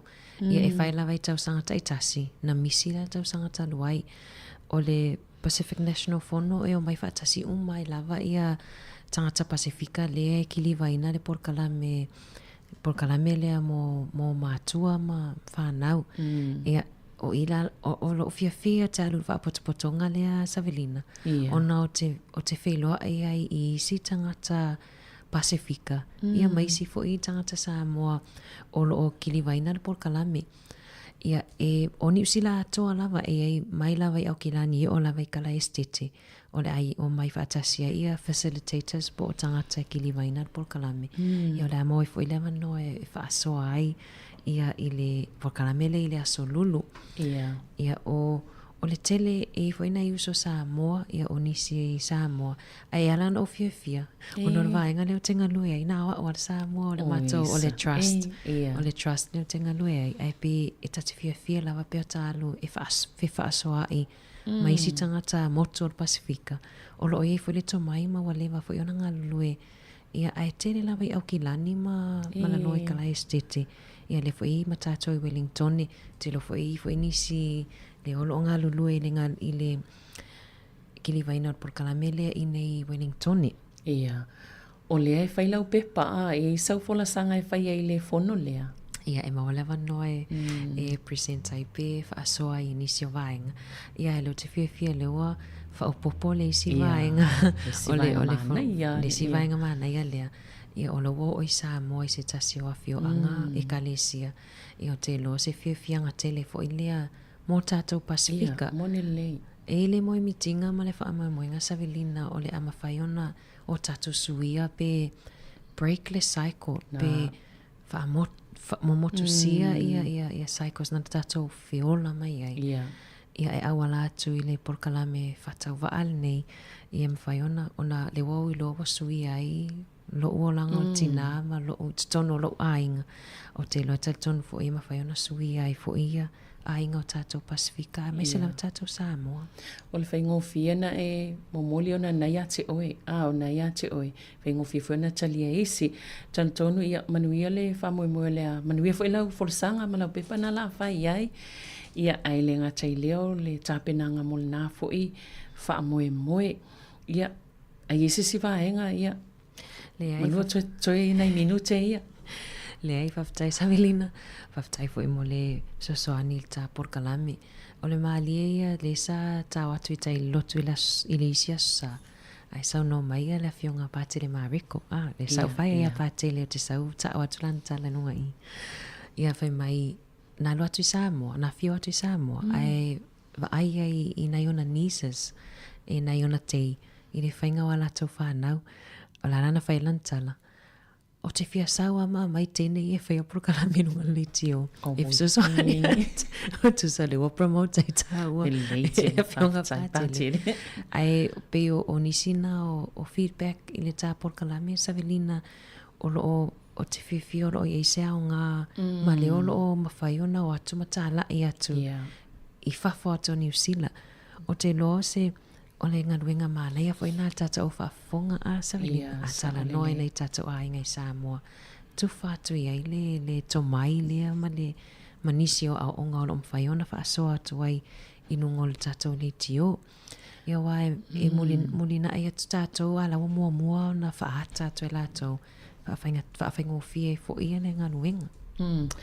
E sao lea ana a wai e pe o le awhai o laelangona i lato le tāua. Ia whaafengo fie le sota inga pe a whaapea o ailai mo o mia le a tātou mawhawhau le tele o whaafitau le a me se whaateta inga se o tātou atunu. I ele ngano ia o le talafo le sau le tina ele o whaapea o se o le pape o le ita le tina tongi atu wale mai le se mawhawhau fo ilea e isi me o ngaonga e tupu. Ia le watua o matua o ai tu langa o ngaonga ma ia ai a mawhaiona po lea le ita lea ia mamana to natu i le se senga o le malwhai ai le te tala no ai whaamatale nem i le Porkalame.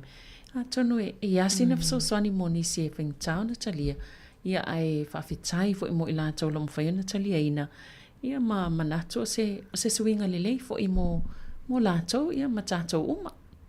Moni le Savelina o eta noa nei whaate ate o le ita toa le ita. O le si saunanga la se tasio tinai la lovia. Wha mai o ia. E malanga mai lon to lua i ngā nuenga whaavai taimi. O taimi umala e vili mai ai le talia le telefone alon to lua. A matarona ita. Ia e ita sasalo manan whanau. Tu so le ita e se me ita ai e se le whai atu ia o le si vaenga te lea na o le si tatou Porkalame se si aso. O le pule aina ma le whaatoa tātou lava ia wai amata ia tātou mātutua. E le mwhaion tātou whaatoa aina le feita tātou whanau. Pea whapea le leilo e tātou whaatoa. Tātou wita. Ia ana tātou taimi, tā taimi Savelina, mo le atuilanga whaftai. Tātou whafunga mo le mafuta mai, tātou porkaramen whamalulua tufoi pea i se upua. Le longo mali e lau whafunga ia, toi maua se isi whapoponga whaftai Savelina. Tuson mai tapo kalam. Malo. Ia ai alo fatu ma Savelina, ia mai le taimi nei, ia tātou toi whiloa ia.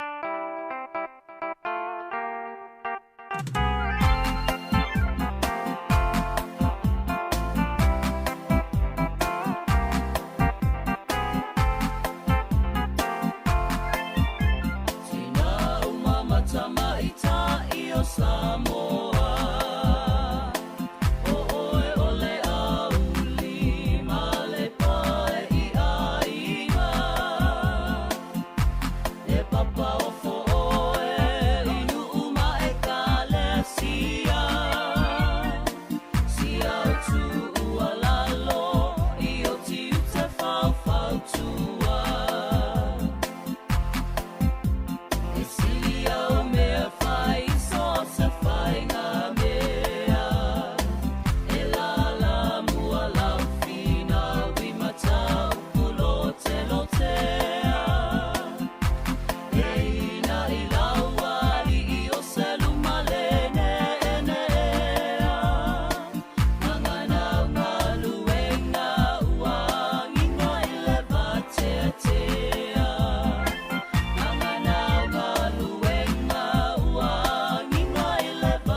E toi whatalo whātua le whapoponga o talafou mo le nei au auli.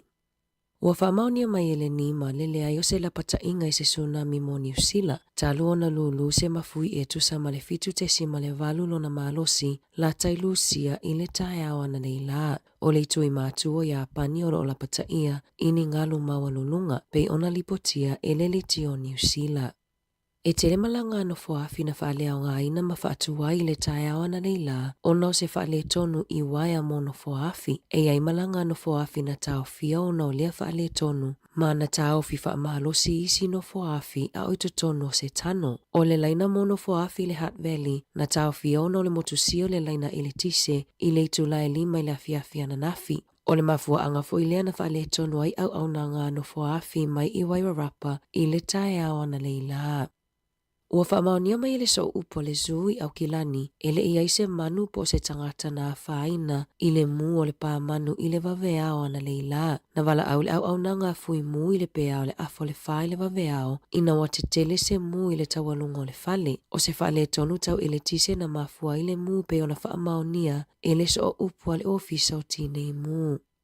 O le asoana na fina whai ai le launga whaamawai a le suifai pule le Green, Benjamin Doyle i le palemene. O Doyle o le suifai pule mua e le aise i tūpae au fiai i lalo. Mai na te whaonga ina le sui nau na lautele e whaamatala ai lona tangata. Na ia whaalia, ua ia filifili e tu ua le palemene ona o siona atalii. Na ia whaamatala ina le si o manga o le palemene o se no fuanga vevesi. Mai na te lela ngona ina lona saunga le mu e le ngata mo ia ai mo tangata pei o ia. Whaalia Doyle o le palemene ele o se no fuanga i mawai se file mu po oni whaamasino ngā tonu pe a whaawawai peo na tupu misa i Kasa, Yemen, Suria, Makata. O ke topalu a whelua whana urufale ai Doyle i le palemene e suitulanga ia Darlene Tana. O le a suitulanga Mike Davidson. O le sa avea mawhai pule i le pule ngā nua kalai stete e suitulanga ia Doyle. O le a avea foi Davidson mawhai pule nona lima o le pātia le Green e ulufale i le palemene tanu mai le palo ta tele a New Zealand. Ua wala au Roger Douglas i le minista o tupe Nicola Willis ina ia whaamawai mai lona tofinga na ta ua Matthew Abel mai le University o Aukilani e whaapea o le whaititi o le GDP le sa whaalia i whaamaunga loa ia New Zealand le aso tofi na iloa ai le pa ua le tamau ainga New Zealand ma le te leo ai tālafua le malo. O lo ofete ena ai le ofisa le minista o tupe ma Willis e whaapea ua si itia tupe whaalu. E le Italiane le ofisa o Willis ina ua fesilingia ele le tio New Zealand. I whaamaumaunga ale Stats New Zealand na whaali ai e te simaleiwa pasene na pa ua le tamau ainga o New Zealand i le kuata o le tausanga e o mai a Iuni. Na tu ua i e Willis le wheesia inga e whaatawa inga ma Amerika ua mafua i le pa ua le tamau ainga. E whaasfuru walu i tū lale te te fōma i si nia e toa 5 se lau ua fuafua mo le vai aso fōu ina ua le talia ina i le Iuni le o fōu o totongi mai le soifua malolo ina. Whaalia Richard Sullivan o le olo avea masui pule sili o le Health New Zealand e whaapea talu ai ona ua le tau lau o tama whainga ma malilienga le Health New Zealand ma le au whainga luenga ua talo sanga ai le soifua malolo ina New Zealand i le ERA ina ia whaasao ai a inga o se malilienga ma le asosio fōma i sinia na sau Noah Sullivan ele o se tūlanga whaafia ina ua lato sāwalia. Ai ona ua tele taimi whaalu i whaatala noa ngā winga i tutongi hao fiai aso se fulutasi na whai ai fono whai taulia male asosi whaapea isi fono e whetu utuna ai ai malilienga i tutongi. O le ofona tuina atu le vai aso nei. Na ono toi whaupopo ai le tolus fulutasi miliona tā la mai le au tutongi la fonga i tutono le whātau sanga. Pe a whaatusa i le ofona tuina atu i fōma i sinia i le whai ungo i ulai.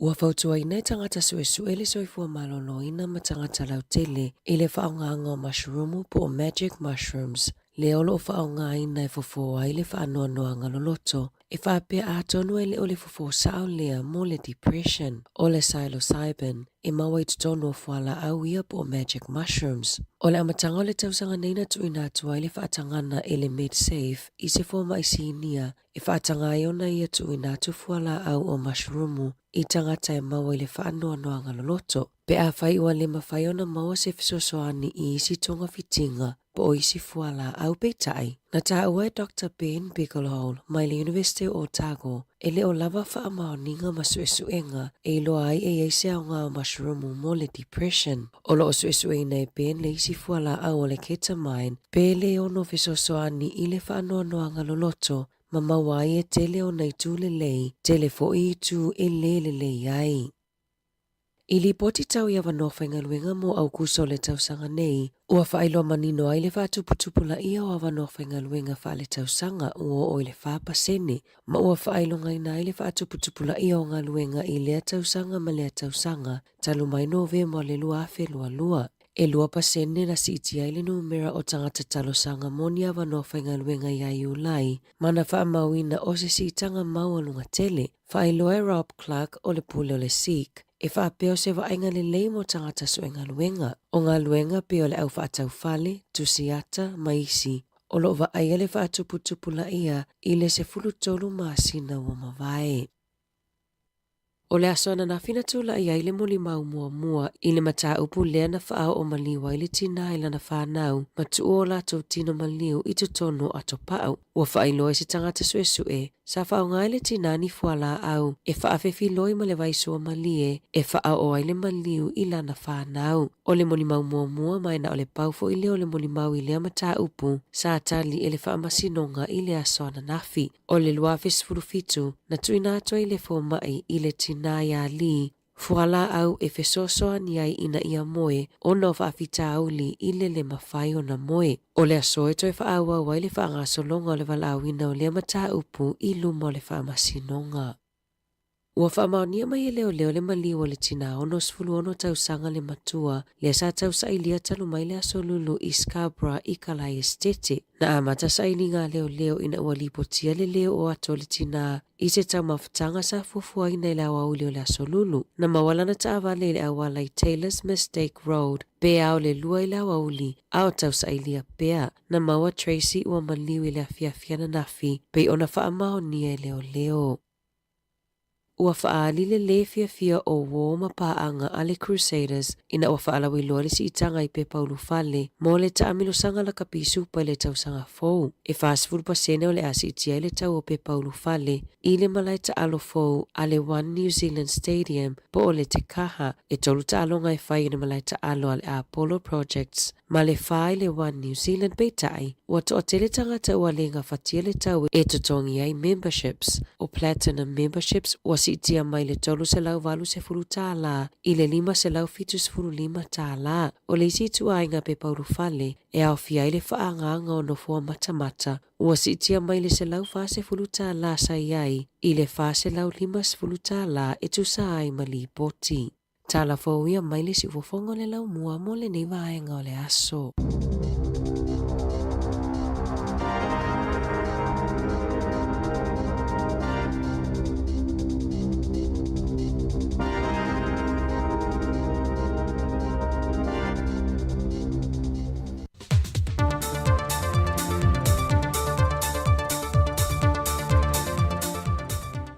Vi ia le tuelo na alofa o tātu au lia e fo le whai unga le vaiaso, I le isi fo I whao poponga o telefou, au maupea le soi fo manawi e lu tātu tino. Tamu atu e tātu telefou. E le matau tia le whaablawe tau ta vale lentu lai mai le ala tele anga isi umu, na tifa I tua male awala ni loli lau ta mamafa se lua, le ua ma wale soi fua se ta maa, ai wa afie fo edisi o manu mapalangi a se whaatu anga se ainga, na tofu I tu tonu loli e lua. Na tāpā ai se fina ngalo mai le pūlengo ta wale afi lunga al te tele, ono whaalawe lave whapea e matuala mati ai le soi fo I lato e maise e marketi mapisi nisi ta whaalo le ala tele, e matua I lama tia le soi fo tangato le atunu, e whaati noa ia pisi nisi, pe a whaata mala se aveta vale. Aina whaalia le sui al pūlenga o ta wale afi le atunu, e so se pisi nisi e whaatau tei ta whaala, au le ta pase pe mita mai le pūlenga le LTA, e mua ia si e sui o le pūlenga ia le no whanga o lo mna o mia tanga te whaatuina ai se pisi nisi, pe saunga le mumatala whea ngai e whaatino, a whai ele ai, ele mawhai o na wha amtui iai. O nisi o tū la whono e anga wa aile wha atui na se pisinisi tafo se a wala, o whanua umia sa o loto e pe o na tele le taulanga, o le vaenga o le ele o lo tuwai le pine o se whanua, o le tua oifui nā male a seta le malo, e au fiai le ala tele maa la vai. Ai mō whanua wha ale anga nu, e fua mai le se funma le tasi mita mai le o ngā tutono le ala tele a ngā i tua. O i nā e wha atūlanga ina, e mawhai o na wha atuwai se pisinisi e ala i se whale oloa, po o se tamai whale maketi e wha atawi nā tuai fua whaile leanga se a inga. Mai a whai e wha maria ina uma ia vaenga mō le saunga le mua le tangata o le a wha atuwina se a pisinisi, wha to a mawhai o na wha matua tui ai se pe mita. Watali le fionga le pāle mia, la auli le male tō polata e vau fose, e le langalanga o nisi o fina ngalo wha alio le atunu, e le mata opu le tangi a lesa a vea mpāle mia o le atunu fia mena omi mata afa, le na ia wha o ngā ina e lona swafa i le teimi o wha ato sina le pālota. Matua i ai le iei o lona sootanga, e le maliwa o le tama e tai polofesa, mai o le wata oto nei le mata opu le wha amasinonga. Peitai, o mtanga luenga ia wai lalo na vāwa ainga, e au fied mtanga luenga o leo ma whalpui pui, ma le ofiso le lo i sili, au ia fo i leo i le marasi anga, e le taita inga lo tātou tenu, pe le o le aia wha o ngā ina ia marasi anga, e wha le o ngā ina i le mta o poi whasanga i ante ia. Ai na tali manino le whionga le pālimia.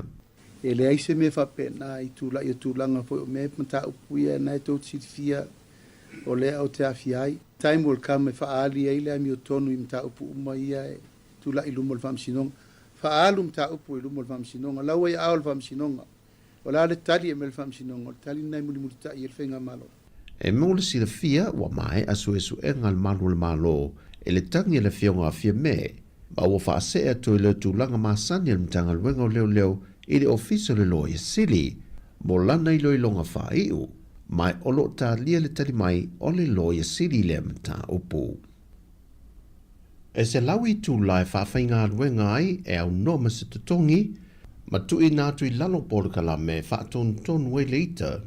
Na suia ia e le fionga i whamasina sili sa tiusi mativa perese. Se whaasalanga e amatatu le toru talusanga na talusanga i eili tua leo. Mo le li i a sili veli o lui, e se mata opana tuna i mai i a iuni o le tausanga le nei, na wha o li mai le a li i se tasi, a o na yaso mulimuliane a o iai le a li i le mautanga se ngase, ai umal soifua o na o manuanga tu ngailo na ulu. E leo matua manino mai le tūlanga na fua i eire whai unga, peitai na wha li i reporti, wa mai o na wha tina tūlanga masani i le wha to e senga, po le i fonga ale ainga o le na wha o lima, a nga i le ainga o le wa maliu. A o le reporti le wha lave na tūla i mai, na wha sua a wa le wa maliu, mao o nei ma wha tupe vesi le au whainga le wenga le wha le ainga le sunrise tunga fua. Sa tau mawhai le ua mōlia ma lona tō lua, e ave e sea mai le ua maliu mai le no whanga le whale ainga ona olo i ei fwoi tangata whātau olo a fia. Pei tai na toi o ane fwoi le ua maliu, ma toi wha wau fwoi le vevesi, mai na wha o li mai lo le ua mōlia, ai o ila ua lava ma lona tō lua na la toi fesoa swani ma toi ave le ua a fia le whale mai, mai na wha ma nia fwoi le whale mai, na o atu lava o lo ola, peitai mulimuliane ni na yaso, ai umalole soifua. Ma wa tui nā tuai al whaamasinonga lea li i lalo le se lau i tu lai whainga haruenga au noai mas tutongi, a tuai ma whaatasiatu i porkalame e whaaton tonu nai lona ita. O tala fawia mai Sāmoa, whaamanuia tele le tua leanga i atolo tātua tenu le whai ungol neiva yaso, whaasoifoia.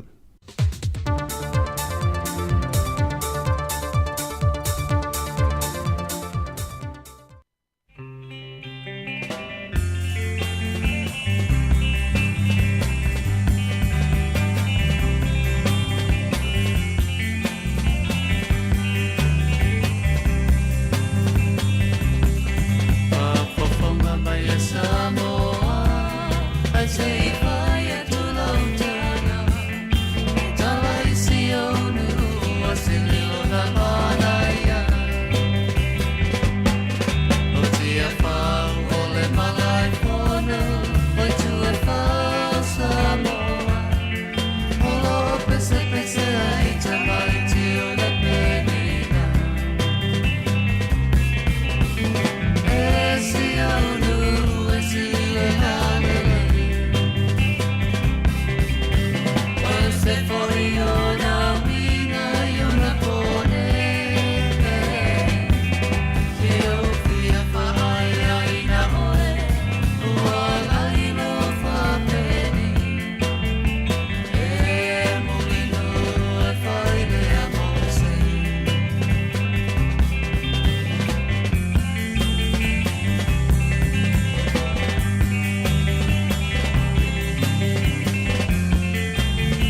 Le malulu le e e tātou i New Zealand. O le maua lava o le lua se lau tā lai le se i le titi sound e vawe ina mawhanawhana. I o e Sāmoa. E se fulu whainonga ta i lua se lau tā lai anga wa ai tātou i New Zealand ma Australia. Te a lafa se top up lua se fulu lima tā la pe sili atu e wha ngā ai le ClickX. E te anga wa afo i le se i pe a wha ngā le ClickX e lafo i lau se leni le mai cash o le titi sound i Sāmoa. O le a whaia se i uma i aso whare le taitasi. Ma o le nei whapitoa e amata i le aso wha au kuso e mai ai le aso lua se fulu o no September. E ia inga o le nei whaapitoa. Seki a Digicel.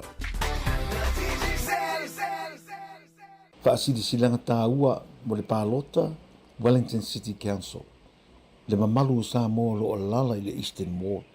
E iainu nei, Gilbert Rongotai, Ataitai, Rose Neath, Melrose, Lyle Bay, Houghton Bay, Maupuia, Miramar, Strathmore, Karaka Bay, Moore Point, Mabreka Bay.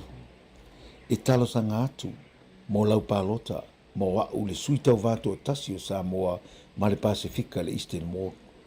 Mana o mia lau pālota o waso tātou no foa i whainga nua Wellingtone, Wellington City Council. O le so iwo se te mai lafo tuai pepa pālota i lo utua tusi. E te talaiona e pālota e whaangata i le aso sefulu tasi o ke topa i le sefulu lua lau auli. A mai o na tusi nu mela o lau pālota o na tuu le teu tusi o saunia ma lafo i le whalemeli post office. Pe tu i kālone lanu moli o saunia e supermarketi po o whale tusi. Mana tua e whaangata uma pālota i le sefulu tasi o ke topa i le utula e sefulu lua le au auli. O le Eastern Ward e sefulu tasi sui tau vā ai na o le tolu no foa e avanoa. O le fautuanga, pālota lava na o le tolu tangata e te mana o iai. E te le tau pālota i tangata uma e se fulu tasi o lo iai le lisi. Tusi le numera tasi i talane o le ingoa o le tangata i te maasani ma ua e filifilia e numera tasi iai lau lango. Wha solo i le lua ma le tolu mo isi tangata i te ilua ma lango ina. O lau pālota mo wau o lau sao fo i le na i le wha le lei o pūlenga le council. Wha i titia rates ma rents, tupi tu tongi o fale, fa le leia au wala, fa le leia no whanga whai tele, e pe o paka swimming pools, fa le tusi. Fa tele ni awa noa, mano whanga mo tamaiti ma tupulanga ta aloai, fa le leia pasi lau pāsese i taimi, mano whanga tala whea ngai, mo tangata mātutua. Fa i titia tangata mo moi fafo, fa le loa, ma a isi tupe ai, o nei a fia i pisinisi, ma le saunga le mo tangata whaatau. Pālota, no mera tasi mo kena akui. E tā ua lau pālota mo wau, o wa e tā ua lau leo, o lau sau mo Wellingtone, mo le numa nai o tanto uma. Whaafitai, kena a koi, sui tau vā Eastern Ward, mo tukarairangi. Musika o mano longa, matau mawhitanga o leo auli, si ufofonga o le laumua. Wa luas fulu minute te enei le tūlai se fulu mani lua, toi whaafiloi ma toi whaatala whaatu le tātou o tenu nei teimo le awa uli, ma lore se fu manuia, ma lore langi ma lore tāpuai, mnatu na ua ngai fo ia ma whaau pēa tau mawhitanga, ma lolonga, ma tari ngā sua nei teimo le aso, ia i tonu mauta malawa, i ngā tailea o te tonu fo i o mauta ngase, mauta o tangata mātutua, ia mai se ngā luenga o lo mafuta mai ei nisi o i la tau sa ngā lue mai, ia le o malolo mai nei teimi a wā, na i malolonga pū, na i whaamalostino e ala i tari ngā sua, o na toi whaau i leo ngā luenga i le i tūlai tasi.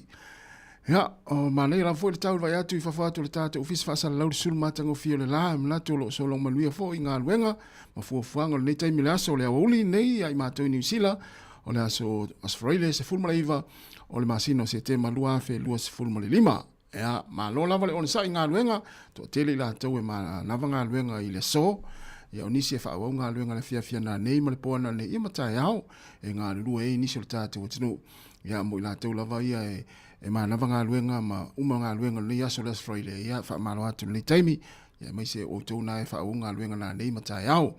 Ia, pe ona, ia i fo i le, nei fo i atunu, ia o le aso muli nei o tuanga nei whanau, o onga nei whanau, ia ona tuua i lea o a onga, ia mo nai vai aso ia ai to fa malo atu le taimi nai matua sanga whengai ai ia ma le tapena ina o nei whanau i le nei kuata ma lo lava le tapena ia ma lo fo i le ona sai i le whengo fia fo i le usu le tai au ngā luenga ia e tapena mo le whanau ia ma lo lava le ma futa ma le tātou tinu le fo ua sui ma le fo awal fa wino le tātou o nanga ma le tautua se i pa ia le tulai lima i le fia na nei ia pe ona to ma futa ma le sunga le lia o ia tu fifiso ma le tai au na le la ia le ua sui mai lun fo ia wale fa wino le tatou maftanga ia ma le tautua fa ua pele si fonga la mua i lunga le ala leo le tasi ono tesi ma le tasi fa mo pa pea tatou tautua i lunga o pinga tawhailangi o le Facebook ma le YouTube o le app le Sāmoa Capital Radio app ia toi fa filo i ma toi fa talo fa tu le taimi ia alo i tau maftanga malo longa le taimi le aso ia watari ngā sua ia mausi mai pele fa fonga ma le mai mo mai ia i tātou whaafiafianga musika sui filoi o le nei auli le tautua le sifonga la mua i Wellington le whatalavatu ia le sunga ia vale le mati ma le whai ngā luenga i nai o Tara ma lo whaaftai te le lava le maafta mai whatalofa le ia leuso le sunga ia Pasco Cap manuia lava le nei auli Pasco ia manuia fo i ngā luenga mfuafuanga nei taimi sunga te Steve lo mafuta mai nai Canberra i Australia ia ma le sunga ia Kevin Swalker ia ma lo lava ngā lua le nei aso ma lo fa ma losi ia o leo luas 5 minuta te ene le tula 5 tato oi musika le nei auli ia ma futa mai foi ma fa upe ma lo longa mtau maftanga le nei taimi le aso le sifonga le nei o le lau mua i Wellington musika o malo longa matau mafutanga o leo auli si ufofonga o le lau mua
musika o malolonga ma tau mawhatanga o leo au li si ufofonga o le laumua.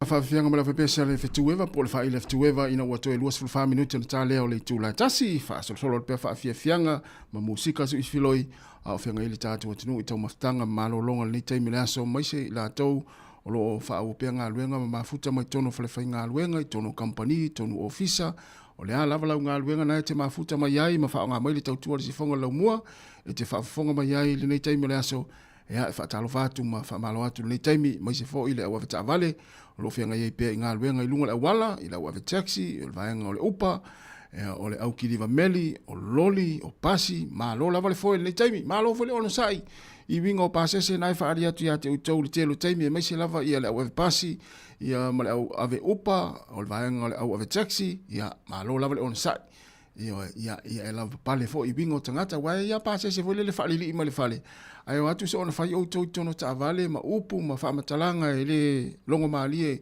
i lau tau whaafonga ia mau pea le to vai ia lava pale pea ia wow bingo tangata wa ese tangata ia o te iloa tātou Sāmoa so Sāmoa e volele alu i taxi whaonga ia ta vale lau pasese ia o te iloa e la tau teu le vā male awavata vale ia tangata fo ia ma isi atunu utulo fo ile nei auli ia pe tamana e foilele ese fo yalla tonga ngana i tono ta vale a me se pe la sa mi sa mai mal to lu o le ile fale ia ai sau ia o pe yalla ia o lon to ile pisa o tono la ta vale la pase se ia mau pe le on sai ma le la pale ia i bingo tangata fenga solai ai mo la tau le ta pena fo i wa ia malatu ia o le so le mai ai matu ua ia o ngai tono ni usila nei ia lon winga o le fia na nei ia o le a telefo ina pisi ma le valele ia le feanga iai ia le fia la fo le o ai o ai ngai malanga e fata mai ti le vaenga ma le vaenga o nei atunu ia mai se foi Australia po Sāmoa foi ia wale la atu ua o ngai tono ni usila le so ia lon winga la tau ona lava ta pena ta tau matua ia wale ta pena ina o malanga o le nei aso po le fia na nei wa ia le malatu o le telefo i tamaiti lea la atu ua onga nei le tolu. E malanga ese ma pitonu fo i o loo au mawa. I o e ta whao whatever ona whai bookings fo i ma mātua. Tu ua lo lea onga ia le wa muli ana nei i le iwa. Ia o le a malanga ese atu ai ia po Wellington e o anga i Christchurch po Aukilani ta whao ai po Australia po Sāmoa. Ia i tuanga lea la whanga solo teimi ia i le whaiunga o le neiva yaso ia ma niva yaso i luma. Ona winga tau na lafta pena ina ia vave fo i ona tau nui mlai valele awani to yaise me folele e ngalo ia il tapene no fa nga malanga ia wa le atu tumu fo i malanga valele ia i le fa ingol neva yaso ia ma le va yaso fo watu wanga fa nau ia ai pa malo tu la tatou ia le malanga ia le a fa ngai pe manga wen manu ia fa nga malanga o ila la malanga i Sāmoa manuia tele to e tali watu i tātou atunu ia i whai ngā malanga o le awhenga ia ile nei vai aso ia manatu nā sa utou mafuta lei mau tau ainga ia mau fo se maftanga fia ile umin tau o mai ai ia o tau no tau te foi ia o le malo lo le vili mai o ta malo o tau no tau te foi atu ia ia manuia lava whai ngā malanga o le a toi whenga i mau tau o i lava le a toi malanga i Sāmoa pe malanga mai foi Sāmoa nai te whaafonga mai nei taimi ia manatua nai tele koko malu ia o lava alo oso nai te sauma oe ia na longlonga tu pea ia te utau nei Sāmoa pe amalanga mai ia nai tele koko malu o ka se maa nei o koko malu le taimi nei le tele o koko malu ia nai tele na mai ai oso tātou ia saumani au koko malu se tele ia ai mumos koko malu al whaiwhea am fa mo al whaiwhea koko malu la po ana e mai lau oso ia ntufa loa ia ua inga ma uo ia e purea o e whasolo atu whalwhai ngā luenga pe a tele au koko malu luas fulminu tana tāle o le tūra tātiti whanga lamua i Wellington ia o le vaso nei fo i le whatawel ngana Maori ia o tātou ia Sāmoa o le whatalo whai o le tai au e alua i male au uli male fiafi male poso o stay milava yo wa fatalo le fiafi talo fa malo se formulia o le uli elu fe tau i masesi o to ainga po se sa wo po se foi le ya malo se formulia talo fa ye fa pena foi fatalo fa ile po o le fatalo fa ya na malo talo fa lava mai ya o tunula le ya E sil fatalo fal tai au ia le ata marie ia o le awa uli o le ngā mehi ite ahi ia le na o le fatalo fanai le awa uli fa maori o le ngā mehi o te ahi ele se asi foi le le ia le o le ahi to is fuliva minuta na tale o le tula e tasi si fonga la mo Wellington musika le auli ma lo la vale mafta mai ya tam fai fa sol tato Facebook e mai mo ye wainga ya ma ave o empa anga si fonga la mo le fetuli ma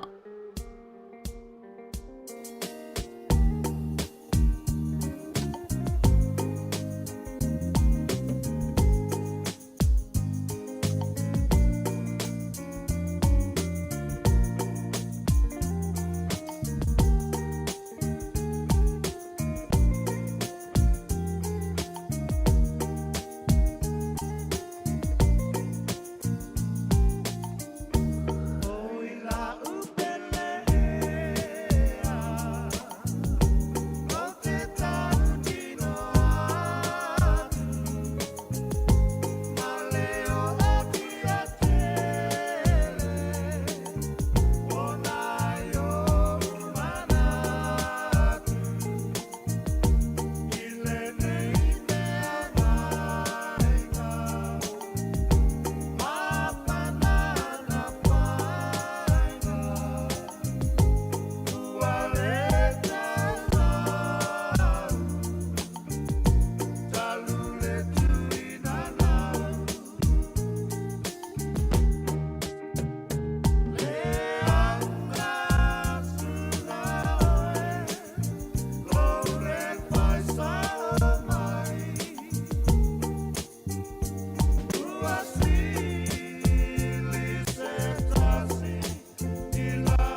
Musika o mano longa ma tau mawhitanga o leo au si fofonga o le laumua.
sui fonga malia la pese le punia lava ma le pese Rosa nofo tasi mai ia ilunga ia Rosa ame tele nofo e lo ilunga ia te tala fa malama o le potu ma fa malama o le potu malolo e fa ma te tala fa malama te tala mfai te toa pe ia le pokalame mana ia na nafi le soifua malolo ina na nafi o ka se mana ia o volelo le tāua o le te tala o fa malama ia te tala i tua ia fa malama ma te tala fa malama e fa aluatu le ea foutu tonu ia awa ia maise lava ia a ingo foi lele o ia ina i matua tausi ia e tāua le te tala o le faitoa mo le 20 minute ia ai au le tala ina pe afa pe ana o la tou la ia i fale ia i ai nga foi le e o me fainga luenga ia pe te alu foi te fa tau ma te tongi pili ia ele taula o le tala ina faitoa ia tu ua ina o lai matua ta o to yo la tou moenga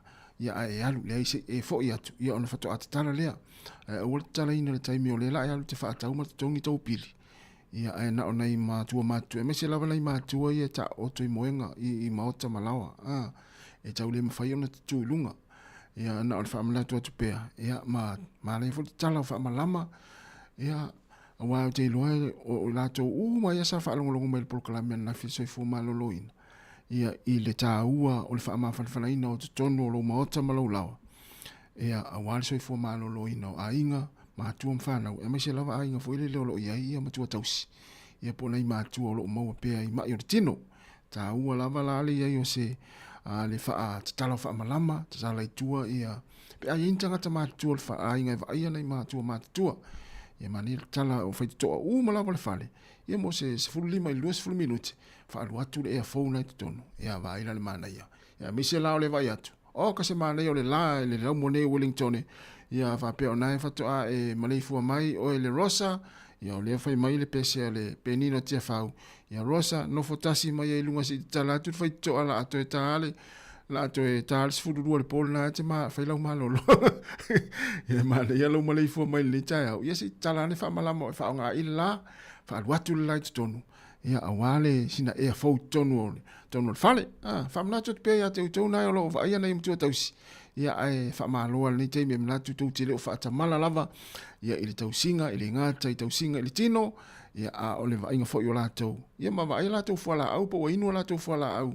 Ole auli. Wai ia ma tu fo ile umaloa tau tau maftanga ole tai au auli afiafi. Ia ona inu no le lato fala au ia vai te ua ngalo na inu fala au nei matua. Ia i nei auli. Ia ta tu leo lo va ia ila tau. To tolu minuto na tale o tasi le si fonga la mua i Wellington pa fianga ma musika su ifloi mani fo to ia tu ngaluenga. Ila tau lela ato e amata ngā luenga le tula tasi. Ma lo lava le ona sai, ma lo le mafita mai wha man losi. Ia ua tasi lua tolu. Ma nava loa leo ngā luenga tātou. Ia, siva mai moe atu oi lau masini. Ia po o lau computer. Ia po lea lava le masini te ngā lue. Ia, moe no yo.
O le tautua le si ufonga o le laumua o lo iai fo i le langolango a le New Zealand On Air.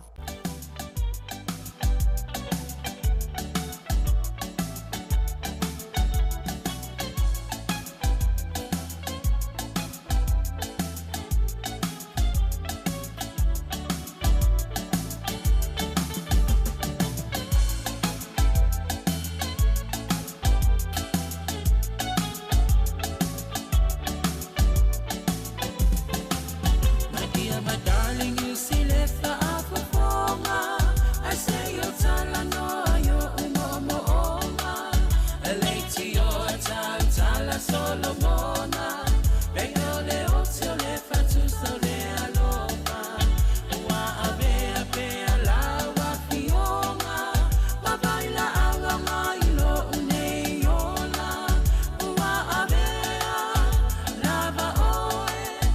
Tumu no ufa moe moe. Le forma ia le tamanu salu pepe. La foia I pongava atele. Malue oe mole malo meleke. Ai o pasanga lepe au la tele. Ole tula pono leke o meteri. To esele tutu sailele tutusa. Afaya to ese atu pai mai ele tutusa. Wasini la ona faa uma.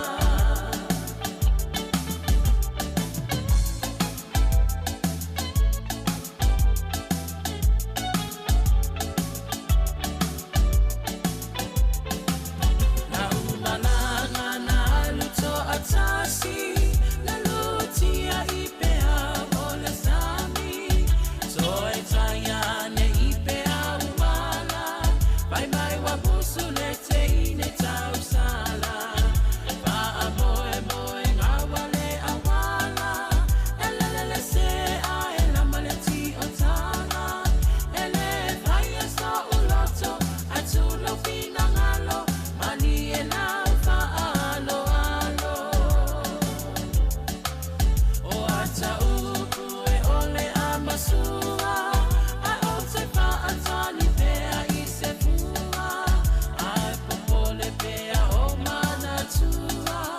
Le ina nasunga seisio antupua. Le pe oe o selula seitua.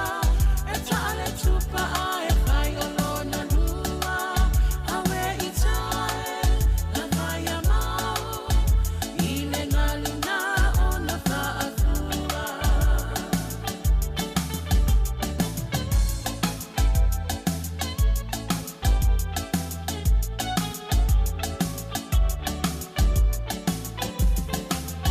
Oita osiu na pepe. E lolo lava ile angi ole matangi. Ai o te pese pea mapa ai loa. E o se tupu po se ni I mauoa. Ele o ita foi o se tangata poto. O se alo ali o Sāmoa. A o ita nei lava o si tangata loa. Mauma lava ona e iloa. Si o taloto e wamalie. So I fua tene o meleke. Ole apo isi ali ini usila. E mama ole fasalele. Wamalie na ufa alo alo. Ole apo isi ali ia o ao. Aeta tafai sa ili. Ofa atali tali pea ise aso. Aeta tafai sa ili. Ofa atali tali pea ise aso. Whawhiwhenga le taimi o le hauli, sulu tasi minuto te nei le tūlai tasi, o le awhal tasi i o le tātou kalamasani o le lalolangi o sa nei, te whawhonga i le tātou puklame nā i le awhal tasi, i le o sulu tasi minuto te le tasi. Ia mnatu, ia o toe a matanga luenga i la tau ia sa malo loma i sifuru lua, ia whapeo nai te o ena sa malo loma i ia, na ona toe whamalo atu le taimi malo le on sai, whamalo losi, ia ma whamua muale, tātou saonga le mui, whenga ia I ngā ruenga, ia mese masini nā lo tau ngā rue ai, ia o tā vale, o whale ngaosi o loa, so o se whale o loa, lo e ngā rue ai, ia lo e wha ngā maili tau tua, se whanga lau mua, ia, mule atu wha mā lo, male, I ngā ruenga o lo whenga iai, uma lava o tau, ia mese tātou, uma lava, ia tātou saonga le mū lava, ina ia wha mua pēa, ia, awa le o tātou ia le aso muli o ngā luenga ia le toa tele tonu o New Zealand nei, nisi ngā luenga nā nei, ma tai au. Ia ai o le wha ingo fole vai aso tele fo I tālonga le amai moina tātou, ia le ngāta I lungo TV, ia e whape fo I televise, ma wainga umalam whapena, ia ai nisi fo ia ngā I malai tāpua I tālonga, ia whamnatu pēa, ia o ngā tāpua I tātou, ia tāpua I le lei, ia ole tāpua I fo I le e le taalo le olanga atoa na o taufune i lalo ulu ia a o whaamtaranga la ia fo ile le taloa i au tawhalmalai o ka te le upeo e whaalongo i whaia onga o au te tele lalo lalo ia o tono fo i ainga ia manatu ia ma ia i tau fo i ona sila fia o le tūlanga le wa i tupulanga le teimi nei ia o vai te fo i ana nafi ia il mātou pito nuu nei fo i o porirua o i sole o so fa ia istangata ia le fale stasio a inga to titi uma mea fale ma mea ngasi a inga na ave ia le unga o i tulo wara ngana le uli mea leo fa manatu pe mo tatou e mai se lava a inga lo ia fo lele lo tu nei o lo tu na o nei ma tua tausi ia local le fale ia awale pui ngalo la tu saunga le mu ia ai o le tūlanga nā ro iai. Ia o le taimi nei ua whio lolo le, wa sili atu le alu le ngā ui le ao tea nei lo le ngā ui tu lo le pō. O le tūlanga nā leo iai. Ia wa iai a la tō vo i e whio hai solo i lumo ma ngā ala ma awala ma au tafa o whale ainga. Ia mai taupo ai le ainga o le ainisi, o le ainga o le i tangata, o i ainga i le o iai tangata i le aso ma le aso. Tamalana, e i loa loe tamana e i le ainga o loe na o peto atasil tangata o lono foi.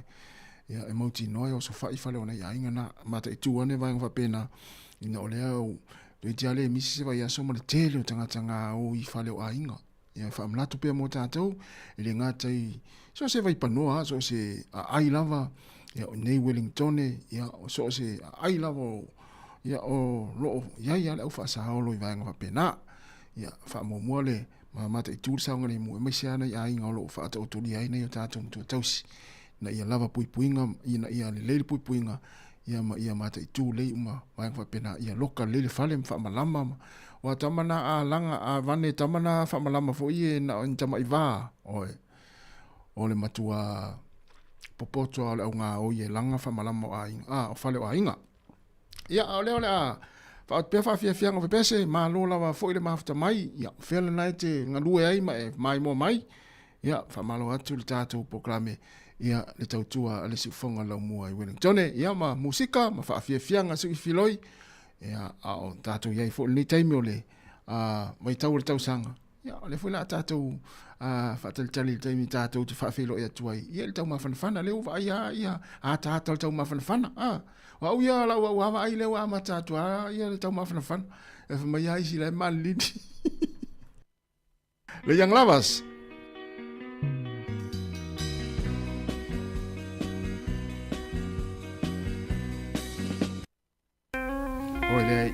ole pesele ole papa soifua talo vatu le sunga risati alisa malo risati ia manuia lava ne yaso va taile mafta mai vale le mati mala fainga luenga yo tara ia manuia lava ngā luenga o lo whenga ia nei taimi ia ma tautua nare saonga le mu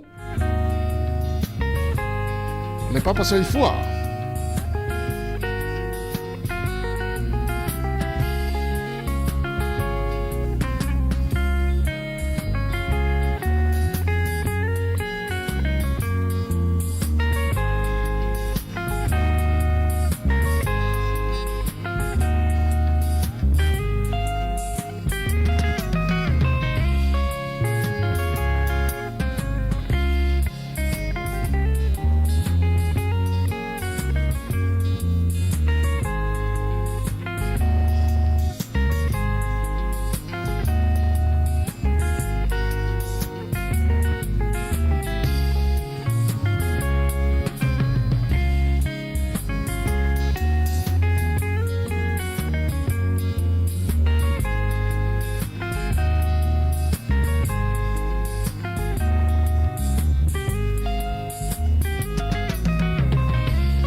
ngata utino mea lila uma e te maua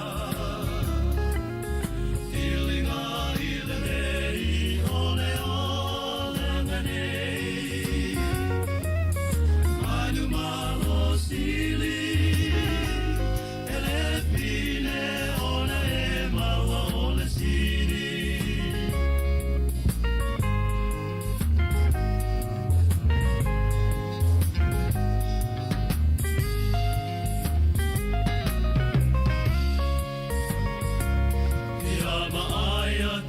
Tino ole alofa o tino mai Tula I pei o se maunga ai Pili ona mea oi ai Pa atusana o he alofa Ko o tinga ole ola Tau amele o no sai Ai awa e tino po ai pe pa atali Ta ulo o no sai Awa e te lama lama Fua ngata utino Mea lila uma e te maua Feelinga ila rei Ole ola nganei Manu malo sili Ele pine ona e maua ole sili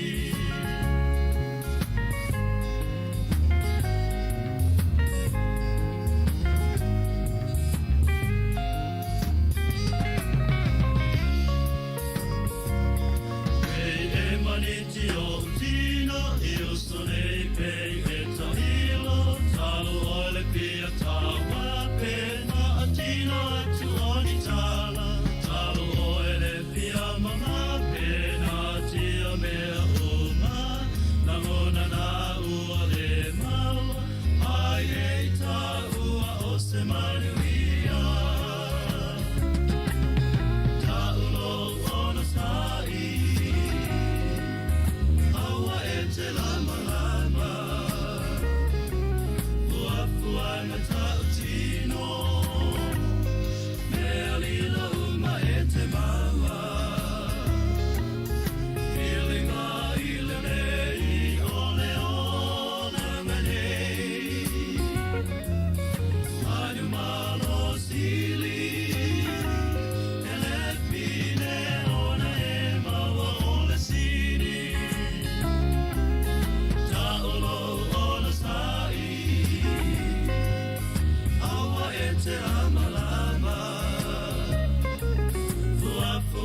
Ia, mua I fo I ona whaatalo whātu I le mamaru tele lau whaafonga I le nei tū la, whamalo lava le langi ma le soi fua la u le lei.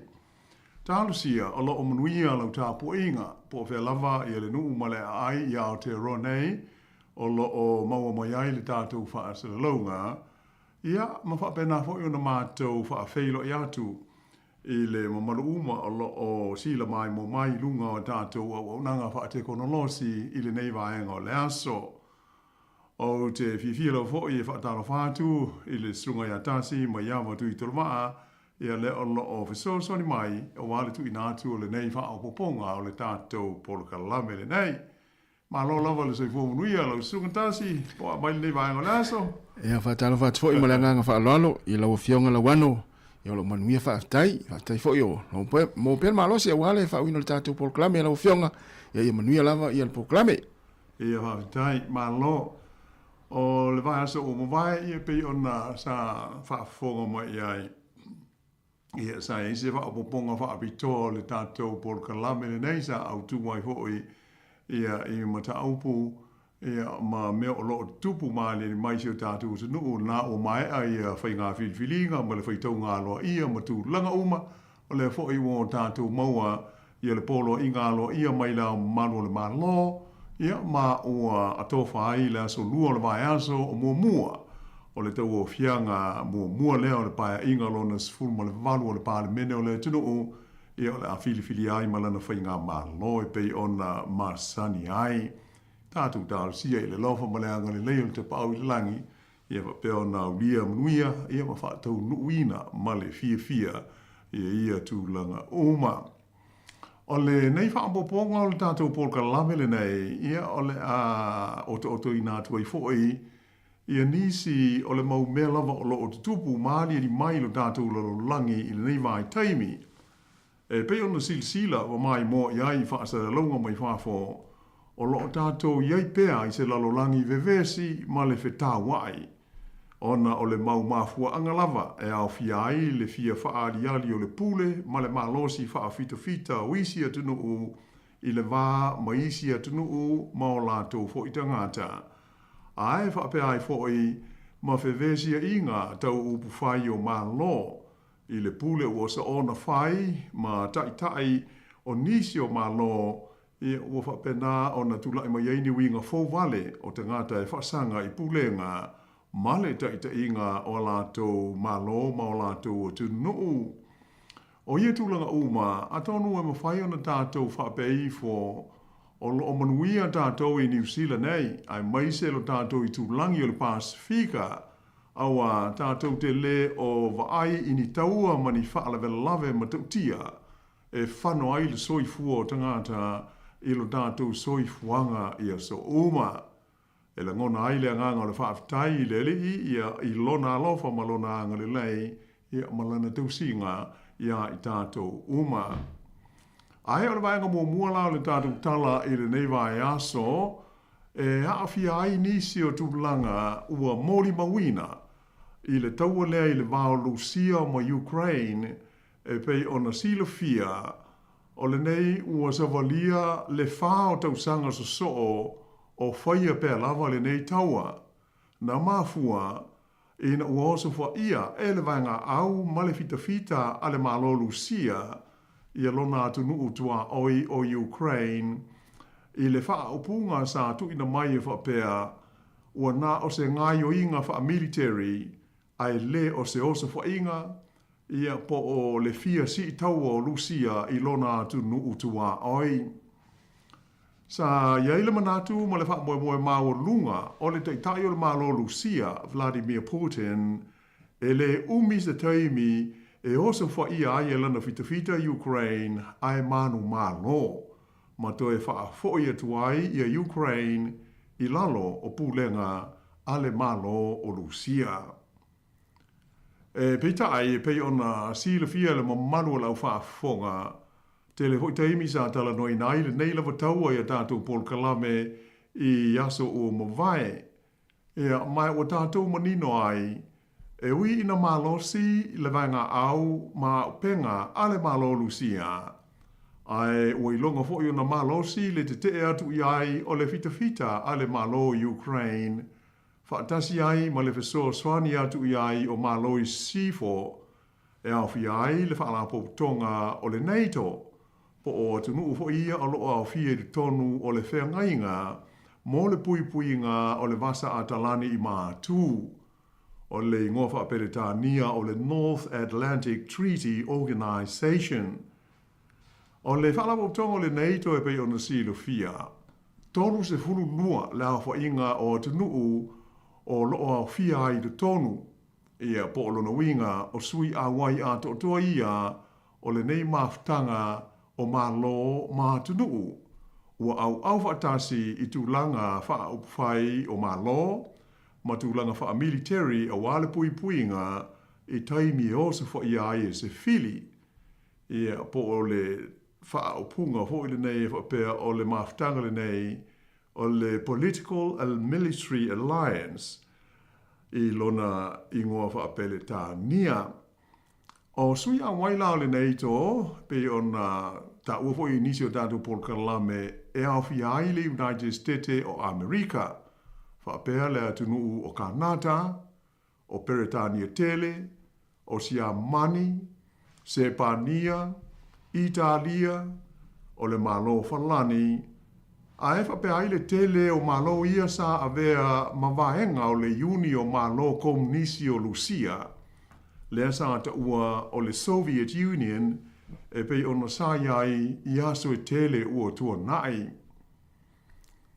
O loo tatala fo i le NATO, ia so se atunu e maua la vanoa, so se atunu leo Europa, e fia avea ai masui a wai a toa o le nei lava whea ngainga, ai maise pe a whai e nau ma tau sisi i lava singa ma le wha moe au tū o le nei wha ala potonga wha le wā o malo.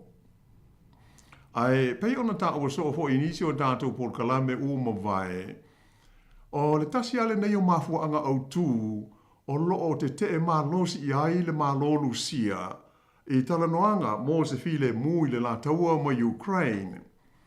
O le mana o lea ua uma o na wha i lo mai o le malo Ukraine e fia a vea i la tau ma sui a wai a toa o le NATO. O le taofi mau tutu o le Palestine Lucia ia Putin ma lana whainga malo. E whapea, e le mawhai o no lātou talia le ofi atu o Ukraine i te tonu o le NATO. Ona, o le āmatua hawhai nai, ma lamatia le saonga le mulo tele o le malo o Lucia. Ua lua nei vai aso talu na whaia ia se whailo inga wha apitoa i le vāleo le Palestine Lucia o Putin, ma le Palestine Amerika o Donald Trump i Alaska. I se taunga whainga le Palestine Amerika, e sa ili se file mu ma wha uma ia le taua lea i le vāo Lucia ma Ukraine. Peitai, e le aini fōlinga o iai se manatu o le Palestine Lucia e wha uma le la taua ma Ukraine. O loo wha waupea o na whaia o swainga Lucia e wha sangane i le laumua o Ukraine o Kiev, a e wha pea i le tele uisi nuu ma ai te tele o lea atu nuu, e le ngata o loo wha alea ngai nai i a whale ma mea tō tino, ai o loo wha pea na whasiu tia ai te ngata lau tele e le oni fita ale malo Ukraine. O loo wha pea na foi o na tali atu le fita a Ukraine la tau i le whaia lea o la tau foi os whainga wha sanga i no whanga o le military o Lucia, ai wha pea i maisi vaenga tā ua, e au fi ai no whanga tau i le malo sianga, ma e le aini fōlinga e vave o na uma le nei taua i le vā o malo e lua. O le mai aso nei, le ana lipo tia mai ai, le se e atu o le nei taua i seisi tūlanga, e ono wha popole ina ai tūlanga wha le vā o malo. Talua ai se oso whainga le malo Lucia, na whaau ngai nai ia mea tau e wha avea ai wa alele la iti wha tonu fo i nei e ta ua o drones. O iars wha i ngā Lucia i la so se fulu o le masina le nei, ia pe o le aso lulu o le vai aso nei lava. na whaasanga ia Ukraine, ai pitai, e tele ia ni drones mai Rusia, e wapea na lātou sopo iai, ia le tua oi ma le atunuu o Polani, o se tasi leo sui a wai ato o toa, o le whaala po tonga le nei o le NATO e pei ona ta ua. Ia mai wailonga na matua le fia ai, ia le whainga malo, a lea fo ia tunu tele o Europa, lea tunu o Polani po Poland. Ia ai usi mai pēle whaafonga.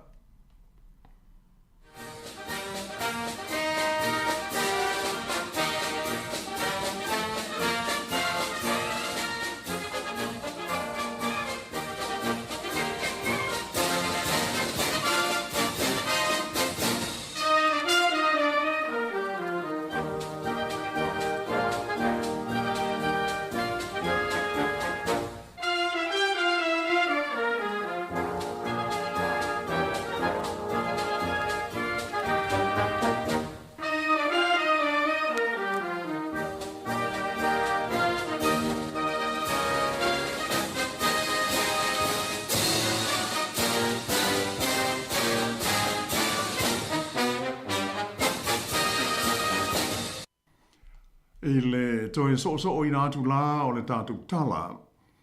O le fia tele o le malo Polani i le osfa inga le nei le malo Lucia i le aso lulu le aso se fulu o se tema.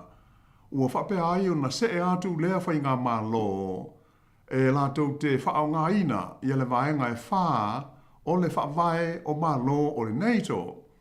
Lea e whape whiutanga iai maisi sui a wai o le whalapo tonga. E tusa o le mea de tau na whai i le ngā yo inga le nei a le vaenga au ma le fita a le malo o Lucia. Ua so o le nei ngā yo inga le malo o Polani, malo lātou tau mwhai lea na ngā rurue whaatasi ai maisi sui a wai o le NATO e ta whana ina i lalo i a nisi o drones nei a le malo Lucia i lana o swhainga i le nei vai aso. Ua uma fo'i ana whailo mai whalawa i tele le malo o Polani, o le solia ai ona si o manga ma lona vani mo nimo, e mea tau nei le malo Lucia, o se ngaio inga ua lu i tau ina ai lona tulanga, o se malo tu ma oti. Whailo mai fo'i le malo le nei o Polani, e sili atu i le sefulu le au inga o drones a le malo Lucia, na o lātou ta whanaina i lalo i se whainga na ngāru lue whaatasi ai ma nisi sui o le whaalapo tonga o malo o le NATO. O le nei mata upu na whaamalo si ai o na tāpu nia mō te taimi le tū mau i malaiwa alele au tū o Polani e au fi ai le malaiwa alele tele i le Warsaw Chopin na whaamalo si ai fo i tū langa tau i le puipuinga i tū malo i le talawhātai i sa sae o Polani. Ua atangi ai i le nei mea ua ariri mai i a se ulua i ngā yo inga wha military tū sao mo whaia i le malo Polani e wha sanga i le malo Lucia ma ona winga fia pule ma le fia malo si i le vai taimi o loo malo si ai le tūlanga le mautū o le tausinga o le file mu i lea vaenga o le ke lope. Ua vea fo ile nei lama mata aupu ma mea ua o ai i se tūlanga wha le tonu i le taimi nei le vā whenga iai o le NATO ma le malo o Lucia. O le tūlanga sa iai i aso ua ma vai, sa te lea ina le lei ma whelangolongo mai i le NATO ma le malo o Lucia i mata aupu wha le vā o malo e tūlai mai. Ai o le teimi nei, ua iai nei i se tūlanga silio na le manuia. Ua whaatusa e nisi i le vai taimi o le wha le tonu le sa iai le vā whelaloa ai o malo i le taimi o le tau o marulu po o le vai taimi le ta ua o le Cold War i aso ua tua nai. E manatu tai o le NATO o Lucia o se malo ua avea mawhili e lama tia ai no lātou saonga le mū. mai o tele la pata inga, ma manatu whaalia o le nei to, i whaale tonu nei e haafiai le malo lusia, ai e fōlinga mai e la tau te le amana ia ina. E to tele fōi ua whaapapole ina nei a vele nei mata upu ma mafuanga e haafiai loa ma le nei to, i le taua lea Lucia mo Ukraine, o nā tilia i lava leo na matua te le whaale tonu, ma le i loa ni aso e mauai se tonu ma se file mu i lea vaenga o le lololangi. O sinatala o te oto i le mafuanga o le tula i mai o le nei whaale tonu i le vāo Lucia, ma le whaalapo tonga o le NATO, a tonu e ono meo na sila i mea sa tupu, e peila o le seinia o le whengainga le ta ua o le whengainga o Brussels. Ta ua le whapeletania o le Treaty of Brussels, lea na seinia i le aso se furufitu o mati i le tausanga i tasi iwa whāwalu. O se whaalau teleina lea o leisi whengainga whaale wāo mā lo e whaingoina o le whengainga o Dunkirk, po o le Treaty of Dunkirk. Lea sa whaatulanga ina i le tausanga tasi iwa whaafitu, e pui ai, le ono whaia lea le malo sia mani, po o le malo lusia, o ni winga whaatupu vevesi, ina umaola le taua te le laulangi, le Second World War. Ai, e pei ono sila fia, o le aso whao a perila i le tausanga tasi iwa whaiva, lea na feilo ai ai tai o malo i sifo, i le ai i Washington, le Washington DC, ia maolatou saini ai, ia le whengainga le nei tau le puipuinga o le vasa atalani i mātū. Ma e sa whaamatala inai le whengainga, o se malienga le lei a wā le tausia o le file mū whaale wā o mālo. O le whengainga le nei le North Atlantic Treaty, e whaafoe pe whaangā ioi e le whaalapotonga a le NATO. E pe ona whaingoa nai le whaalapotonga le nei o le North Atlantic Treaty Organisation. Mai o le autūlanga o le whaavaina o le NATO, e na i mawai se whainga tu whaatasi tau le puipuinga, e te te atuai i le Uni o Malo Komunisi o Lucia, po o le Soviet Union, e pe ona iai i ia ona po. O le masino Uni o le tausanga tasi iwa lima o, a whaiva se lau lima sfulu, e pe ona silfia, na hosa wha iai le malo Korea i mātū, lea sa langolangoina malosi e le Soviet Union, i le malo Korea i saute. Mai o ina lea na amata mo iai mo le taua le pe ona whaingoina o le taua i Korea po o le Korean War. O le taua sa tele ina whaapopole ina isui a wai o le NATO, i le ono so solo atu le iai o whainga ma pūle ngā whaakomunisi.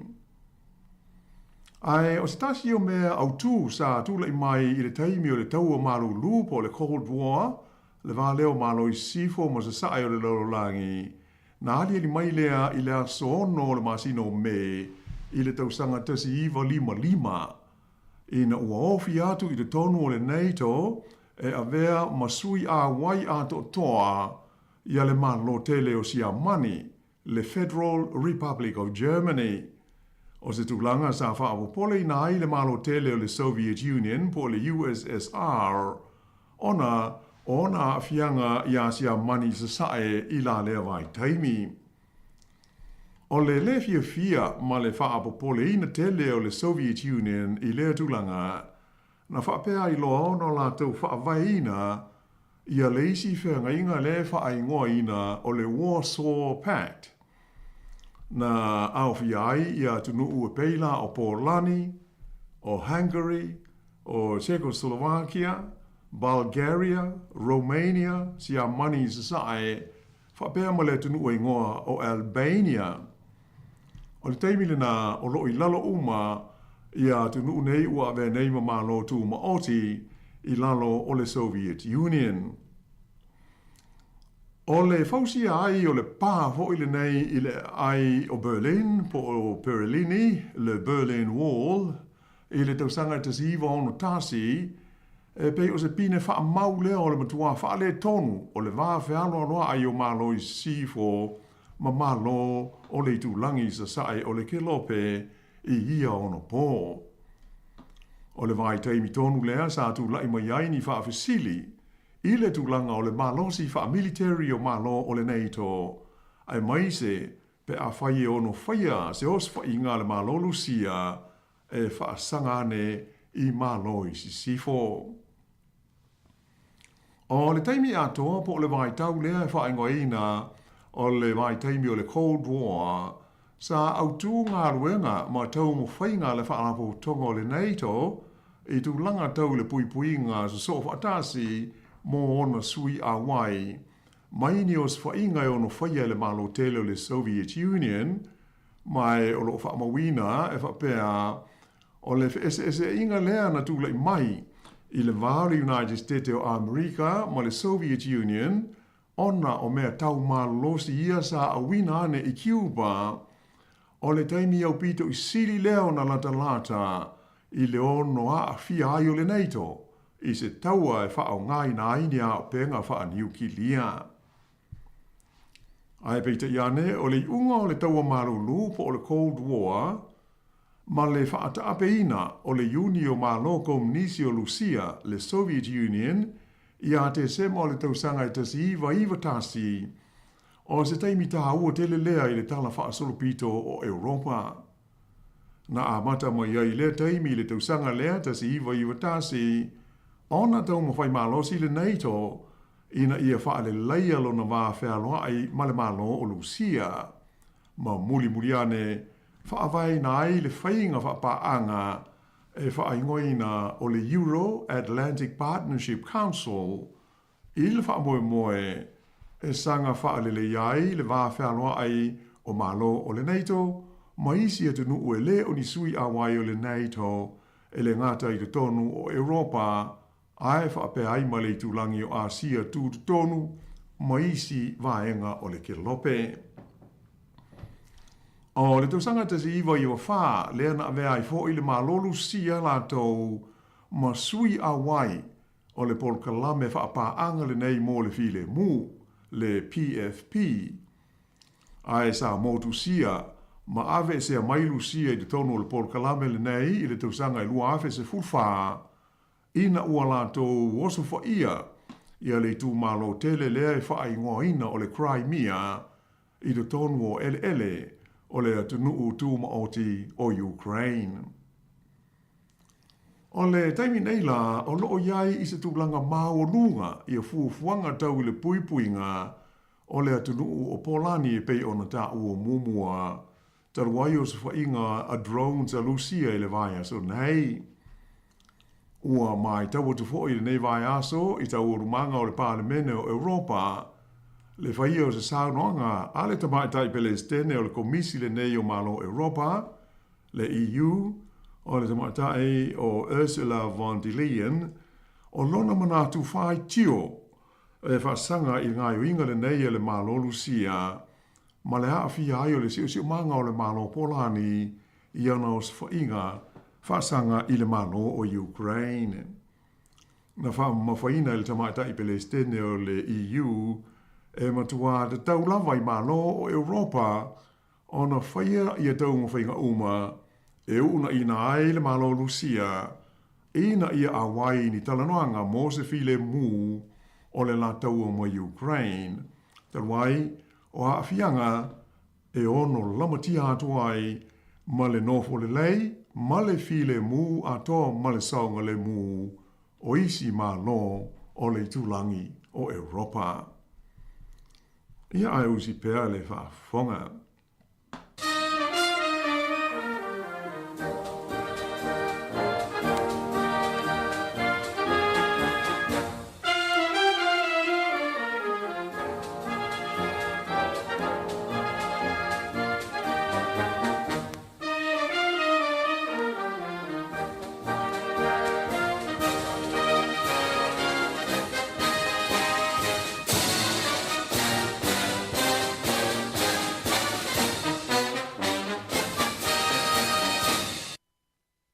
O le vai aso taruai Spei o na mōli mawina, sa laurunga mea tupu I loto I whale o tātou ia o te ronei, I sauninga ato ai fo I ma whaafie fianga, na whaatumulia ai le malae o le turanga wai marae, I le nuu Māori e ngō o Naruwahia I le Waikato, e whaamanatu alo I ai, ia le whaeina leo mamalu whaaleanga nuu, I le tamaita I talavou o se ei nei le nofwali I ma ua avea matupu tamaita I o Māori o te ariki nui kuini nā wai hono I te pō.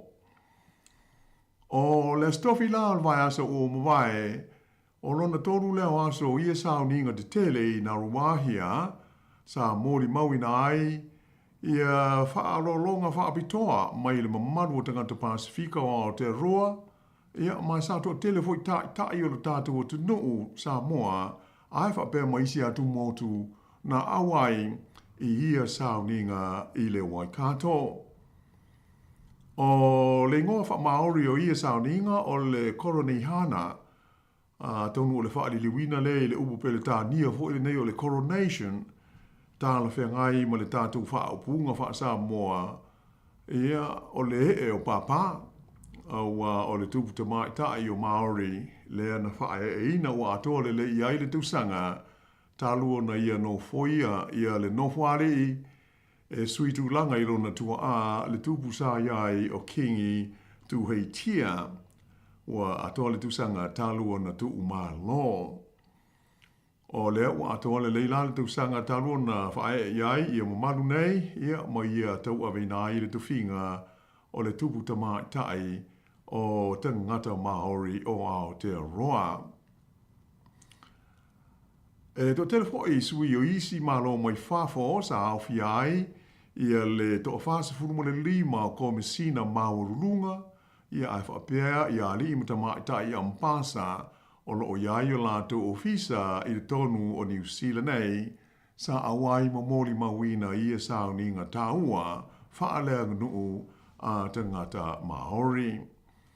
O le lagona ma le manatu au tū sa mawhaina I saunoanga ma taitai o le Pasifika, na lato moli mawina I sauninga nei le Waikato le nei vai aso. O le nganga o le tuku fantasi, ma le ngaru rue whelangonongo mai o tangata Pasifika, ma isi tangata uma o Aotearoa. O le tofa ia sua au Peter William Sio, na whai mafufonga o le maftanga so whaatasi e tangata atu motu, I le taimi o lea whailo inga I le malai tūranga waiwai, ma le kuini o Māori ma ona tangata. E le ngata I le mamaru o tangata Pasifika, ai o isi malo whaaloa lungia, mai tu ese e awhi ai ia sui o le malo Fiji, ai whapea ia le atukuki, ma le malo o Tonga. O leisi vaenga o le tātou tala, ua lipatia mai e le vaenga le soifua maloloina lau tele po le public health I le stete o California I Amerika. Le to tele leo tangata ua maua ma ua afia I le mai o le COVID-19 I le tau whaahi ui wai o le tau mawhanawhana o le neitusanga I le nā vaenga o le kelope.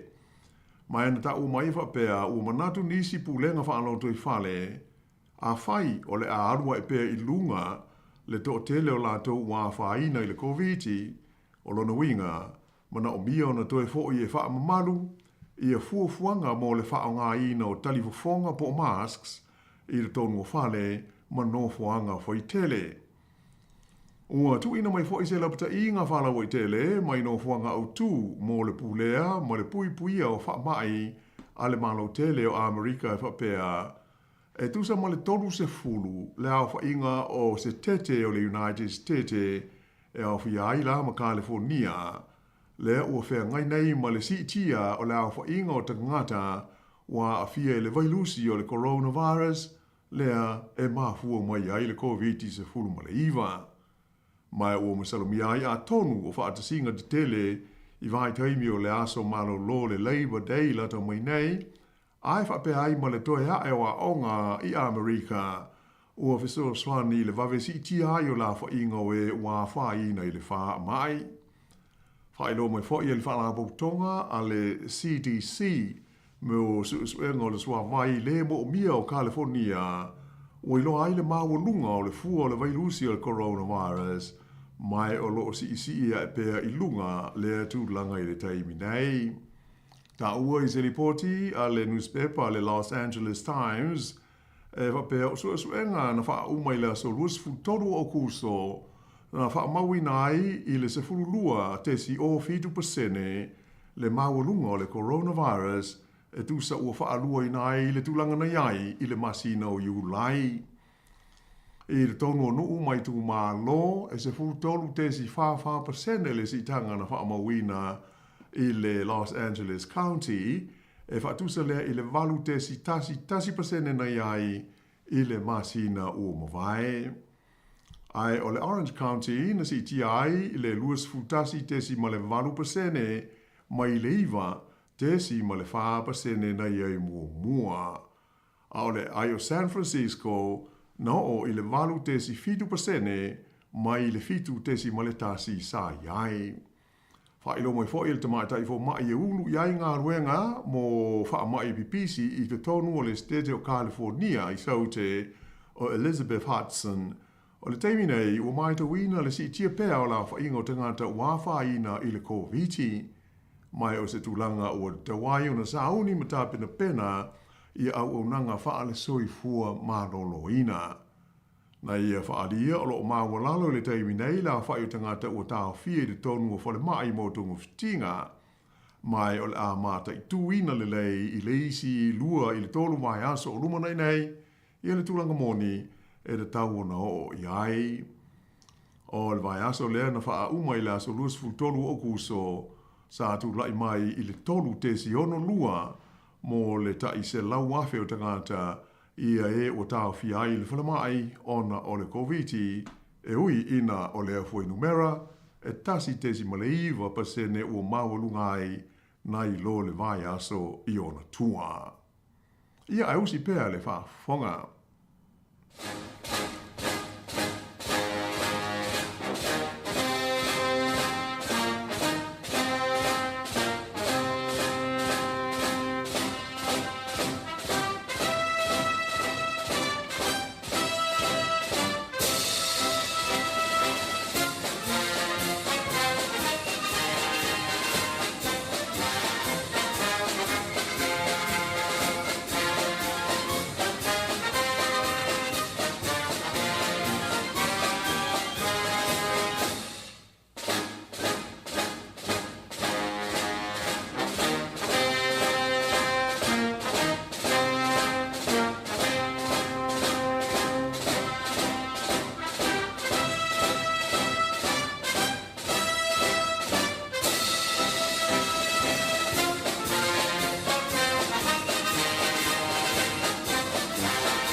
Ele tue whaawa wina o le tātou polo kalame, ua lipatia mai ele Reuters e whapea ua whaia ia se whaafetai aloa ia a le li pelestene o le malo Lucia ia Vladimir Putin i le pelestene o le malo ko lea i mātū o Kim Jong-un mo le awina atu lea o se vaenga o lana fitafita e ve so swani i vaenga aua Lucia i le lataua ma le malo o Ukraine. O le nei whaavitai le teitai o Lucia na whaia i le taimi o se la whilo inga ma le teitai o Korea i mātū i le ai o Beijing le lau mua leo saina i le vai aso na te nei. Sāmoa mua na awai ia taitai e to lua e moli mawina ia se solo whaalo le fitafita le malo saina e whaamanatu ina ailo na walu se fulu o tusanga talu o naola ia le tau o tele lona lua ale lalolangi. Sa vea i la ua ma malo whaalo alungia ale taitai o le malo saina o si Xiangping. O le tausanga na te nei lea na saini ai se whea ngai ngā tau le pui puinga e ngā runue e whelango mai ai le malo Lucia ma le malo Korea i mātū lea umawhai ai o na au ina atu le malo Korea i mātū i a lana fita e feso swani i le taua Lucia ma Ukraine. O le taimi nei e tūsai o le pōti, e tūsa ma le se furu ma le lima afe le awha inga o le fita a Korea i mātū ua au ina atu i Lucia talu mai le tausanga ua mawai. Mai o li pōti au pito le tamai na taua ai e whapea pea ma le tolu afe le awha inga o fita a Korea i mātū ua maliu fosia ai i le taua a Lucia ma Ukraine.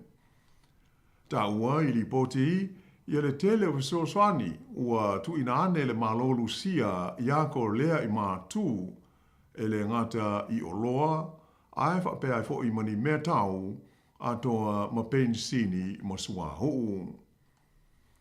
Ai le ngata i fita, ai na whaalia fo i ua i oe le malo Korea i mātū e a wina atu i Lucia i a tangata whai ngā ruenga ai moise i lātou i ngā runua i ngā ruenga fōwhale ma whakamuta e whesosoani i le toi whaale lei o whale mano whanga o Lucia o whaatama ia ma whaale ngaina i le vaenga o loo vevela i le taua mo Ukraine.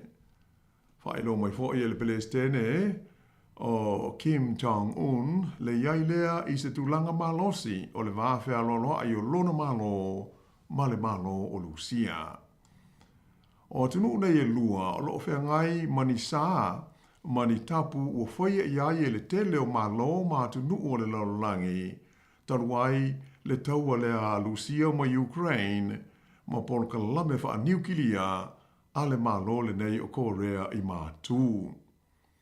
I se manatu whaalia o le Palestine a Amerika o Donald Trump, e tusa o ia tūlanga e pei o na lipo tia mai i le ai o Beijing i le vai aso o mawai, na ia whaalia ai i le taitai o le malo Saina o Xi Jinping i a whaao atu i a ona lo whaanga i a Vladimir Putin ma Kim Jong-un a o whaia la tau pulepulenga e whaasanga i le United States o Amerika.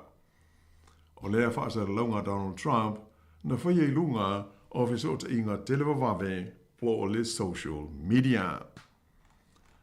Ea atonu o se porkalame na o whaio na tu whaatasia fōi o wāla o tāpo inga le nei vai aso, ia ai whaamomoe, ia le atu mua fōi se whaapoponga i le teimi le nei tāsi i le vai aso o mua. Whaaftai tele tāsi i fisoso ni mai, ea a wāla tātou porkalame i le so.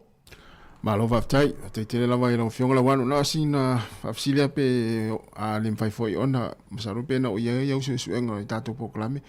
O le tulang whare whaate i ai ia le lalolangi a mesia o isia tunu u leo sa whainga e Israelu le tunu u o fisa o le vaenga le Hamas na i kata i le vasulu nei. Ia pe i fwoi o le whaate i ai le presidente o Amerika pe o le whaari ai lona le fia. E moni o le sa tātou mori mawina hoi le os whainga whaafose i le Lucia, Israelu, malo o Israelu. I le tunu o kata o le lo mua o le tunu o le ai toha le sa o so fo ia i Israelu i se fale e fa peo ina e fa mautu i ai i tai o le Hamas ia o le fa linga la Israelu na monuia le la to was foi al fa sa le longa len dato maua i po le sa walo i fo i mai i le Hamas e fa pea e na o le to lima i tangata po o sui o le Hamas na mali liu pe fa si ti ai lo sfa inga Israelu ai e le ia afiai i ni sui sinia i po oni tai o le la to fa la po tonga pe o le mana o le malo Israelu o le tulanga la pe ona mai te wina i le fo i o sfo inga e o le ai tuli au pu le malo Israelu e fa tau nu na folanga e tau faia e ave ese pa fa uma tia le Hamas e ole to ia il fonga ele le ngata i o sfo inga ye fa i pe lawa i casa e o mai i le tai vinei o le fo uma natu Israelu o le ao la tu pulea loa ia le tu vai sifo po le West Bank ina ia le mana o Israelu e tu e to ia se Hamas i le laurangi e te ho Israelu i se whainga malo a po se malo mo tangata Palestina e o le la o a ho i le tunu ese o e ho i o Qatar o le o a ia i le os whainga Israelu o na lona tel turunga o i nā lai e a ho i wha tupe mai ai e a wha mautu i ai tangata nei o le ia i le wha apunga o la tau o te tai o le whaalapotonga nei o le Hamas, ia le e whaatupu vesi. Ia taru haus wha inga male amtanga o le tau, le walu le lasa wali hoi le toru tau sanga. Ai pe o le tulanga la tamai na e moni e a o le tele lava o a hoi os wha inga nei e Israelu ia ia le latu whaapunga whapea o langolango ina mo i oe i aile Palestine a Amerika o Donald Trump. Ia ai pe o lo whaate ia mo i aisko i o Donald Trump.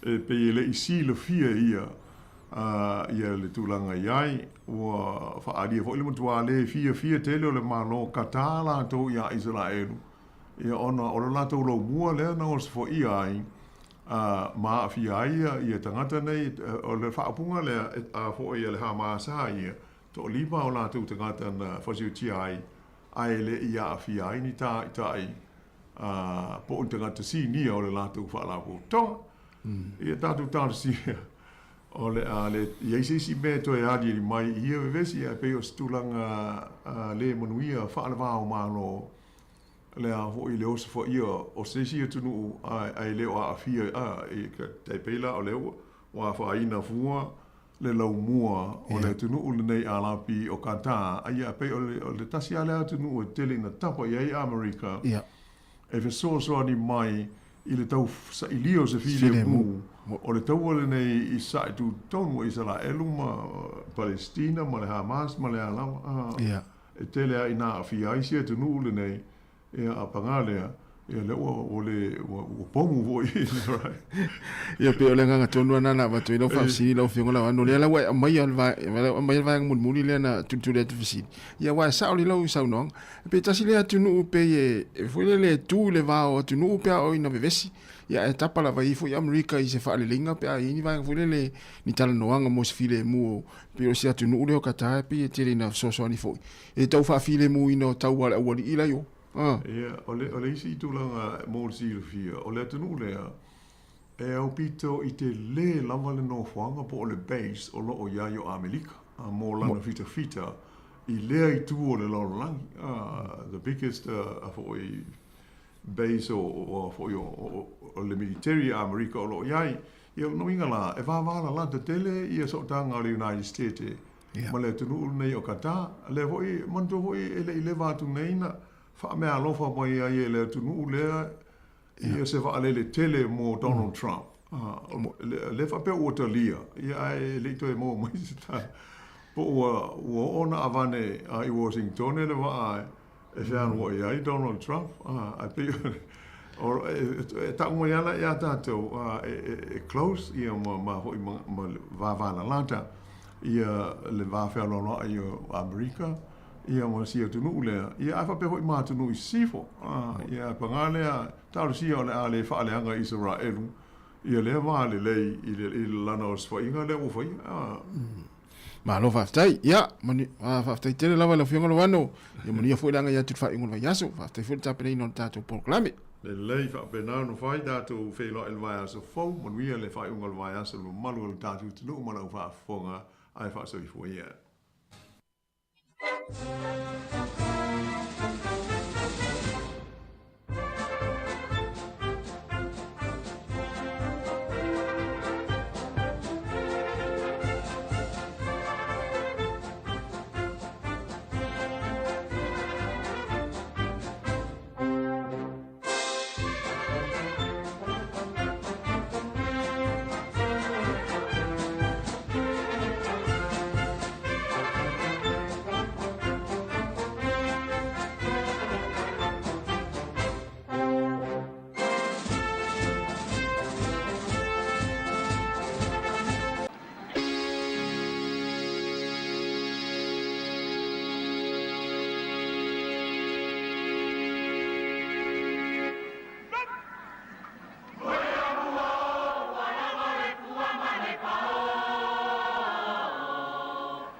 O le tautua le si ufafonga o le laumua o lo iai fo i le langolango a le New Zealand On Air.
O le tautua le si ufafonga o le laumua o lo iai fo i le langolango a le New Zealand On Air.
Tala sunga ya tua.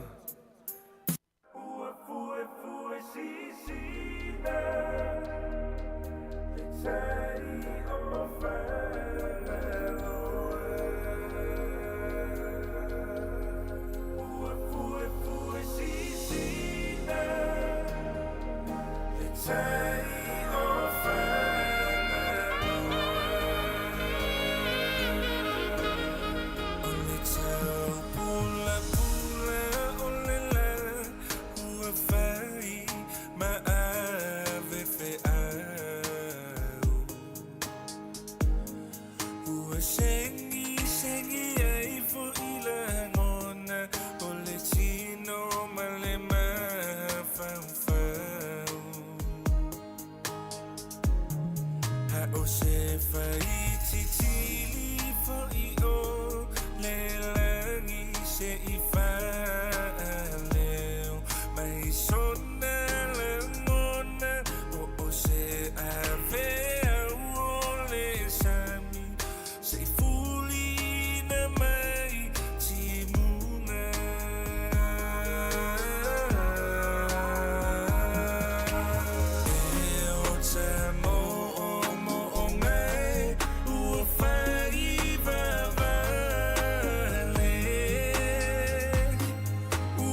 fasa fasa i le olanga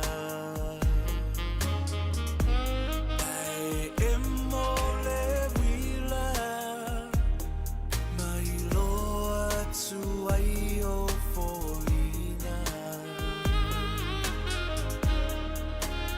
ua fati fa anu tu ai nei mana onga o le tu ina nau o wa atoli o ole masina i lo ma fau fau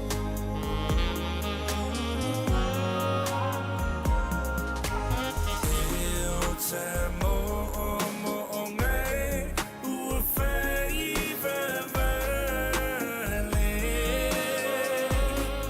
ua fai tu seina i se pepe ua le te fale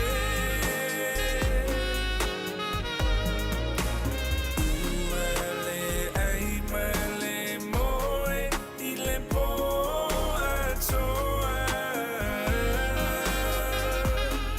ua fue sisina le tai o whanaloa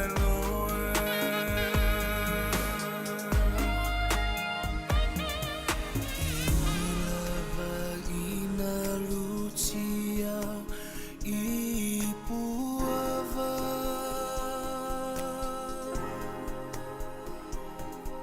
ima whaafitauli ole olana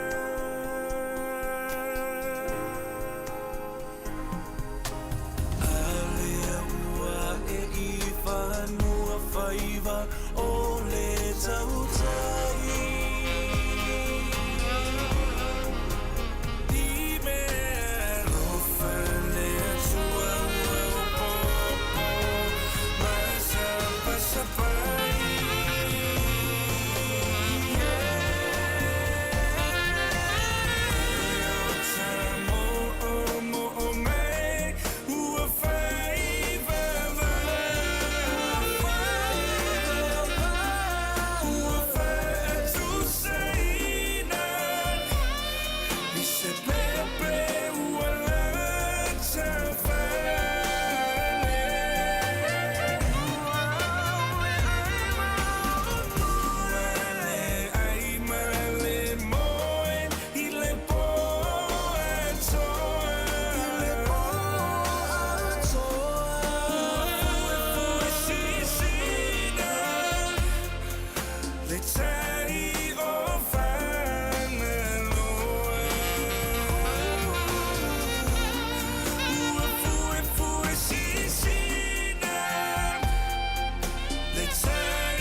E le nganga lotu mau lalo le nei vai ngole uli mātou te whalo whanwhatalo whato i pa i molungo re tātou tunu le nei vai ngole au uli mā lore seifua maua mā lore langi mā lore wa fōle au nsa i o tau whaiva lo filima o ngā ruenga tau wha mai ae o le nei vai ngole aso ngā ta fōle i o le whengai e fōi o nei tātou walo mwhanau i o le otu ua lātou a onga i o le aso muli muli le nei i o a onga fōi o le nei kuata ia ole a ngai at fo ila to mo le lua vai aso le lato fa inga malolonga mo le tele nga fa afta il tato por kala me ati o to fa malolosi ya o onga sa to fianga ai nga to fo le ia ole tau wina ole tau o ma fa faunga ia e pe ona ia le na kuata ua le u fa ma ia ina le nei aso ngata fo ile ia ona ia tatou walo mana ia tatou whanau a mātua le latou soasoani ia a wale mamolina ma le pikina na ia tatou walo whanau ia o onga le nei aso whaatalo whatuai tatou porkalame ia te o tau le nei vaenga o lea wauli.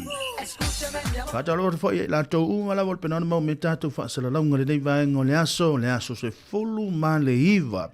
Ia le masina iwa lua felu suma le limo le tatou whainga malanga Sāmoa ia le tau whaasiunga fo ia o le nei tai o le nei masina le ala tatou anga ia tuai se fulu ma le iwa lua se fulu ma anga ia tuai lava ia se tema o ke topa Novema Desema so le ia wa uma fo ia le tau sanga lua felu suma le lima la tau ma lole ngā lulue ma lolo ono sai ma lolo tau atai ma lolo wafoi ia le avea peo le lautau tua le Sāmoa Capital Radio ia e whai mau leiti o whaalongolongo i so se vaenga lava o lo e whaafonga mai ai i le tautua ma unanga le tātou wala leu le aso ma le aso ia awala wafoi whenga i o le tātou tunu i whai wala o whirima o ngā luenga le tāpo inga pe o na iene i tātou tamam tina mātutua ia ma lolo ono sai ia te au tau.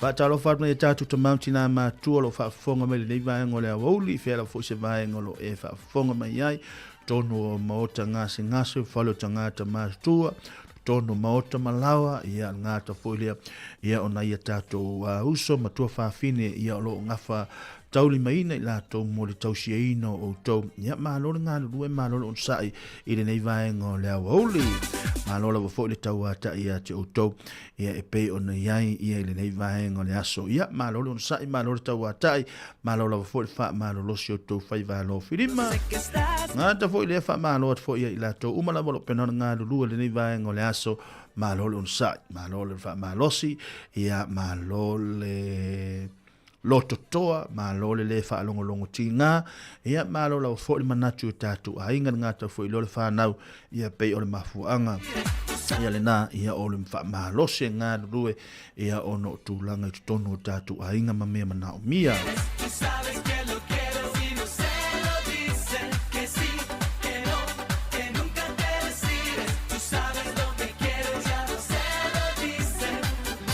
Ia no mai e fo le tautua nisi fo i o le tātou au whai ngā ruenga tautua ino lo taupa i le tai au i lusa tu fo fiso le ngātu fo i lea ia o le auli ia le usa fo i a tasi tūtol vaa ia ma le tātou porkalame o le lalolangi a so nau pei o na whaatau tai at fo i lusa i a tasi tūtol vaa e o lo tau au na le nei i mia tāpu ma nai le nei o tātou whero i ma o tau le nei taimi sa ia pa ia fo i le lima le awhiawhia na nei e fo i se taimi o nisio nei tātou porkalame ia le alongolongo pui li i pelo tātou o tunu ia wale whaafonga mai le nei vaenga o le aso.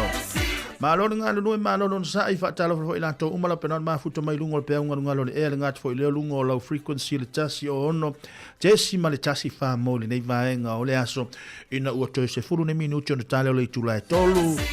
Ia, mo mātua lo pikina nei tātou walum whanau whaatalo whaatia te o tau mālolo ngā lunu e ono sai to e pau nei o le aso ia ona mālolo lofo i leo tātou lewa i aso ia mo le momolina mo le pikina o nei tātou walum whanau ia whanau a whaapea foi o le nā ua e tō ua le taimili nei ia wa e senga ruenga le so soane ia mami materi ia wa fo ia le ala uso e mamoli oi le tai au ia ma le piki ina o ia ma wa ai pola se au au ngā ma se au le lei ia e tatau ona whai e so soane nei mātua ia ma a ho le taimi o le whai ngā lotu la via nā nei a whai nyatu loa ia le tamale a inga ia e se mea fia sau noa mai e se o le tātou a inga o na si ile lungo lo lima dad e le mele te fia fai atu ai e le tala le te fia fai atu ai ia sau noa mai oe Jacopo ia ona e fatu lo lea dad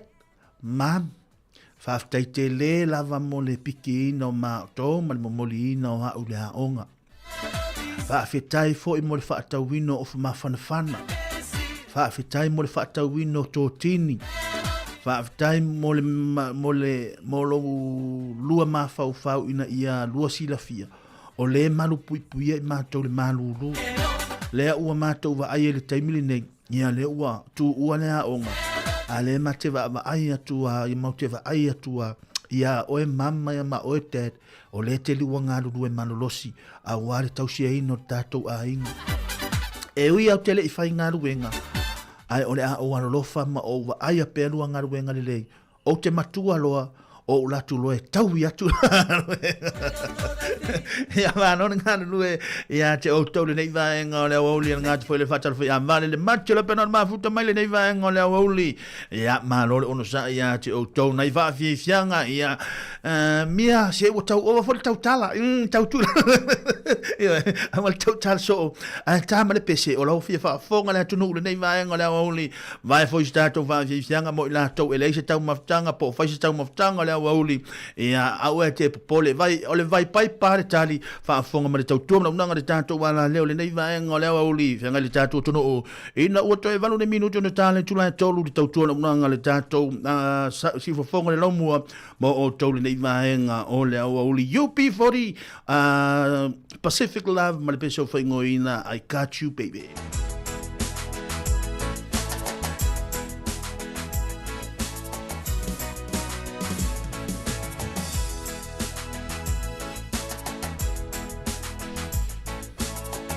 Siva fia fia. They were young and we don't know. We won't find out until we grow. Well, I don't know, baby, that's you. You got me, baby, I've got you. Baby, I got you, babe. I got you, babe. They say our love won't be the rent before return. Our money is always there. I guess that's all we don't have blood. At least I'm sure for all the things we've got. Baby, I got you, babe. I got you, babe. I got flowers in the spring. I've got you to wear my ring. And when I'm sad, you're a clown. And when I get scared, you're always around. Don't let them say your hair's too long. I don't care with you, I can go wrong.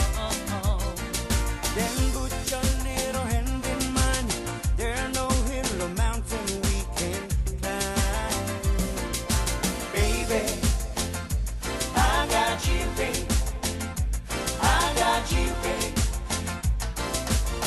I got you to hold my hand. I've got you to understand. I've got you to walk with me. I've got you to talk with me. I've got you to kiss goodnight. I've got you to hold me tight. I've got you to won't let go. I've got you to love me so. Yeah, yeah. We have the former in a murder. Everything is back was on. Regularly was the forward. Okay. You don't stop now. I've got you, babe. Woman. I got you, babe. I got you, babe. I got you, babe. I got you, babe.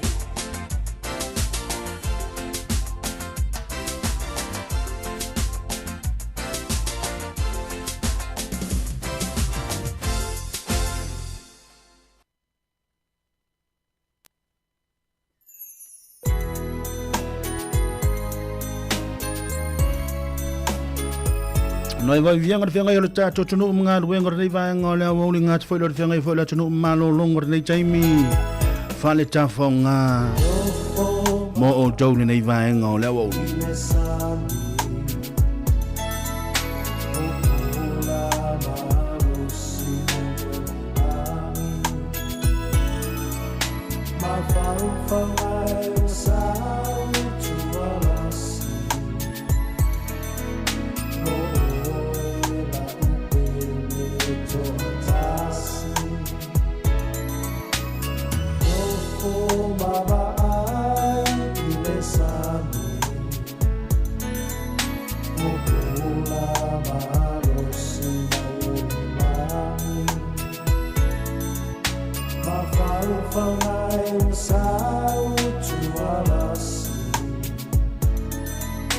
Oh,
pela upele cho atasi le ai sisi e fa'alua oela uhani malanga atu isa la fai o se tonu o te toe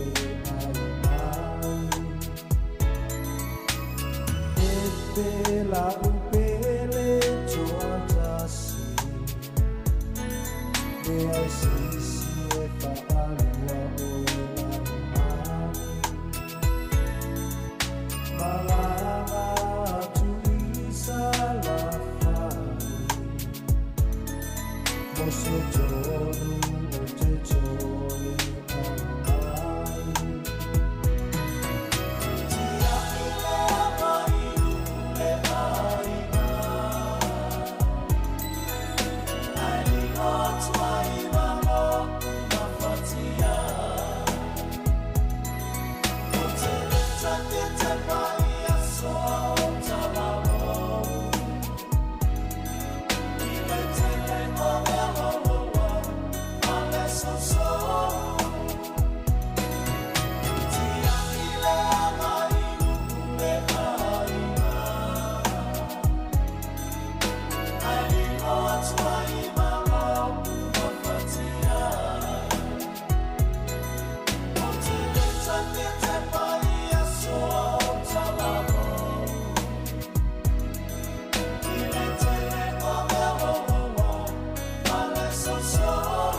Vale ta whaonga mana i whaafi whianga le vaenga o leo uli na ua toe tasi nei le minute o na tāro le itu lai tolu. I le tautona unanga le tātou ala le tasi o no te si ma le tasi wha mo le nei vaenga o leo uli ti ha i le hanga i no ule ainga. Ti ia i le anga i nuu le ai ngā. Lona winga o ani vaenga sa tutupu li nei aso, o ani le anga na tutupu li nei aso, i tutono ngā luenga, ia o tutono a inga, ia wai whapena ali sa i fuanga, le tātou te ola i e whapena, i o i eile te mi waru aluana, fia le tae au le toi ina male lo matua, i o e, ai o tu le wa uli wa whewhuri tu ai, o lale wa tupu, e o le tautala atu fo le toi ina, e ia, ia fai atu fo ia le toi ina po fele tupe ave Sāmoa fe me le toi ina le se tupe io ia ona o lo foi ia na ni fia fi te me fai ngā lotu ia te tau fai atu toi ina ia fa mangalo mai ia fa mangalo mai ia o le tina pe a fa pe o tango foi o te ngia o ia le i tangata ai no winga to tono ngā luenga ia tia i le anga i nu le ai ngā to tono ngā luenga ia tatu te mawel to inga me hoi le lo to fa maoni to fai fai ngā ruenga i ala kami foi o tami foi o i va ai mai po la te me un ngā ruenga on saulea i tama fe alo fai tama fe alo fai foi i aua te popole ia i aua te popole ia i a fa pea o le fe alo fai le nai maua e sau fo ia le pe e fe alo fai i e sau fo ia no family yanga e fe alo fai a fa maoni ia i lo no winga o oil tanga te lotu ai malolo sai malolo tawa ta le vanga la woli le u ta tonu la vale tu la tolu fa talo fa tu pa mo lungo de tatu tu no le o ma futa mai Erika ma oe fa fetai e le fa malo si mai fo le nei va ngo le woli io wa ma fo le malo si le tino ai tino ma fa ya wale tu lango ngan wenga fa talo fa fo ya ropeti mai la talo pena ma futa mai ina i fair e Brisbane au Italia fa fetai nga ta foi lea e ala fionga ya fa mausili si anava lo pe na no fianga o ia mano longo nei taimi alo fa tu tato por kala me o tau vale le macho le pena ma futa mai o tara nga ta foi lea shotina matua i fofonga fa longo swao lo pena ma futa mai fea ina wipi le nei taimi e o lo fa fofonga mai ia fa tai o nisine yo na ia tato tina ia lena malanga mai le whaamnianga vo i lelo le si seni le sa whaini tau sangan se ima vai atu nei ia leo mamana ia o lato nei o ai atu ai lelo matua sa matou ti matou anga i fo i Sāmoa tau sangan te nei yas ia au atu vai wangi pa e au le lelo fa fonga we au le ia ia o le na fa tai fo o maua nei na whaamnianga ia o mafuta e foi matua ngā te foi leo whanau i nei ia awala wa foi le nei a tu no o tato ia alo fatu tato por kalame mo o tau nei fa vi fianga mo o tau le nei taimi fe ngai e tato o tunu i fi au manga luenga pera masani ai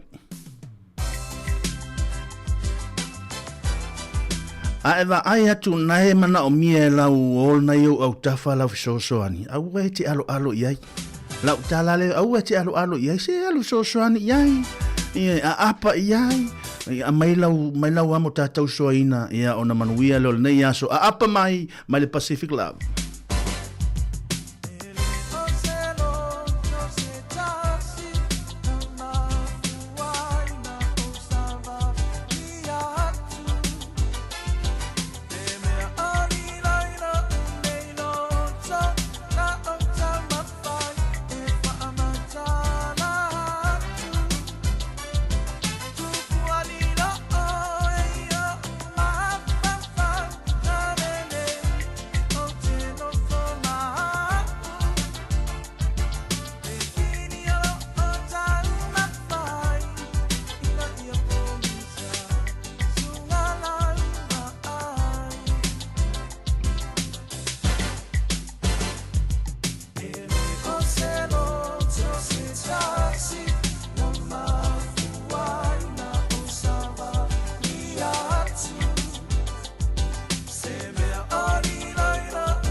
Nai wa vi vianga le dei vanga le au le fenga fo le tato tunu yo to fai vano filima ina ua valu nei minute ua te ai le tu lai tolu le tau tua la unanga le tato ala leo le Sāmoa Capital Radio ile nei vaenga le au li mato tio folo fa fa lo fa tol pa mo lungo le tato tunu nga ta fo le ni so la to lo nga no duen fa fonga ma le tau tua la unanga le tato ala leo le nei vaenga le aso le afo le taimi le aso le afo se vaenga lo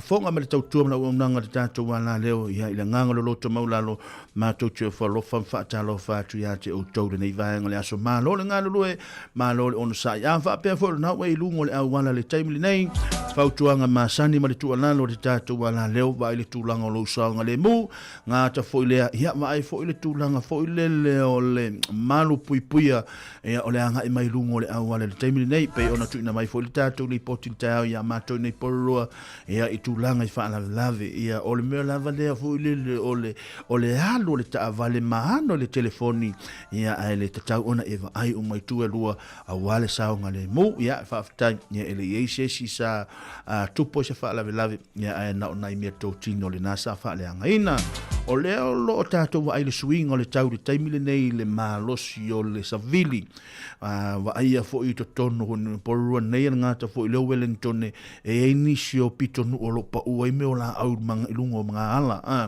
a lea voi la lapta i le whai ungore nei vai aso ia ngata i leo la loi i la loi le South Island ia i le tūlanga o le lipotia mai e ono fo i le ma losi le tūlanga o le taumara savili ia i le taimi o le whai ungore nei vai aso ia ma ai fo i nisio i la tau ia tau tuaina o le tūlanga o saunga le mou e inisio mana ia mātou wo fo i lea whea wa i loli te tele ia sa whamela na ia tala ia lewa lua ni tolu aso i le whea wa i le lato ele i whaingaruenga ia ono le tūlanga rolo wa le tau ia ma le mawalunga fo i le lole savili o le loli fo i le savili masaule tali loli ia o le tūlanga le nā pei o nei ia leo tātou wa i le teimile nei wa mata na sui le tau leo a mata fo i le tātou wa ai wa mata o na vave na oso le la le afo le teimi i le petoe lua petoe ia o na tātou sui fo i leo le tātou teimi a tātou ne usila nei leo te tala noa tuai ia ai o le tūlanga le lei ia malu pui pui pe o toi whaalonga fo utau manu lu mai o leo ua a mata o na o matu ia ai o le tūlanga le na ia mo i la tau nei tātou tamamti na matu tua leo malanga mai Sāmoa ia na usila fia le tātou au la tau fo i olo no fale ia le toi ina male lo matua ia e pe o na iai na ia tātou wala mana ia tātou whanau leo o watu ua onga matua taimine yo oe taimine ne yo oe toi fai atu to ina mai le tamaititi ha onga e te leo malolo tau fai au mea onga e ha e atu lo ta tu kuata muli ia ona fai lo leo o suenga ia ai sau le lau tanga fai le fa tele ia toi fa tai tai ia lau 2 times 1 2 ia 2 times 1 2 2 2 4 ia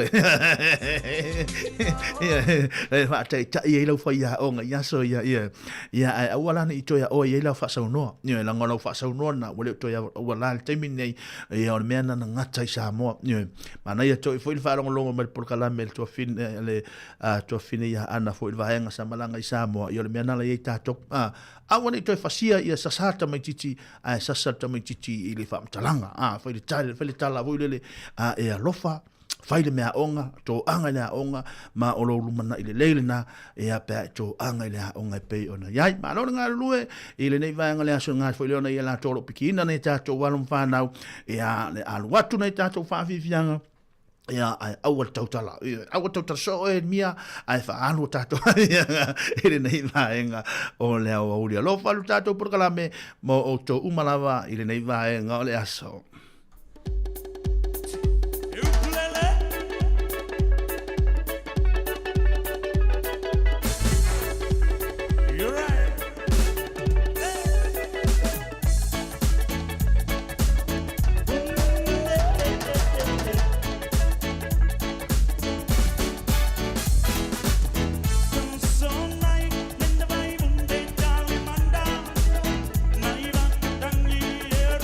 Don't go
Malosi.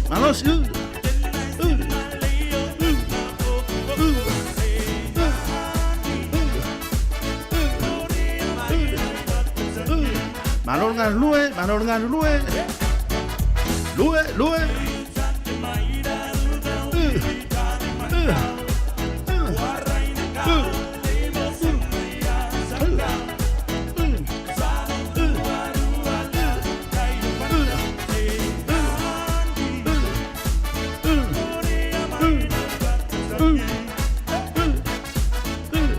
Malosi.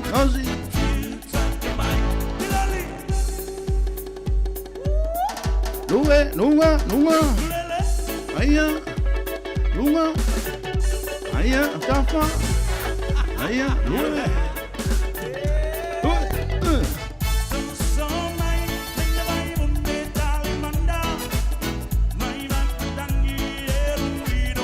Aya, lue.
Wa vi vianga le nei vai ngale uli mo ila tau umala pe nan fenga ila tau fe au manga wenga le nei vai ngale aso ma lo nga lu ma lo no sai ma lo le tau wa ta ile pa mo lu ngore ta tu tuno o ma lo la wa fo ile tau wa ta i fo ya ila tau umala wa lo fenga fo fe au nga wenga tu tono ta tu ainga tau si ino na ta tu tamam tina ma tu ma na yesu sulu ma tango fia me le la ya ma tau nei Wellington ya fo ringa wa ile lo fa malanga le lo ta tu tapa usile le langi mo i tātou o lana whanau soi fua. Whātalo fo i Rachel Sifa, lo penan whātalo wha mai a tasi, ia o lo what fo i tasi mo Rachel, i le nei vahenga le a solo penan mafuta mai i na Glen Innes, i na i au ki lani le nei vahenga o le aso, ia o lea fo i o lo matou whaatasi mo le so ia. Tasi au wana ngā le ia te o le tātou porkalame le tūlai whā, le tātou pespesenga mo tangata mātutua ia pe ona iaili nei vahenga le aso whatalo whalwa ia pesman ia lo pena na mafuta mai le nei vahenga le aso ma lo ngā tawhile le Rachel Sifa pena na malofa mai ia tasi ia lo alofa mai foi ia liusa ia tasi ia oile nei vahenga le au hauli ia ma lo ngā lue ma lo sai ia la tu ina tu pena nei tātou whafifianga mo wal to ingas whareile ni ia aso ngā fua pi ia lunga whapena malosi asolua e albe ja taualunga i tinga ilalo ai afa pena te peile asolulu e to e alu langa i lunga ai no na le peile asolulu to e tango tu le stofi wale se tu pe to pa uro ilalo aso faraile lo asfale lo ye pa umu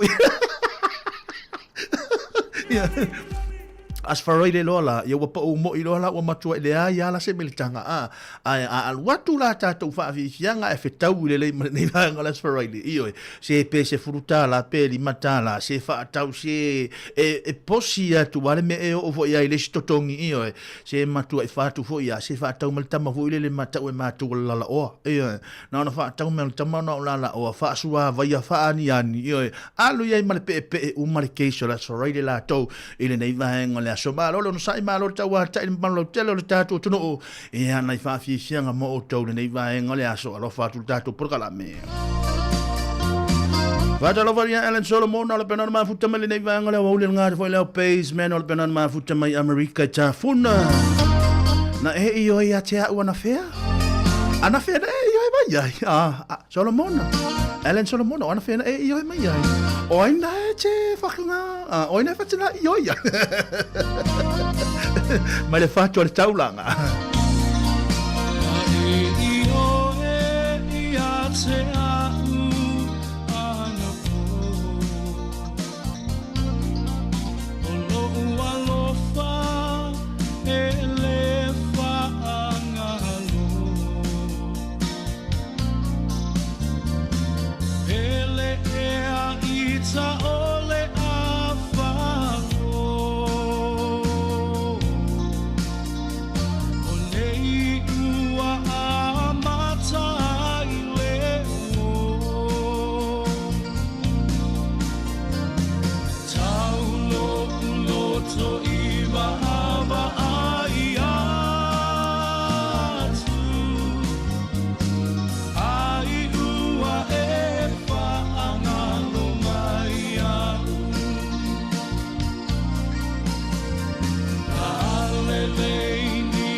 Sāmoa ua whaangalo mai.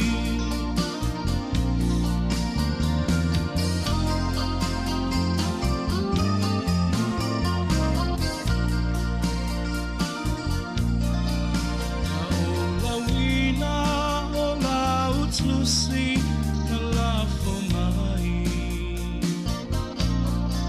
O upulawa e o soai malo fe ai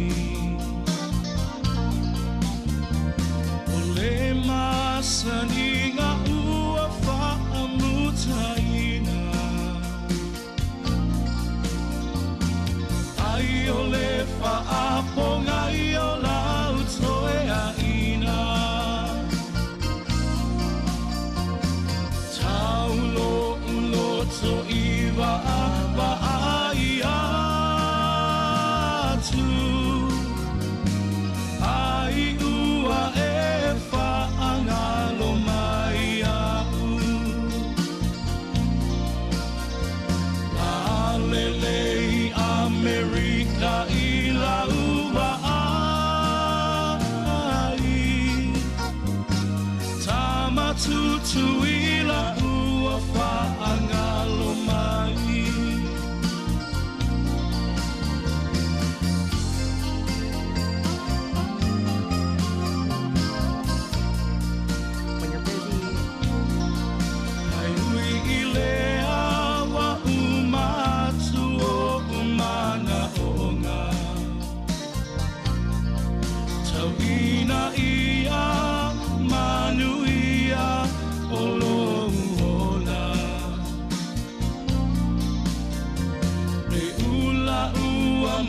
to see aina le asoa pe lupe ua lele atu i ao te aroa taulo uloto iwa awa ai atu ai ua e whaangalo mai au alelei ni usila i la ua ai tama Sāmoa ua whaanga La me la whaangalo mai ai fua. La me wa whaangalo mai fua. Na e alo watulo ina ni usila wa maua mea. Wa la tulo wa maua la no fo maua la usit sieni.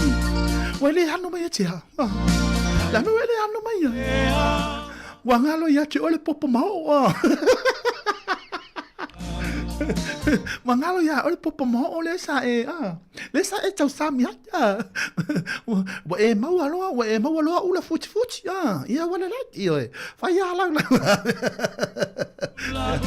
fa talo va tu le so ya sunga la wa o ya karamelita peni la tutto penan ma la sura penan ma futa mai ile nei va ngola wa uli nai au sita li el ngato vo le so ya pes menor penan ma futa mai ta fu noi tutu ila ma lo la vale uno sa ya lo fa anga moli fo ne lo fa anga le so ya moli vai ma le so ya tero el ngato vo le so ya sene ma le so ya le lali ya lo penan ma futa mai le nei va ngola wa uli ta ulo ngoi ya o tama sa o tama ya tama ya ele ngole se mea ma no fa tu tanto por kala me mo to nei vai ngole wa uli nei fa fi janga mo to au ane ngalo ya te o tau tāno le tu lai wha o le tātou porkalame o wha fianga mo pespesenga mo nei tātou tangata mātutua tau wha pāleni ia nei tātou mele nei vaenga le uli ia au whianga e whoro tātou o tono i au mga ruenga pēra māsani ai mālo le ono sai mālo le tau ata ia te o tau e le pa ia maulungo le tātou tono u tāwha ptole nei pese mo ia so mai ta tonu tātou wewa mo o tau le nei vaenga le uli.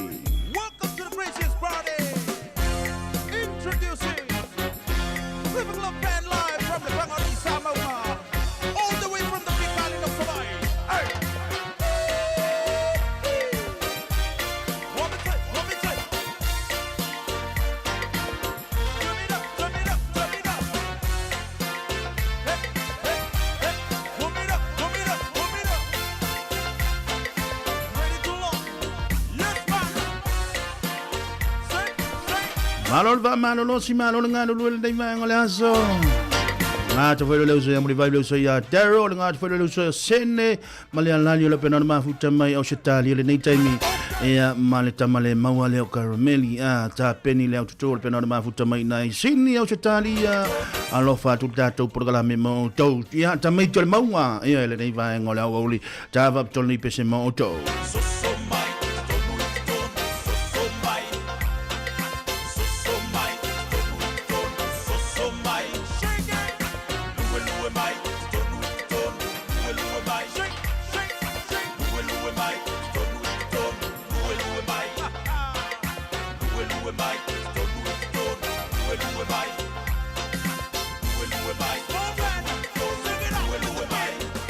Yes, papita, wakapende, bisque ponche.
Don't break my heart. Don't break my heart. Don't break my heart. You make me love the Lord, and by machine, know how to be with you than anyone else. But if you make me mad, you wish to do another. You wish to do another. So don't break my heart. Don't break my heart. Oh, don't break my heart. Don't break my heart. Down in the bowl. Get down in the bowl. Dedicate to all the pretty ladies.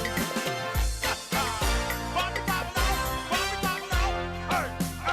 Okay. I've got to find sweet cherry. She's gone away from home. I've got to find sweet cherry. She's left me all alone. Ooh, yeah.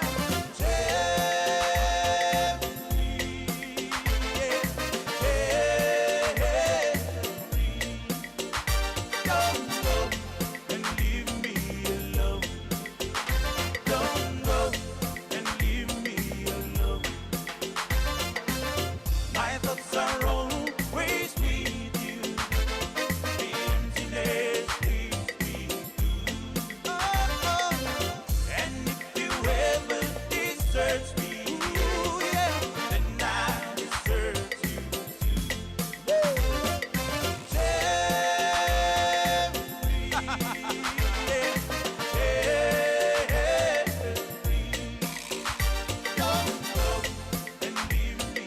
Don't leave me alone, baby girl. Don't go and leave me alone. Come on. We were together downtown. We would do things together downtown. Where the first place I met you downtown. Where we could always be. Raining.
God's a big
E toi whatalo whātua le whapuponga o talafou mo le nei au auli.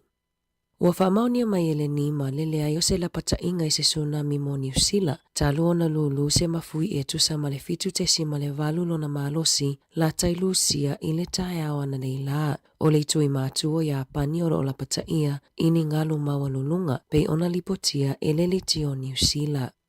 E tere malanga no foafi na whaalea o ngā ina ma whaatua i le tae awa na nei la, ona o se whaale tonu i waia mo no foafi, e ai malanga no foafi na tau fia o na o lea whaale tonu, ma na tau fi wha mahalosi isi no foafi a oito tonu o se tano. O le laina mo no foafi le Hutt Valley, na tau fia o na o le motusio le laina i le tise, i le itula e lima i le afiafia na nafi. O le mafuaaga foʻi lea na faaletonu ai auaunaga no foafi mai i Wairarapa i le taeao ana leila. Ua whaamaonia mai le so upo le zui au kilani e le iai se manu po se tangata na whaina i le mu o le pā manu i le waweao ana leila. Na wala au le au nanga fui mu i le peao le afo le whai le waweao ina wa te tele se mu i le tawalunga o le fale. O se whale tonu tau i le tise na mafua i le mu pe o na whaamaonia e le so upo le ofisa o tine i mu.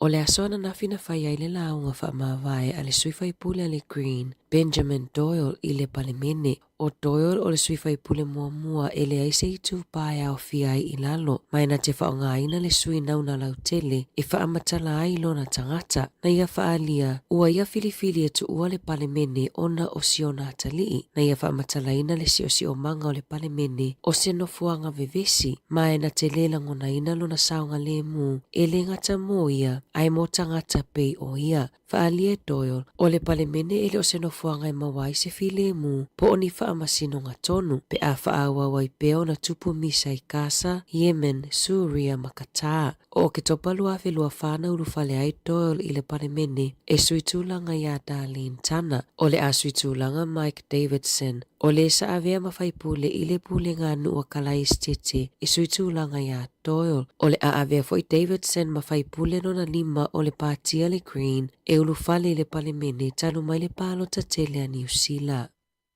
Ua wala au Roger Douglas i le minista o tupe Nicola Willis ina ia whaamawai mai lona tofinga na ta ua Matthew Abel mai le University o Aukilani e whaapea o le whaititi o le GDP le sa whaalia i whaamaunga loa ia New Zealand le aso tofi na iloa i le pau o le tamau ainga o New Zealand ma le te leo ai tālafu le malo. O lo ofete ena ai le ofisa le minista o tupe ma Willis e whaapea ua si itia tupe whaalu. E le Italiane le ofisa o Willis ina ua fesilingia i le leti o New Zealand. I whaamaumaunga ale Stats New Zealand na whaali ai e te simaleiwa pasene na pau ai le tamau ainga o New Zealand i le kuata o le tausanga e o mai a Iuni. Na tua i e Willis le whaeseesea inga e whaatawa inga ma Amerika ua mafua i le pau o le tamau ainga. E whaasfuru walu i tū lale te te ea fōma i si nia e toa 5 se lau ua fuafua mo le vai aso fōu ina ua le talia ina i le Iuni le ofo fōu o tutongi mai le soifua malolo ina. Whaalia Richard Sullivan o le olo avea masui pule sili o le Health New Zealand e whaapea talu ai ona ua le tau lau o tamawhainga ma malilienga le Health New Zealand ma le au whainga luenga ua talo sanga ai le soifua malolo ina New Zealand i le ERA ina ia whaasaao ai a inga o se malilienga ma le asosio fōma i sinia na sau noa Sullivan e le o se tūlanga whaafiafia ina ua lato sāwalia. Ai ona ua tele taimi whaalu i whaatala noa ngā winga i tutongi au fiai aso se fulutasi na whai ai fono whai taulia male asosi whaapea isi fono e whetu utuna ai ai malilienga i tutongi. O le ofona tuina atu i le vai aso nei. Na ono toi whaupopo ai le tolus fulutasi miliona tā la mai le au tutongi la fonga i tutonu o le whātau sanga. Pe a whaatusa i le ofona tuina atu i fōma i sinia i le whai ungo i ulai. Ua whautua i nei tangata suesue le soifua malolo ina ma tangata lau tele i le whaonganga o mushroomu po o magic mushrooms. Le olo o whaonga ina e fofo ai le whaanoa noanga loloto. E whaapea ātonu e le o le fofo sao lea mo le depression o le psilocybin. E maua i tutonu o whala au ia po o magic mushrooms. O le amatanga o le tausanga neina tuina atua i le whaatangana e le MedSafe i se fōma i sinia. E whaatanga i ona ia tuina atu whala au o mushroomu i tangata e maua i le whaanoa noanga loloto. Pe a whai ua le mawhai ona maua se fisosoani i isi tonga fitinga po o isi fuala au peitai. Na tā ua e Dr. Ben Bigelow mai le University o Otago e le o lava whaamaoninga ma suesuenga e loa ai e eise au ngā o mushroomu mo le depression. O lo o suesuenga e Ben le isi fuala au o le ketamine pe le ono fisosoani i le whaanoa noanga loloto ma mawai e tele o nei tūle lei tele fo i tū e le lei ai. I li poti tau ia wanoa whaingaluenga mo au kuso le tausanga nei, ua whailo manino ai le whaatuputupula ia o wanoa whaingaluenga wha le tausanga ua o le whaapasene, ma ua whailo ngai nai le whaatuputupula ia o ngaluenga i lea tausanga ma lea tausanga, talu mai no ve mo le lua afe lua lua. E lua pasene na siti ai le numera o tangata talosanga moni awa no whaingaluenga iai ulai, mana whaamauina o se sitanga maualunga tele, whailoe Rob Clark o le pule o le Sikh, e whaapeo se wainga le leimo tangata suengaluenga, o ngā luenga pe o le au whaatau fale, tusiata, maisi, o lo wa aia le whaatuputupu la ia i le se fulu tolu maasina ua mawai. O le asona na fina tula ia i le moli mau mua i le mata upu lea na whaao o maliwa i le tina ila na whanau ma tu o la tau tino maliu i tu tono ato pao. Ua whaailoa se tangata sue sa whao ngai le tina ni fuala au e whaafefi loi ma le waiso malie e whaao o ai le maliu i la na whanau. O le moli mau mua mai na o le paufo i le o le moli mau i lea mata upu sa atali e le whaamasinonga i le asona nafi. O le luafis furufitu na tuina ato i le fomai i le tina ia li. Fuala au e fesosoa ni ai ina ia moe o no whaafita auli i le mawhai o na moe. O le asoe toi whaaua wai le whaangasolonga o le walawina o le mata upu i luma o le whaamasinonga. Ua whaamaunia mai e leo le maliwa le tina ono sfulu ono tausanga le matua le sa tausa ilia talu mai le asolulu i Scarborough i Kalai Estete na amata sa ilinga leo ina ua lipotia le leo o ato le tina i se tau mawhatanga sa fufua ina i le awauli o le asolulu na mawala na taawale le awala i Taylor's Mistake Road pe au le lua i le awauli au tausa ilia pea na maua Tracy ua maliu i le afiafia na nafi pe ona whaamaonia i leo. Ua whaali le fia o wōma pāanga ale Crusaders ina ua whaalawi loa le si itanga i pe Paulu Fale mo le taamilo sanga la kapisu pa le tau sanga fou. E whaasifuru pasene o le asi itia le tau o pe Paulu Fale i le malai ta alo fou a le One New Zealand Stadium po o le te kaha e tolu ta alonga e whai le malai ta alo ale Apollo Projects ma le whai le One New Zealand peitai ua to o tele tangata ua le ngā whatia le tau e tutongi ai memberships o Platinum memberships ua si itia mai le tolu se lau walu se furu tā la i le 5 se lau fitu se furu 5 tā la o le isi tu ainga pe Paulu Fale e au fia i le whaanganga o no fua mata ua si itia mai le se lau wha se furu tā la sa iai i le wha se lau 5 se furu tā la e tu sa ai mali poti. Tala fōia mai le si ufofongo le lau mua mo le ni vaenga o le aso.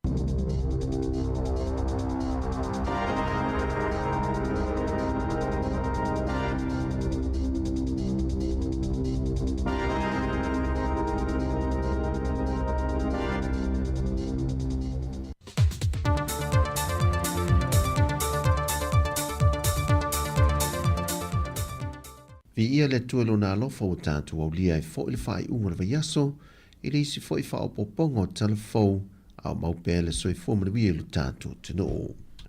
Tomo atu e tātou talafou, e le matau tia le wha abilawe tau ta vale lentu lai mai le ala tele anga isi umu, na tifa i tua male awala ni loli lau ta mamafa se lua, le ua ma wale soi fua se ta maa, ai wa afie fo edisi o manu mapalangi a se whaatu anga se ainga na tofu i eitu tonu loli e lua. Na tāpā ai se fina ngalo mai le pūlengo ta wale afi lunga al te tele ono whaalawe lave whapea e matua lamati ai le soifua i lanto e maise e maketi mapisi nisi ta whaalo le ala tele e matua i lamati le soifua o tangato le atunu e whaati noa ia pisi nisi pe a whaata mala se aveta vale. E na whaalia le sui al pūlenga o ta wale afi le atunu e so se pisi nisi e whaatau tei e ta whaala au leita pā se pēmita mai le pūlenga le LTA e mua ia si e sui o le pūlenga ia le nau whanga o lo mana o mia le tangata e whaatuina ai se pisi nisi pe saunga le mūmatala whenga e whaatino a whai ele ai e le mawhai o na whaamtui ia